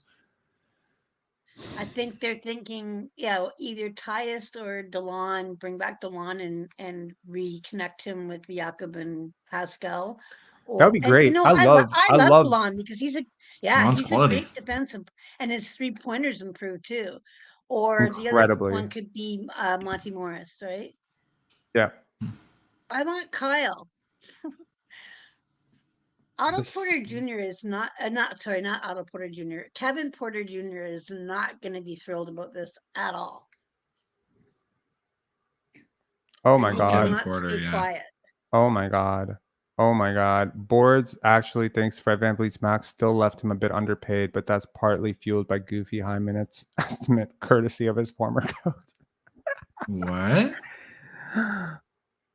Overpaid for 4? Hang on. That's not an overpay? Underpay.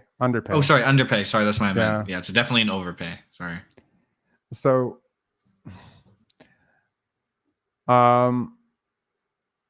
okay. This is okay. I speak for every nerd everywhere, every math nerd, every analytics nerd, every statistics nerd. Sometimes you have to watch the games. You can't just rely on the numbers. You have to actually watch the games. I promise you, if you watch the game and you walked away with the impression that he's as good as Kyrie Irving, you're stupid. The talent level is completely on a different planet. Yeah, you play high numbers. You have an elite pick and look. I'm excited. I'm excited that this is over because I have a hypothesis, and my hypothesis is that this guy's massively overpaid, and that if you take him out of a system which completely catered to him in every sense, right? Like, you're talking to somebody who literally broke down every game that this guy played in slow motion last year. I've watched him. Like, I've watched him, rewatched him, watched him in slow motion, watched him zoomed up. Like, I see all of the mistakes that Raptors. What? Dennis Schroeder to the Raptors, $26 million. Oh, fuck my life. Really? I don't know about that. Dennis Schroeder's it's not bad. Oh my God. 2 years, $26 million, so $13 million a year. Wait, so yeah. He's gonna be a bench guard? Wait, what about Kevin Rio for being an awesome content creator. Thank you so much, guys. Actually, I just want to share something. I don't know where our subscriber growth is right now, but I have a feeling that we may have crossed 6,000 while this live has been on. If we haven't, I'm pretty sure we're really close. Hang on. What Are we was your close? goal? 10,000? My goal is 10,000 by the season. Okay, we're like 32 subscribers away from 6,000, which is pretty crazy. We also crossed 2.3 million views, which is also pretty crazy. Hey, congrats, bro. Thank you. Like we really only started pumping out content last year at this time. That's pretty much when. So this in 1 year we've crossed 2.3 million views. Is insane to me. So thank you guys. And and honestly, this super chat right here, I think put us into our most lucrative month ever. $100. Wow. Oh, thank you so much, Ken. Appreciate it. Thank you. Yeah. So I mean, this is it's very humbling, and I'm in talks to do some pretty amazing and huge things with this channel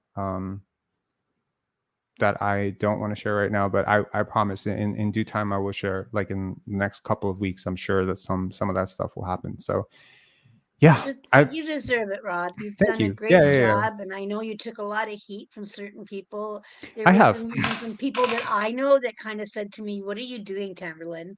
And I said, I like him. I like his takes. He's honest. He owns when he's wrong. Like you people don't. And it's the one site that I come on frequently because I enjoy the stream people. I enjoy you. We have fun when I'm on here. You always make a lot of money when I come by. Yeah, maybe I need to start sending you commission checks. I'm a good luck charm. Yeah. Look, like I mean, I understand what people in the media space say, and they always deny it too. Whenever I call them out on it, and I don't even call them out like in a mean way. Like I'll write an email and be like, "Hey, I heard you said this, and if you want to talk about it, I'm good." They always deny it. They always say like, "I didn't say that about you. What are you talking about?" And they treat me like a little bit like a crazy person when I bring it up. They'll be like, "Hey, man," like I don't think anyone wants to be the subject of like one of my 40-minute rants. And I wouldn't do that. I don't know. Anyway, so my point is like if I'm going to say something about you, I'm just going to say it. I'm going to say this is who I'm talking about. This is my issue with what they said. I've done that with Sam. I've done that with Blake. I've done that with Will Lu, Doug Smith, man. And it's like all of these people are kind of on the other end of the aisle, like in terms of how they see the game, and we just fundamentally disagree about stuff, right? So it's whatever. Anyways, Dennis Schroeder, how does he fit? I looked at his analytics earlier. They are not great. Blake was kind of good with you though, because he came on and talked to you, and he was nice to you. Yeah, he was fine. Like I think we were we had a little bit of email communication after that. It was all cool. Like I mean, I had no issue with Blake. I had an issue with him saying that Scotty was, him echoing the term the sentiments that Scotty did not work hard, and I kind of had an issue with that. Let's see what the Raptors got with Dennis Schroeder. Look, this is close to the full mid-level, right? And they still have the BAE. Pardon? Yeah. Okay. So, I mean, look, it'll be interesting. Obviously, I think, Dennis Schroeder is an interesting thing because, all of those, and honestly, I gotta own up to when I'm wrong too. I didn't think that there was going to be this level of market for Fred VanVleet, and I had not expected the Houston Rockets to do this. But, there's an old quote from Daryl Morey, and I believe it's from Daryl Morey or Brad Stevens. I can't remember who said it, but he said, every year there's like 6 or 7 teams that just really don't know what they're doing. And in a good year, you might have more, and in a bad year, you might have less. And I feel like the Houston Rockets really don't know what the fuck they're doing. I've felt this way for a very long time. Yes, they have hit the jackpot with Alperen Şengün. I fully believe that. He fell to them. He was by far the highest rated player on the board. Sometimes you're good, sometimes you're lucky. Because of that trade with OKC too, I was so pissed. OKC, when I see Raphael Stone, like I see a guy who is just like, man, I hope nobody figures out I don't know what the fuck I'm doing, because he doesn't. I think Tillman is like a young Mark Cuban though, that he tells him what to do sometimes. I read the vibes between those people. It does not feel like they have the most fluid relationship. But anyways, This is uh, this is kudos to Rich Paul. He had Perk on there talking for the last 2 months nonstop about Fred VanVleet. He had several other the ESPN guys saying that all these teams were interested in Fred, and I heard them mention and writers from The Ringer and from Bleacher Report. I read at least 10 teams because I tweeted it today, including the Raptors, so 9 other teams that were said to be in the hunt for Fred VanVleet. And that was all based on what Rich Paul was feeding these people to say and do. Okay. right. So No, I hear you. also just as a heads up about Dennis, when he was with Atlanta, he took a hard didn't have a good run there with teammates and stuff. There was like not good chemistry. But when he was in OKC, I can tell you from when I was covering the Thunder at that time that he was beloved there. His teammates loved him. He's a hard worker. He's really supportive. He's someone that everyone on the team loved, even Russ, who doesn't necessarily love all his teammates. And yeah, so I think Scotty will end up liking him. Yeah, we'll see. I mean, look, you got another fairly inefficient guard, right? Yeah. 54.5% true shooting. It's mark like a little bit above. What's he? What are his drives like? How what's his percentage under the basket? Check it out. I think it's got to be better than Fred. Fred was like 73 out of 75. Pull it up. I don't know where it is. So it was someone. It was on a show that I was watching, or an article that I read. Hang on, I'll find it. And it won't have Dennis in it, but it'll have Fred. Hang on 1 second. Just pull it up.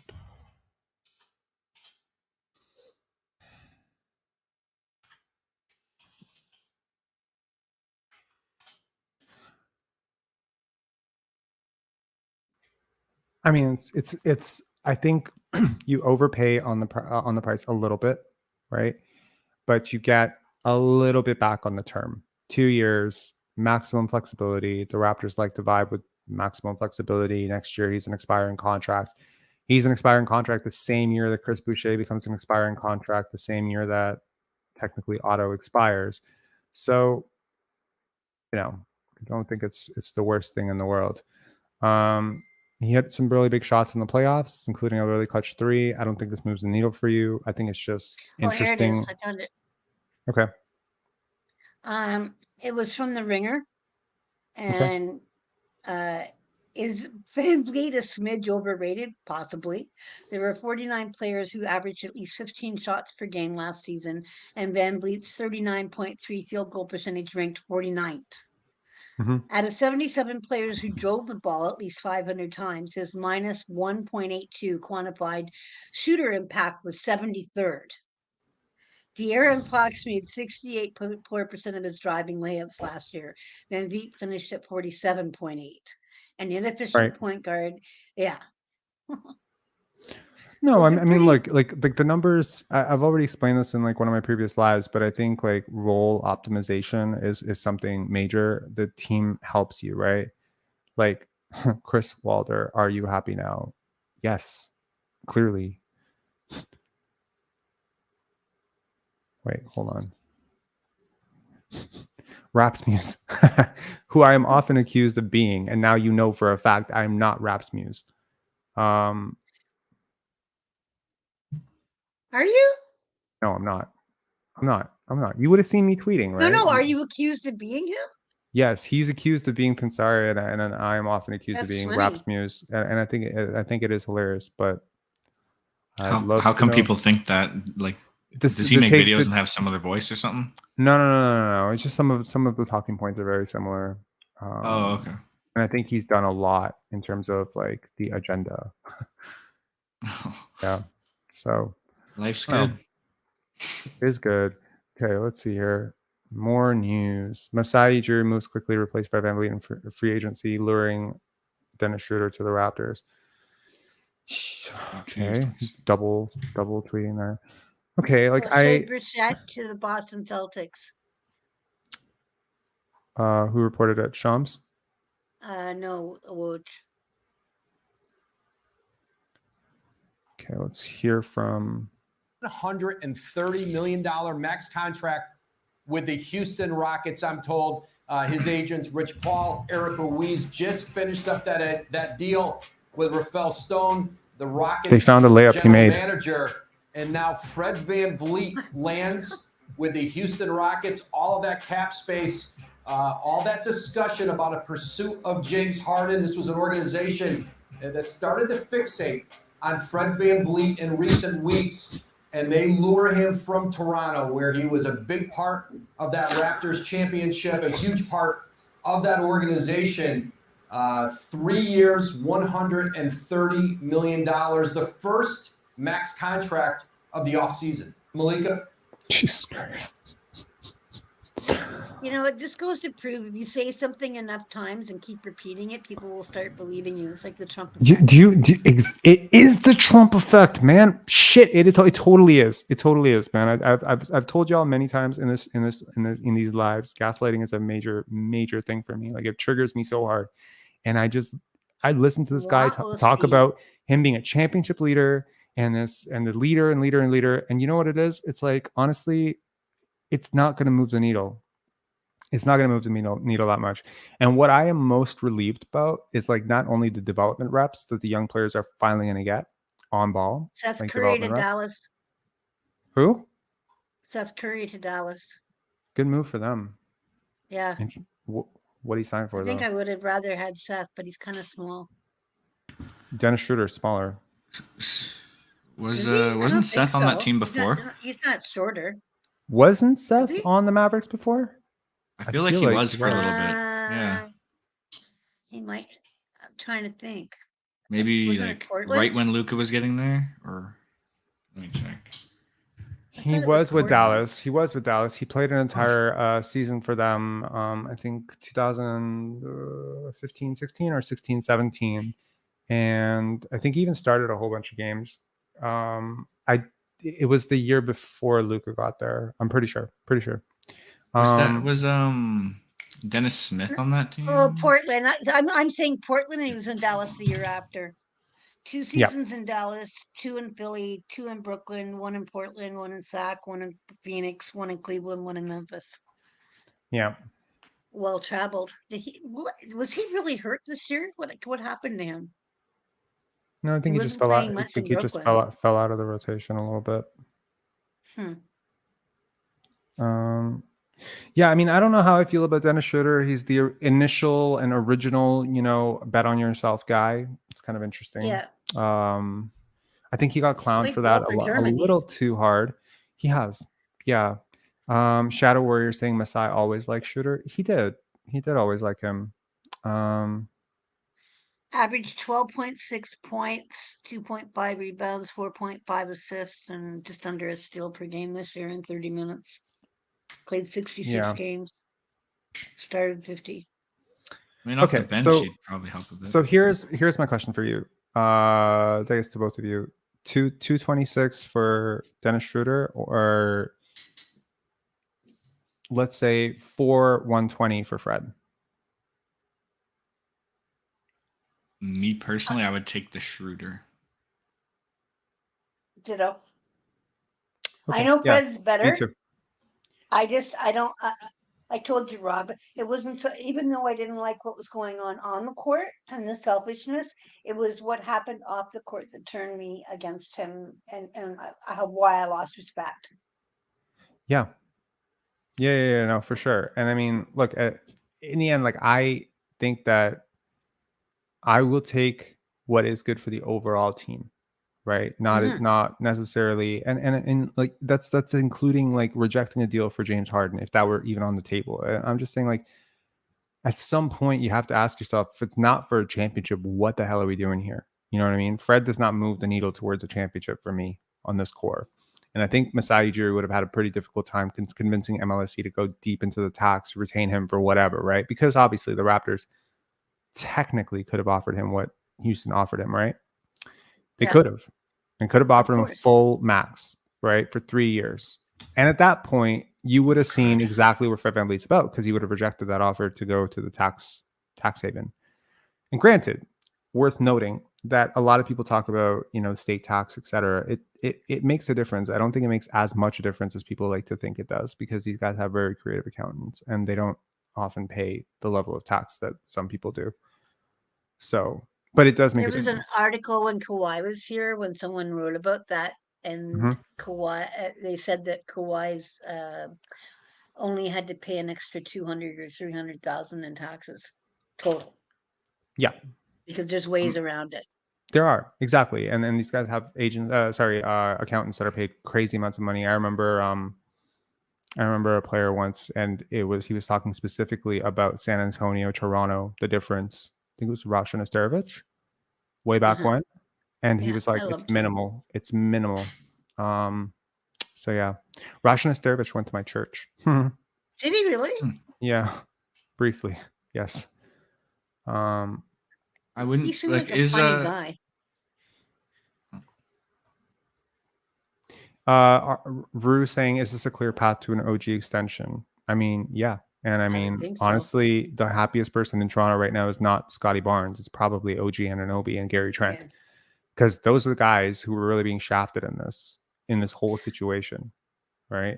I gotta say, like, that might be the biggest blessing out of this whole thing, aside from us, you and I and everybody else that wanted them gone, being happy this era is starting new with Scotty. That I really, how I was panicking that OG was going to be the one. If they traded one of the three, it was going to be OG, and he was the one that I really didn't want to leave. So right, this is a big bonus. So here's my question for you in the wake of this move is, okay, you have a roster which is effectively comprised of, okay, let's break it out.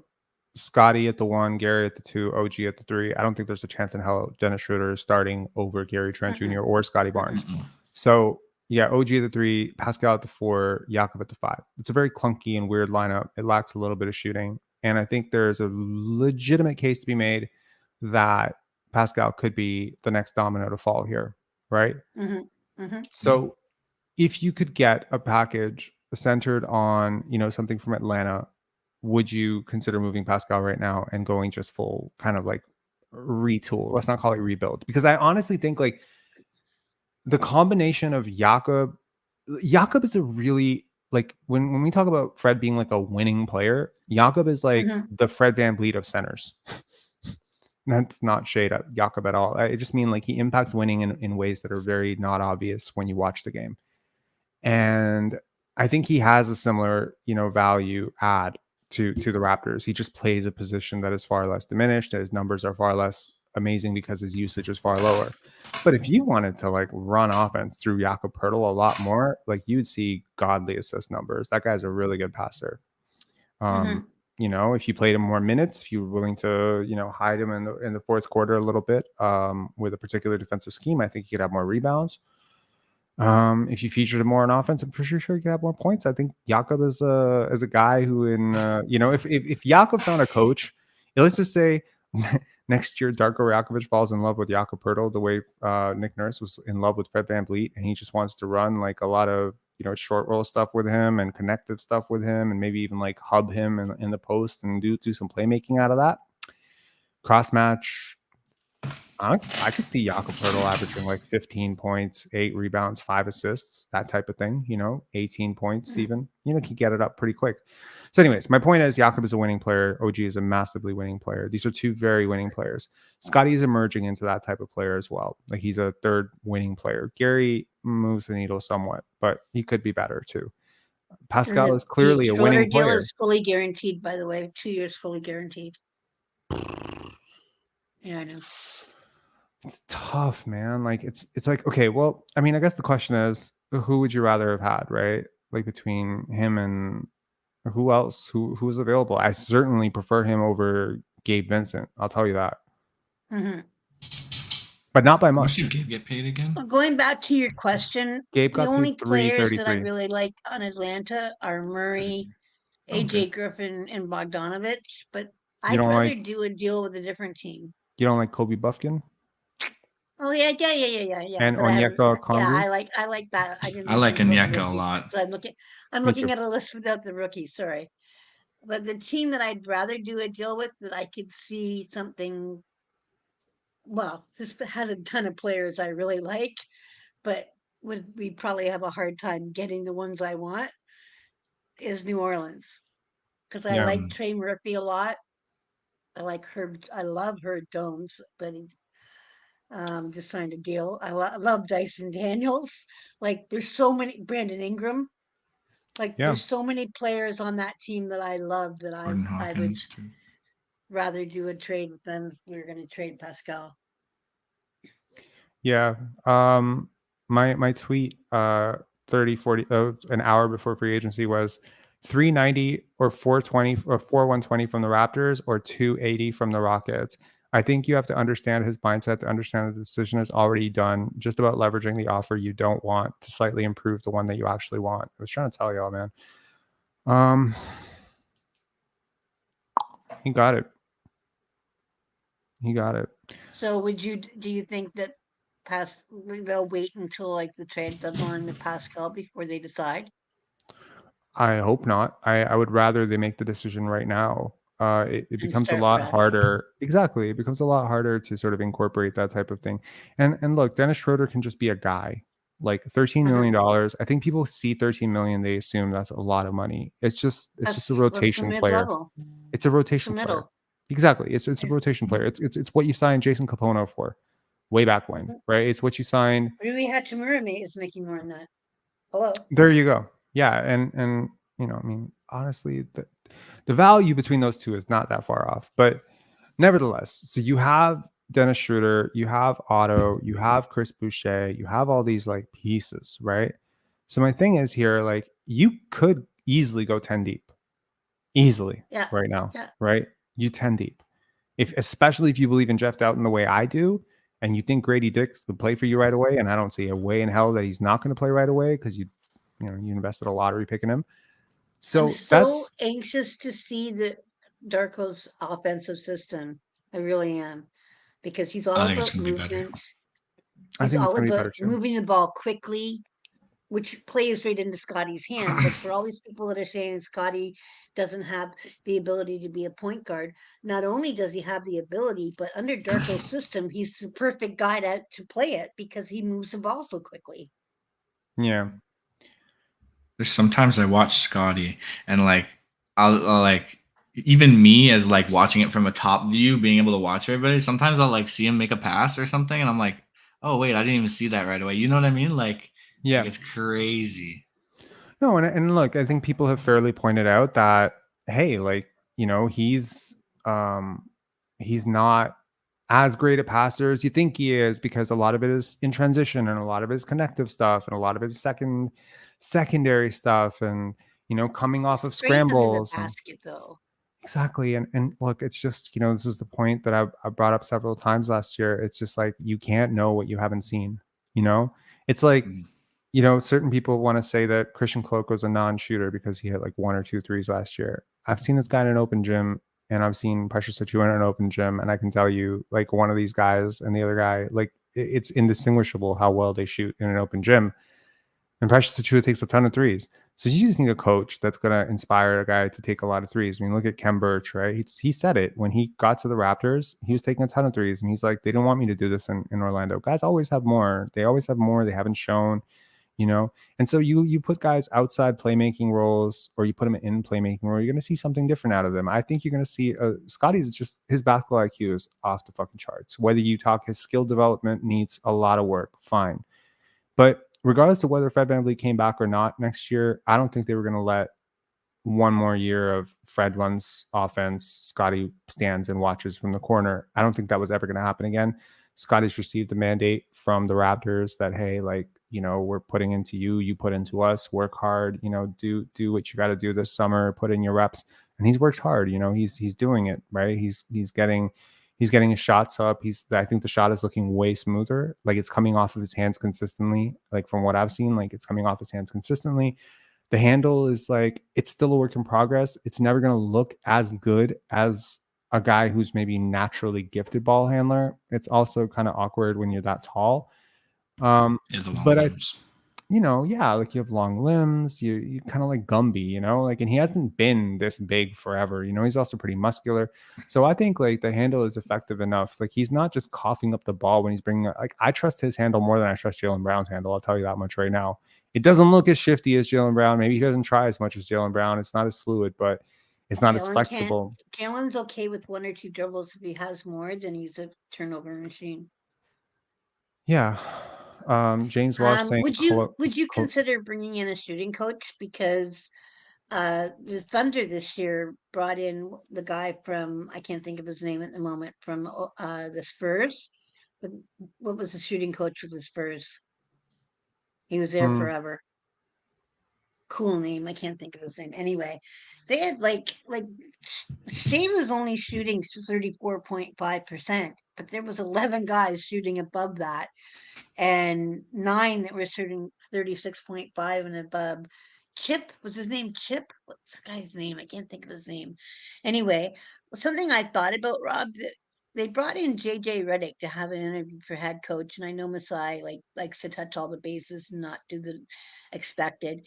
What if they hired JJ as a development coach and brought him in to help teach Grady how to do extra cuts and things like that? Because JJ was like Steph. He was known for running constantly and repositioning to get shots, and he could work with the team to help them improve their 3-point shooting. Mm-hmm. Would you? Chip England, is that his name? Yep. Yeah. Anyway, what are your thoughts about that? Bringing him in? Yeah. To help guys out? Or someone like him. No, and they will certainly invest in development more than they ever have. I think both hires so far show that direction, right? The team is definitely going to the direction, and shooting is a bit of a weakness on this roster across the board, and even more so now that you've lost Fred VanVleet, right? So I don't think there's anything that's stopping them from getting that type of person. And there are many shooting coaches around the league, right? Which guy is in charge of the defense? Is Jama offense or defense as the lead assistant? I don't know yet. I don't think they've defined those roles yet, but I would imagine that Jama has more to do on the offensive side, but we'll see, and yeah, I mean, so the Wizards guy is the defensive coach? We shall see. I don't think the coaching roster is fully filled out yet. It's like 5 guys deep now. So we'll see. I mean, I'm not sure who's going to be front of staff. Obviously, I think Jama would not have left, his position in Golden State if he was not the lead assistant here. I think he's going to be the lead assistant. I thought those were the 2 lead assistants. I could be wrong, though. I believe they are. Yeah, so we'll see. I mean, it doesn't always break down like that, though. It doesn't always say, okay, one guy's lead on offense, one guy's lead on defense. It doesn't always work that way. But it might in this case. I don't know. But I'm looking forward to Summer League now. I'm really looking forward to Summer League. Scotty's been like really different like the last couple of weeks. Scotty? Of course not. Yeah. That would be wild. My God. Yeah.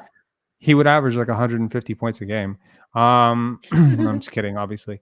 No, I mean, I'm looking forward to seeing our Summer League roster. Obviously, Marquise Noel is going to be an interesting thing to just watch him. Yeah, I'm excited to watch him too. Yeah, it's going to be cool. Like he's a good setup guy, and I think one of the things that's a little bit underrated is, apart from Jeff Doughton, the 9-5 really haven't had a guy to sort of set guys up. Whether it was Malachi or whether it was Banton. Like I hate that, first of all. Like I hate watching teams in an exhibit setting or an exhibition setting where there's no playmaker who can put guys in competitive advantages on the court, and it's just a free for all, and it's just so fucking frustrating to watch. So having Marquise Noel out there to do that for, I don't know, just to simulate what it'll look like, it'll be great. It'll be beneficial. Guys getting accurate passes at the right time. It'll be good. It'll be good to see. And I'm really looking forward to seeing Grady Dick. I'm looking forward to seeing how glaring an issue the lateral quickness and defense is. And, if he can if he can hold his weight, and he'll get better. And I think he'll do some pick and roll ball handling next year. I think that'll be one of Darko's mandates with him to at least at this age, from 19 years old, turn him into a bigger playmaker that can at least initiate the offense a little bit as a secondary creator, because that'll completely change the trajectory of the type of player he can be long term. If he becomes more than just a catch and shoot, 2 dribble pull up type of guy, and he can start like doing a little bit of initiation, a little bit of isolation scoring. I know that people have a sort of complicated relationship with isolation scoring, given how much we saw it last year, but at times it's very useful. So I think developing Grady Dick and Gary Trent Jr. into more playmakers than they've ever been before will be the secret to the Raptors' success next year. I'm basically just worried about that. Where you can playmake from different places on the court, I think you can be more systematically successful long term, as opposed to, okay, well, Scotty playmakes, Pascal playmakes, Scotty playmakes, Pascal. It's just not. It's not realistic. It's not a great way to go. And I think the one thing that I like about Dennis Schroeder, he's played off the ball a lot in his career, and he's been very successful at it. So I like that. I found the article. Pat Delaney and Jama are his 2 lead assistants. And Pat Delaney, although he's coming from the Wizards, he worked with Orlando, Charlotte, and Miami. So I guess he is a defensive guy. Yeah. I'm so happy. Yeah, I think we're gonna When are you gonna buy fireworks? I'm not actually a fan of fireworks, but I may celebrate a bit tonight or whatever. I'm genuinely bummed that there's not an ounce or a drop of alcohol in this house. Not one iota. None. Can't even celebrate with a wine or something. Nothing. I have like it's all good. 3 inches of wine sitting in the kitchen that I might drink. Oh my God. I'm going to buy NBA 2K for the first time in 3 years, and Fred VanVleet's not going to be on the roster. And, I'm genuinely curious to see like what Houston Rockets fans are saying. I don't know if Houston has fans at this point. Do they have fans? Do they have fans, right? The Houston Rockets. One of my high school teammates was a Houston Rockets fan. One of my followers said something nasty to you, Rob. Who? One of my followers said something nasty. Believe me, I don't care. What did they say? Let's hear it. I don't fucking care. He said, I hope that Panzer hater is happy now. Enjoy riding on some shoulder weighing you numpkey. I'm a monkey? Numpkey, whatever that is. I've never heard of it. Cool. Great. I tell you, I have had to develop such thick skin to just do this. Like to just do this without like having an emotional reaction to stuff. And I did have an emotional reaction to some shit because like, I don't know if you remember, I shared a story about how I was held up at gunpoint once in one of these lives. And this person just went on this intense rant about how I'd lied about that. And I'm like, bro, I was 15 years old. It was literally one of the most traumatic events of my life. And you tell me I'm lying about it? Like I was genuinely hurt by that. And I think sometimes it's just like, I've heard and I've seen some pretty intense shit. Someone called me a mental patient the other day. Someone called me autistic. Someone called me, I am technically on the spectrum, which is fine. You call me a lot of stuff. I think we all have bits and pieces. Yeah. Seriously. Yeah. So, I mean, like but I used to have like a sort of like a emotional reaction to it every time. It would be like, okay, wait, why are people saying this about me? That's very mean. And I spoke to someone yesterday who was like, let's just say like very, very, very connected in the Toronto scene, trying to do some good stuff for us. And he was just like, bro, you need to not read the comments. I'm like, I'm trying to get to a point where the comments don't bother me because I'm always going to read them, right? Like I read it. Like I will read it. I'm not like, well, I mean, I don't read it. This one surprised me simply because this guy typically I've never seen be like this. However, I will say that the majority of comments, like when I see stuff from Twitter, especially, because I like to watch reality TV while I write, and just to like it's like brain dead things that I watch. It doesn't take any real brain power, right? And people can be so cruel and mean. And I find that the people that are the most negative are the ones that are speaking. So the ones that are the most positive aren't necessarily as driven to comment. So when someone says, Rob, you're amazing, for every 10 people that believe that, one person will write it. But for every 10 people that don't like you, 9 out of 10 will write it. That's what I find with Twitter. And again, I feel It's a biased opinion, but Trump, I feel, made that happen. Because if Right. you go back to before Trump and all the lies and his January 6th and all the shit that went on in the States, do you remember the world being as negative and as mean? Yes, You do? I do. Yeah. Well, it It might have just, been, but I don't think it it was was just as quiet. overt. It was just Yeah. quiet. People got loud Yeah. about it after, you know, like I'm a strange case because I blend into a lot, right? Like when I like if I go to South America, just based on dark hair, dark eyes, people will start speaking to me in Spanish and they'll assume that I'm Spanish. And then if I go to Italy, obviously people assume that I'm Italian. If I go to Serbia, people assume I'm a Serbian. When I'm in a all like super duper like white room, people don't look at me different. And when I'm in like a room that's a little bit more multicultural, people don't look at me as like the blonde haired, blue eyed guy. I've Me always too, because I appreciated have dark that. hair and light eyes. Right. So like, I mean, you know, that sort of ambiguity of you could be from anywhere sort of it's a good thing because you hear a lot of different sides of it, you know, and so yeah, I've heard a lot of stuff being said about white people by people that aren't white, and I've also heard a lot of stuff about non-white people being said about people who are white, and they kind of look at you like you agree with what I'm saying, right? And you just kind of like, Oh, I no, don't put I up with don't, that shit. you know, but they'll say it to you. And so like, you know, I've seen a lot of the hatred. I've seen a lot of the bullshit that's been said about people and, you know, the hate that was in people's hearts. And I'm kind of glad that it's out. I'm glad that people say it. I'm glad I used people to get say in it because only once you thing I ever say got it, in now we fights now with we know. was Now that. we know. We can address it, right? Like once you Yeah. don't say it, you just keep saying it in your fucking living room. Then you just keep saying it out. Now here's the beautiful thing. There are probably 40 million, 50 million American households that feel very, very strongly the way that he felt, right? And they were telling that to their kids, and the kids were keeping it quiet, right? When you have the veil of secrecy around everything, your parents condition you to say, don't say this at school or they'll unfairly vilify you. Well, then the whole thing becomes like a little cult. And that's a problem. You need to get it out there because now when it's out there, you can hear the rational discourse about it, right? You can actually like, yeah. So I think it's important. I think it's important for things to get out there. I think it's important to have these conversations like deep. Is there a See, I Rockets fall on a forum? different side of that because my parents died in a car accident when I was not quite 3 years old. So I I'm grew sorry to up hear with that. an aunt and uncle that were 17 years older than my mother, and they Mhm. were racist. And I would Oof. repeatedly get the strap when I was young, and I would repeatedly get uh, uh, in trouble when I was older, always because I would stand up for inequity and racism.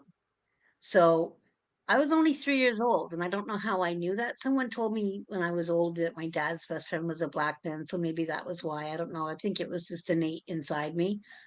But as much as I know that children are taught by their parents and by the people surrounding them, I also believe that we innately make our own Right. choices and know, like when you can be taught, you can learn from things that are done well, but you can learn more from things that are done wrong if you make the right choice. That's Sure. my personal opinion.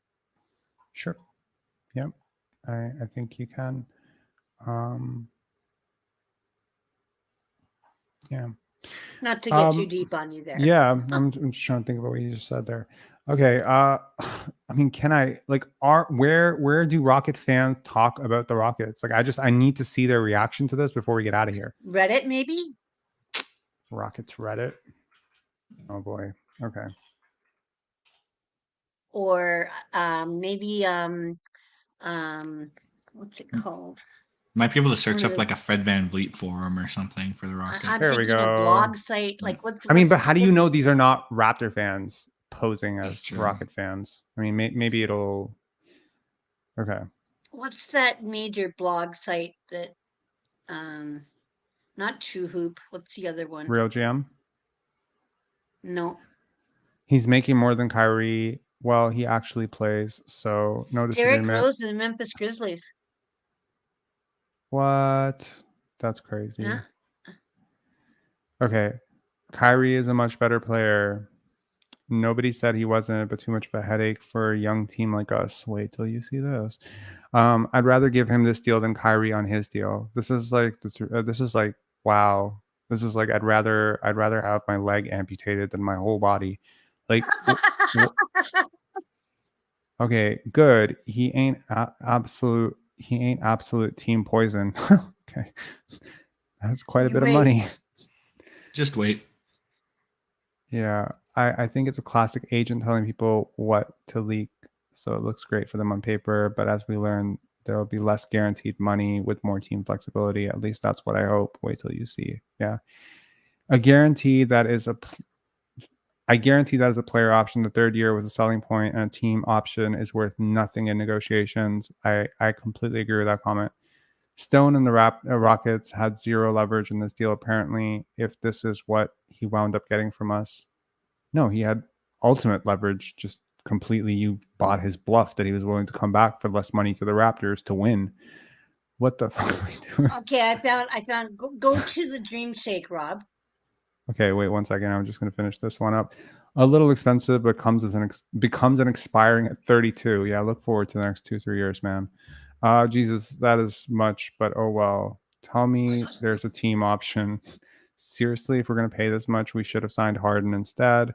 Why does a 6-foot guard who shoots 39 to 40% from the field Now, this guy has asked the right question because he's been a net positive every year of his career. That's also not true, actually.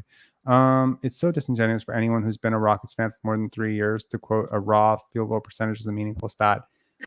Then use true shooting percentage. Shut the fuck up. Like, he's still terrible. Of any fan base, we should know there are so many better indicators of how well a player shoots, and more importantly, how he may shoot for us. I don't understand the glut of field goal percentage comments I've seen in the last week.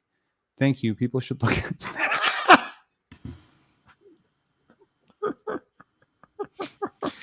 I like the rebuttal there. This commenter is my favorite person on Reddit ever. This is amazing. Like, every thought I've had, he said it exactly. That's hilarious. Harden will not be good in 2 years, let alone 4. But Fred won't be good next month. So I don't understand. Like, I think Harden's a much better player. Yeah. I mean, okay. I mean, first of all, I'm very relieved to find out that the Rockets have fans.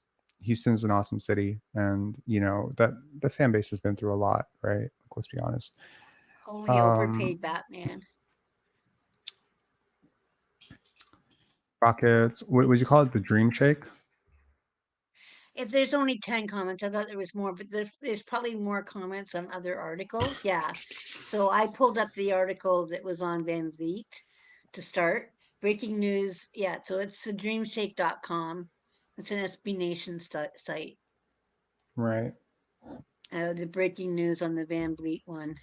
Jesus. Okay. Comments. And you go down to the bottom and you'll see comments. Zilch. Okay. Redwood, absolutely outrageous contract to give a 29-year-old coming off his worst career season as far as field goal and 3-point percentage. I can't imagine any other team offered remotely near what the Rockets did. Yeah.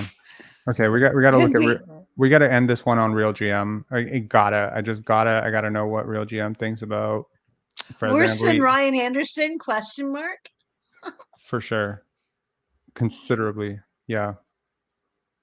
Without him playing a single game, you're saying this is the worst contract the franchise has ever given out. It is by far the worst contract that franchise has ever given out. Okay. Where'd you go, Real GM? Yeah. Okay. Where is it? This board is about to like literally lose their minds because they're so split on Fred VanVleet. There's like half the board thinking anyone who disagrees that he's super overrated is crazy, and then there's another half that's just like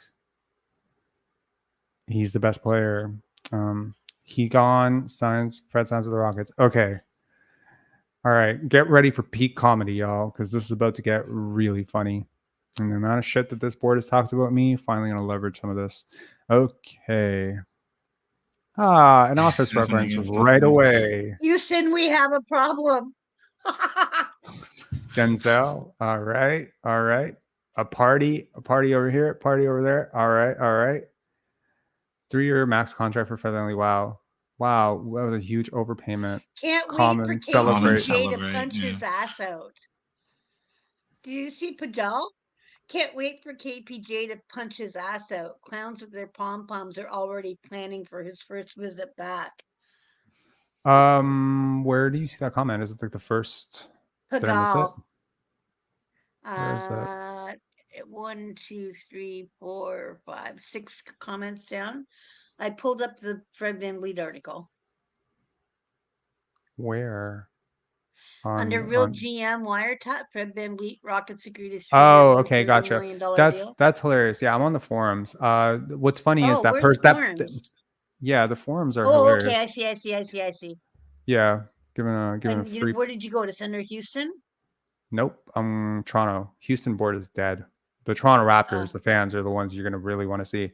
Amazing. Okay. Rest in peace, Houston. God is good. Oh, we bringing God into this. We got Simpsons reference. Thank you, Fred. I sincerely mean that for both your part in bringing the championship and for leaving when it was time. Oh, Art Vandelay, thank you. That's a Seinfeld reference. Yo, bet on yourself. I'm a Fred fan again. Let's fucking go.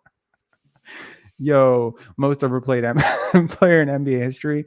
Homie got paid more than the Raptors paid Lowry. Resign. Hey, Raptors fans are rejoicing today.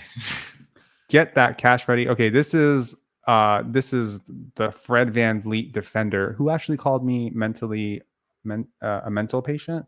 Duffman Which 100. topic are you in? Woj, he gone. Fred signs with the Okay, Rockets. gotcha, I mean, you gotcha, could just look at your screen. I'm literally scrolling through the entire thing. Oh, sorry. Obviously, didn't want to pay him this, but man, another member of that title team gone. Appreciate you, Fred, for those big ass shots in the finals. Yeah, keep living in your fucking delirium of like the past, man. Big ass shots in the finals. Bro, like you don't even get to the finals. You don't even get out of the fucking second round if he had anything to do with it. Like it's such a the stinker. Shit, yeah.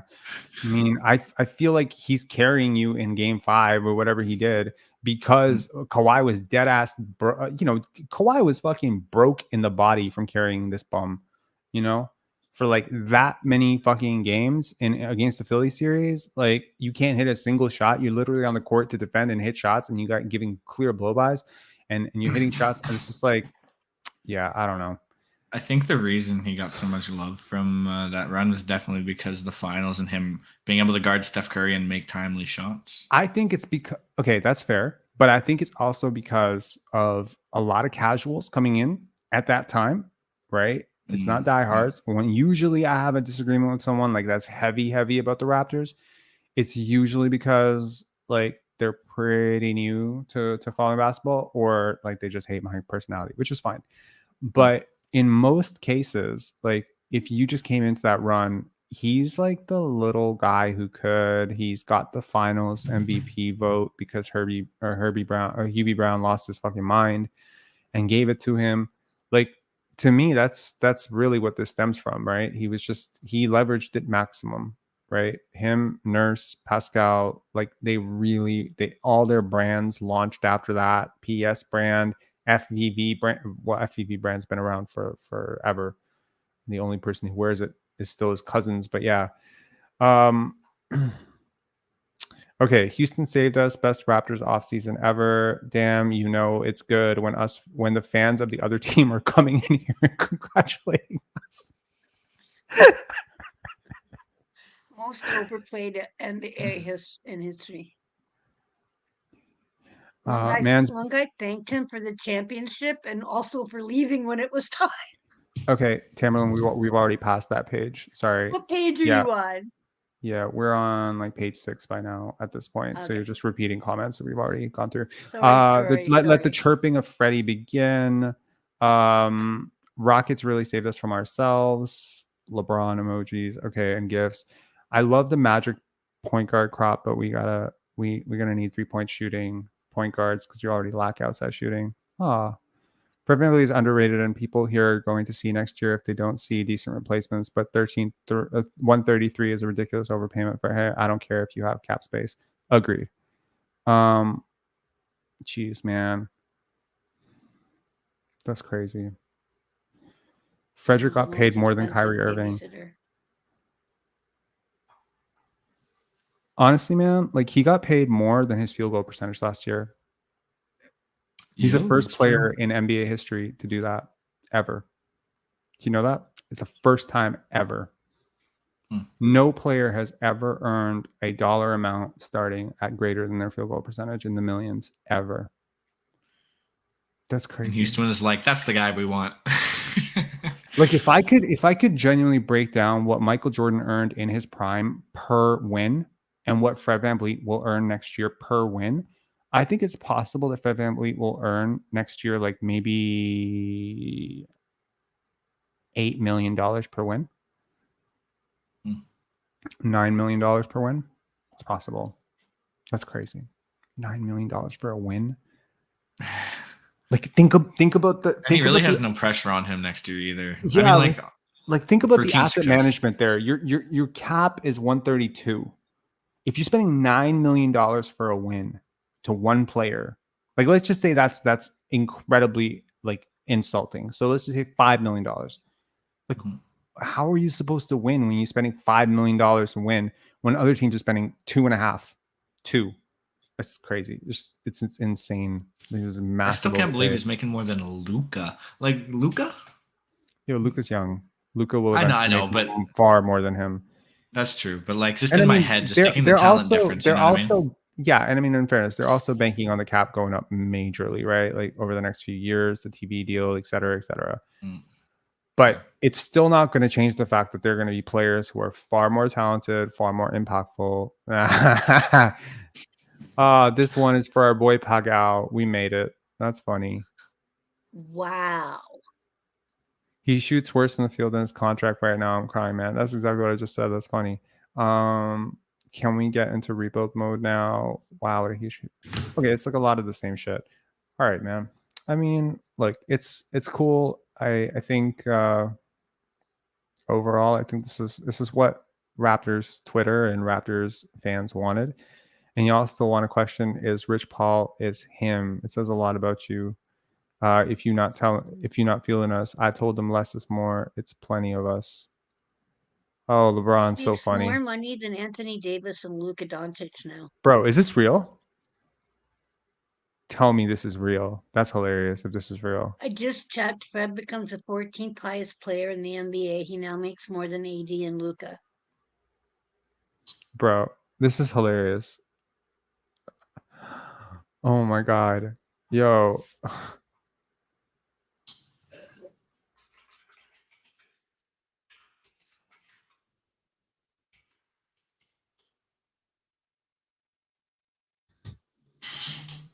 That is that an ad above with Bargiani where it says I'll rebound when you get a girlfriend? I don't know if yeah, real GM that's funny. Yeah, that Sig's been there forever. His wife is hot, though. Whose wife? Bargnani's. I've never seen her. She's beautiful. That's hilarious. Hi, Rob. Because y'all know that I'm scrolling. Yep. Hey, how you doing? That's funny. I may not have I promise you I don't have an account. Oh, I'm going to prove that too. I don't have an account. I've always been accused of having an account. Here, log in. So is Real GM, like I've never been on Real GM, I don't think. Is it just like a place where you like, is all sports on there? Yeah. Yeah, it's all sports. It's a pretty huge platform. I used to be on here about 15 years ago, 17 years ago, roughly 18 years ago. It was a long time ago. Talk a lot of hoops. It was a good place to learn. It is less of a place to learn now. It's not really a place to learn now. It's more like a fucking cesspool of absolute idiots. But there's still some valuable contributions, and I do feel like, you know, to some extent, I think Raptors Republic, the boards. I don't know where intelligent fans talk. I've asked people. They're like, your comment section. That's where intelligent fans talk. I think that's a little bit generous. I think, you know, I've read my fair share of stupid ass comments in our comment section as well. So I would love, you know, maybe, you know, it'd be great. Agree or disagree. I think it would be great to have a Raptors forum where there's like a little bit of a weeding out process to just get into it. You know, like you gotta. I don't know.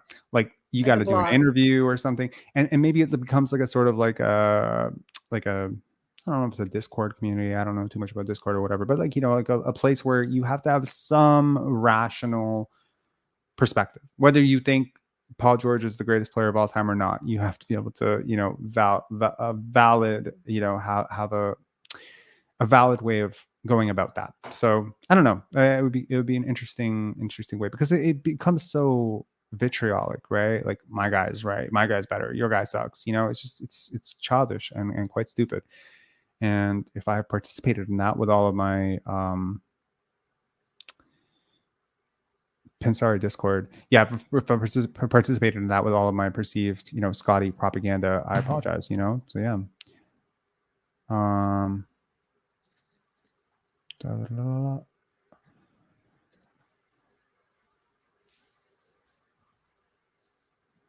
Noble Venom saying Chris Hayes says Raptors are working on a long-term deal with Gary. Yo, man, the news just keeps getting better and better and better, right? Like that's great. And I genuinely believe, like I know that I wasn't high on Gary like a couple of years ago, and I was shitting all over him and stuff. Whatever.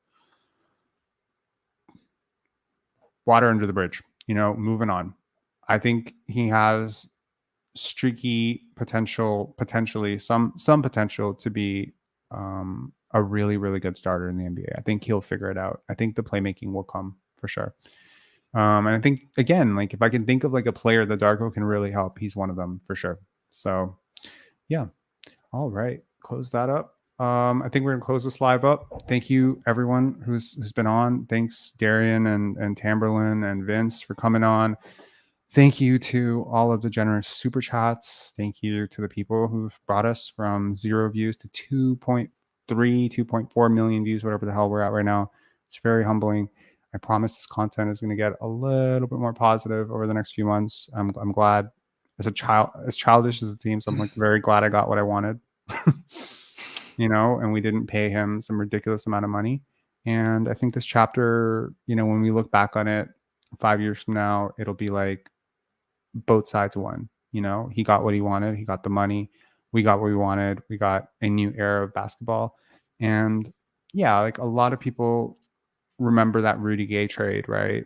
Where Rudy Gay was just sort of like suffocating the life out of the locker room with his behavior and his shooting splits and everything, and guys were just not vibing with it, and people were looking at him like, bro, if you're first option, why the fuck are you shooting 6 for 30, you know?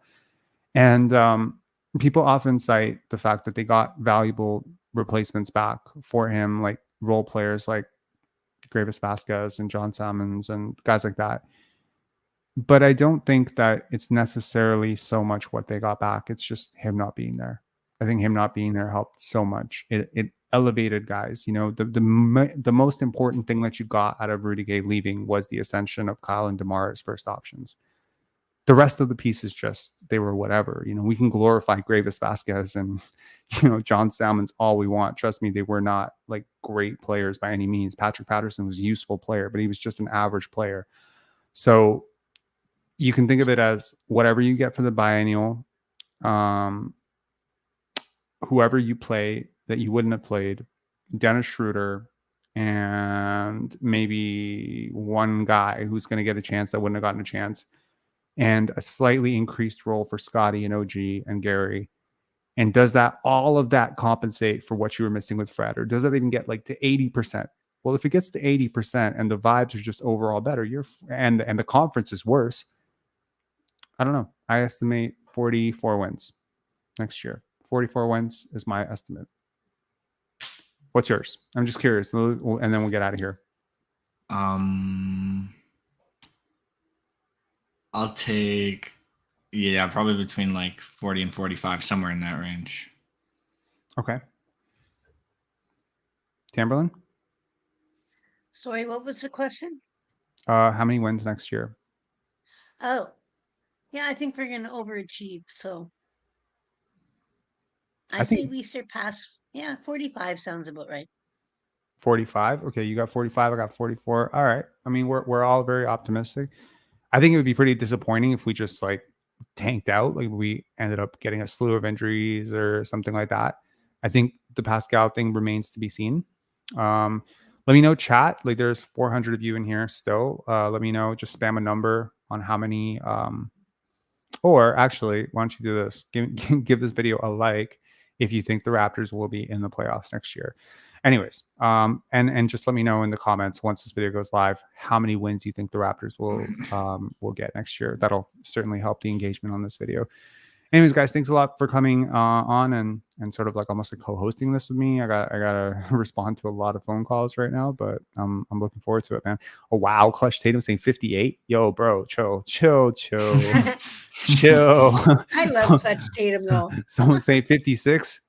Jeez. Okay, you know what? I'm usually talk to Clutch about zingers. I'll tell you. Usually, I'm on the low end. So if I'm saying 44, I'm open to like 48. Like really surprised. 48, Darko wins Coach of the Year. I'm gonna make some money. You know, it depends on the start of the Didn't you say it's schedule 30 to and who 1? they play and how they it's start. 51 to 1. Sorry, go ahead, Timberland. I said I think a lot of it depends on like what the schedule is to start the year. Right. And I think that because of Darko and because teams fall into certain habits, so everyone will be expecting with Fred gone for the Raptors to be even worse offensively, and that's where the Raptors can catch them by surprise because Darko's going to have them humming offensively, I think. Number one, that. Number two, there was a stretch of basketball that the Raptors played without Fred VanVleet, which was they were great. Yes, it was the year. It was Scotty's first year. It was the second half of Scotty's first year. Yeah. And I tell you, a couple of interesting things happened in that stretch. 3 things, actually. So number one, Precious Achiuwa became unconscious from 3. Something happened over that 3-4 months where he was just literally unconscious. Second, Chris Boucher, Thaddeus Young, and Pascal Siakam, and Scotty Barnes, and OG didn't play too much during that stretch, but they just rebounded the shit out of the basketball, and they just won. Chris, right? So it was just like, it was so interesting to watch, and there have been so many promising stretches of basketball without Fred VanVleet. But I think more importantly than anything, like I'll miss him on the court a little bit sometimes for sure. There'll be moments where I'm like, God, like who's going to do that for the Raptors? He had an important role. What I will, however, really not miss is those opening pressers, those post games, the vibes on the bench, like that stuff. I'm very interested to see because he's always there. Do you understand? Like even when he's not playing, he's always there. Like he's like that, right? So the hypothesis here from his defenders is that he was holding something together that maybe is loosely constructed or sloppily constructed. Scotty's lazy. Young guys don't know how to win. They don't know how to take care of the basketball, whatever, right? Can't wait for Scotty to have a breakout season next year. Me too. Me too. It would literally validate. And for the joy. Bro, do you imagine? But like, I mean, play devil's advocate. Can you imagine he comes out and like shoots like 35% from the field, and everyone just like, see, told you he wasn't a fucking point guard. Fred was carrying this bum. I can hear that hurt too. My feelings a bit. It would hurt my head. I know I'm an optimist, but I really think that Scotty is going to come out, and now that there can be joy again on the court, is going to emanate through the whole team. I think Pascal will be much more open. Him and Jakob will be happy. I just have a feeling Scotty's going to have a breakout season. Like we're talking most improved player kind of year.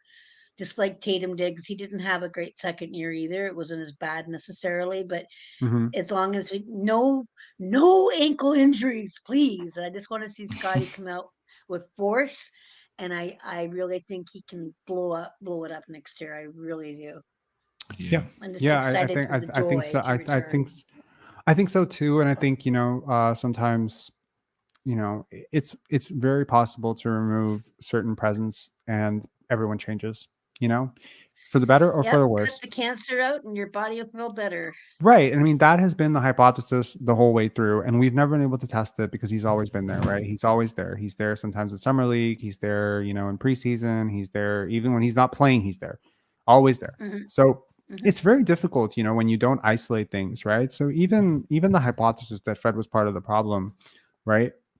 Or that Fred isn't part of the problem. It doesn't really matter because you've changed so much, right? You've changed Nurse and you've changed Fred. So you will never be able to fully say what it would have been, which means that 3 years later, what's going to happen, and I guarantee you this will happen, is if the Raptors overperform next year because I know that even after he's been paid, Fred VanVleet still cares about his rep. There's going to be media cronies who are going to say, look at the stupid Raptors. They're a 48-win team. They could have been contenders if they just kept Fred VanVleet. I guarantee that narrative is already written right now. And I will tell you that that's not how it works. Do you think Fred will trash the Raptors, like drop more passive-aggressive or negative comments now that he's gone? Will he be that dumb to do that? There's nothing to lose at this point. He's already been paid. They're Yeah, not there going to is, revoke because it. look at like he was pretty beloved for a long time, and he still has a good Do you know how strong much shit he following talked here. about his teammates while he was here on Yeah, record? I know that. You So, and I mean, see that. now, I'm just asking yeah. if you think he would be that dumb, because that would be a bad PR move. I don't. Okay, but first of all, like, I think when you threaten his contract, you threaten him, right? Once you give him the contract, I think he's good. So I don't see any reason why he needs to do anything. I don't see why he needs to trash anybody. And I don't see any reason to trash anybody. He got what he wanted out of this. He got maximum leverage. I believe, and I do believe, that there was a sense of loyalty towards him to make sure that they gave him the pick and roll partner that he wanted, right? Mhm. They trade for Jakob. They overpay for him, thinking it'll get them to the playoffs. They massively underperform. The sentiment changes. I tell you, if they made it to the playoffs and had a competitive series against the Bucks, none of this happens. None of this happens, right? But because you miss all those free throws, the way you go out, the way he goes Thank out. DR DeRozan. We should be like buying her presents.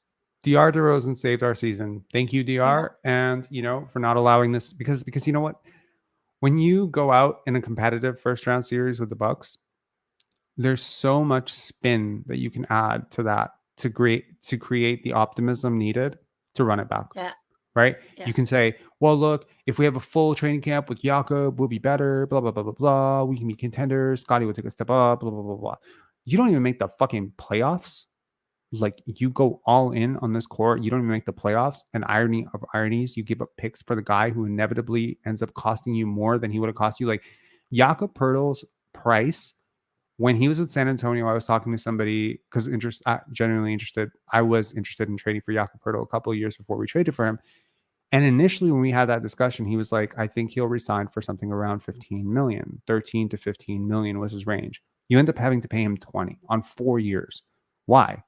Because Fred made him better. Like, his numbers went up across the board with Toronto, So I think, like, you overpay a little bit. And I have a feeling that when the Jakob deal came out, that's when Fred VanVleet left the table with the Raptors. Now, I'm very curious to see what happens with Dylan Brooks. Personally, I'm curious to see if how much money Houston has. I think they have 20 million left, right? They had 63 million to start. So I think they'll have about 20 million left. I wonder if they'll give Dylan Brooks that, and therefore they will reunite the all-brick team. Be great. Jalen Green, who can't play defense. Fred VanVleet. Dylan Brooks, who can't shoot the basketball. Jabari Smith, I feel for you. Alperen Sengun, keep it together. I love Sengun. I love Sengun. I like Evan Thompson So as Fred well. VanVleet's last game for the Raptors, he shot 8 for 22. Nice. Yeah, that's fitting. That's right in line with, pretty much everything else he's done. Anyways, y'all, take care. Have a good one. It's almost 11 o'clock or 10:30. Drink safely. I'm assuming some of y'all are definitely going to celebrate. And yeah, man, let's plan a parade. Thanks for the forum to celebrate today. Oh, by the way, Rob, can you check in the studio before you leave? I left you a message. Oh, sure. Yeah, I will. All right. Thanks for having me on, Rob. Appreciate it. Take care, Darian. See ya. Have a good one, guys. Yeah. Celebrate good times. Come on. All right. Wow. I'm still live, aren't I? Yes, I am. Okay. Anyways, thank you all so much for sticking with us, for joining us in this momentous moment.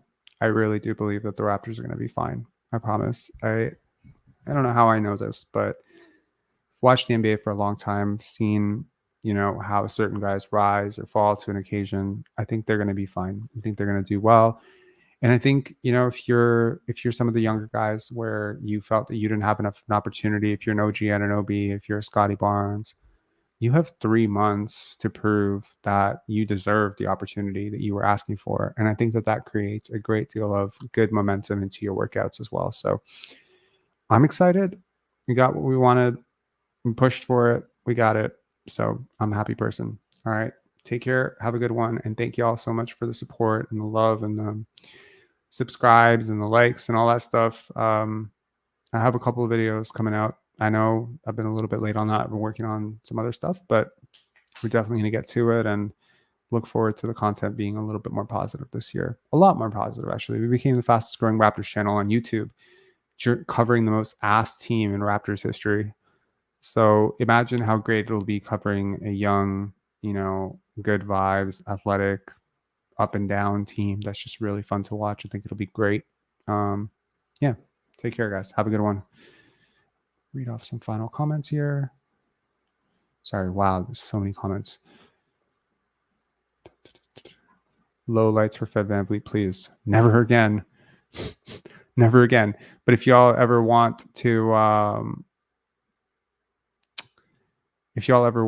revisit the good old days of Fred VanVleet, I'm going to leave you with something. That's going to be my outro track. Hold on. I'm going to find it, and I'm going to play it, and it'll be like the farewell to Fred.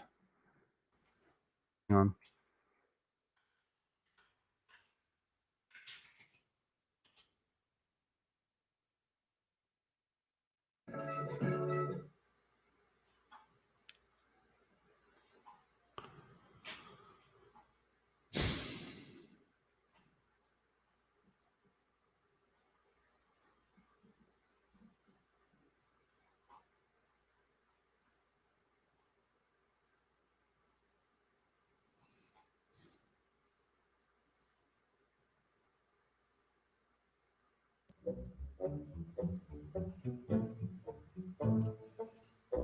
Peace out, guys.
You now set it with 20. How do you feel? I'm just happy to get the win.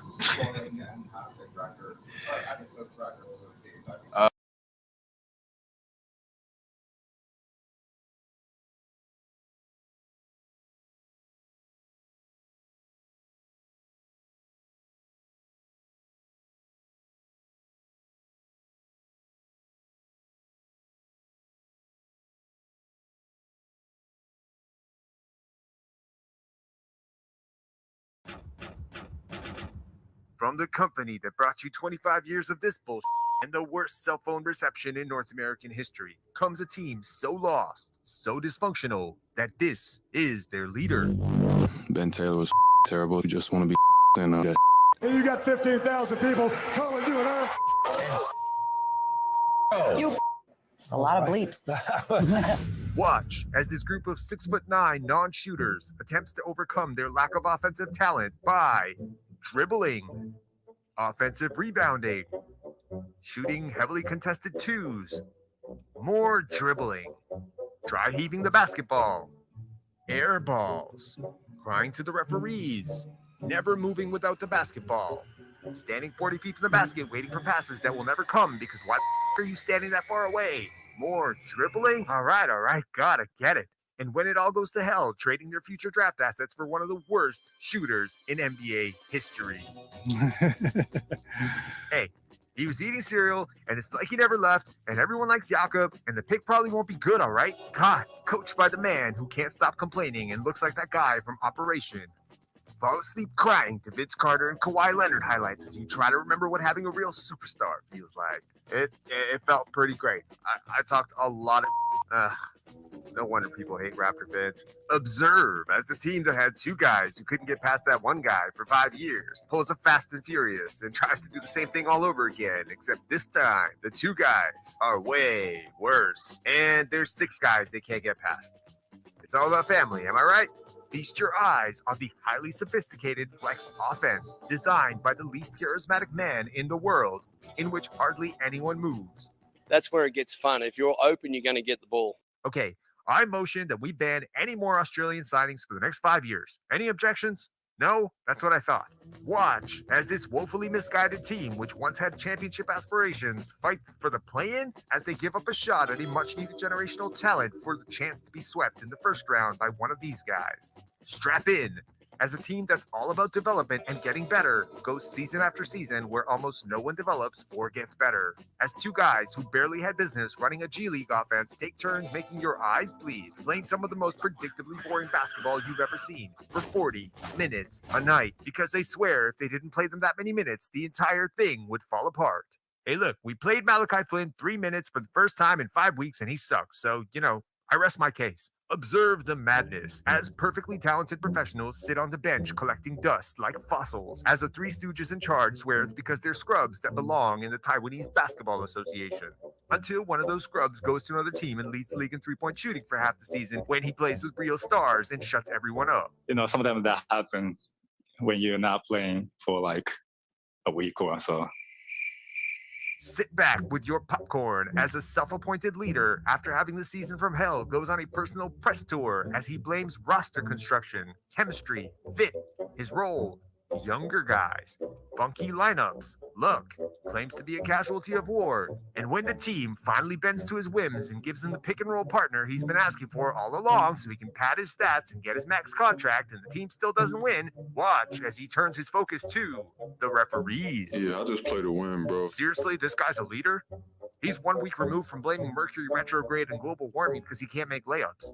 Get a real-life crash course in market economics as wealthy corporate elites price out real fans from the games as they sip on $40 cocktails and browse TikTok as Maple Leaf Sports and Entertainment jacks up prices by 10 and 20% a year because you're a clueless idiot who will pay top dollar for this horseshit. Because deep down, it's pretty cool being in the same building as Drake. Wait, where is Drake? Yeah, it's a good question.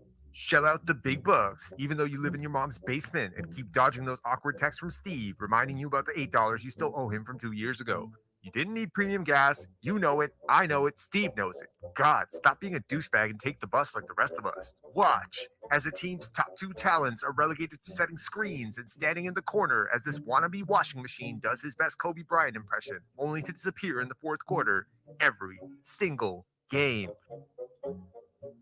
Rest in peace, Mamba.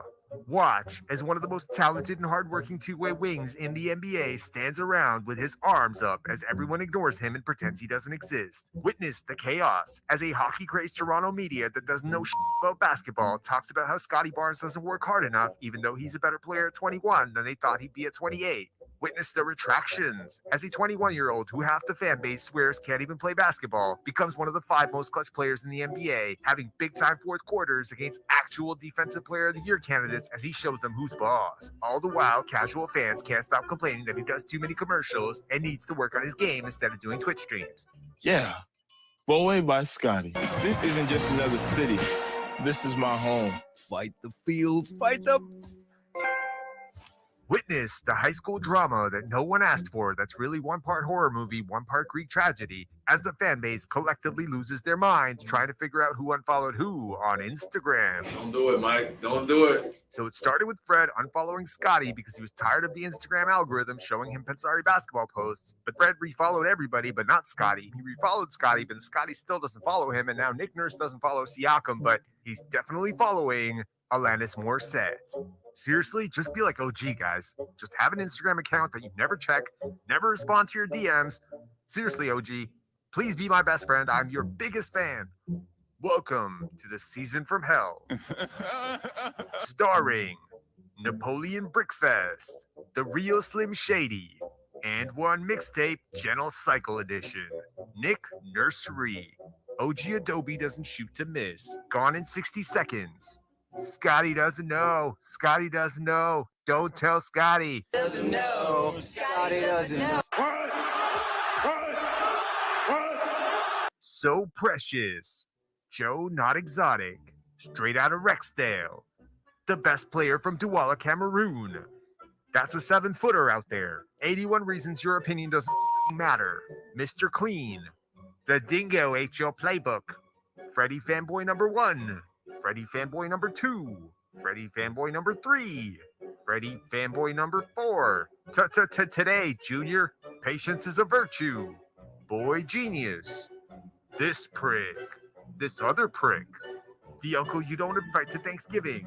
Stephen A. Smith, Dollar Tree Edition. And Free Jeff Doughton. Jurassic World, Lost Season. I think that was good. All right. No Raptors were harmed in the filming of this Honest trailer. I hope you guys subscribed. I hope you liked it. I hope it was funny. Like a lot of Raptor fans, I am very frustrated with the season. I thought this would be a funny way, maybe something cathartic that we could all laugh at. We do lives after every single game. Yes, even 1 a.m., 2 a.m., it's bumping. We got 200, 300 people in the chat every single night. It's amazing. Stephen A. Smith, Dollar Tree Edition.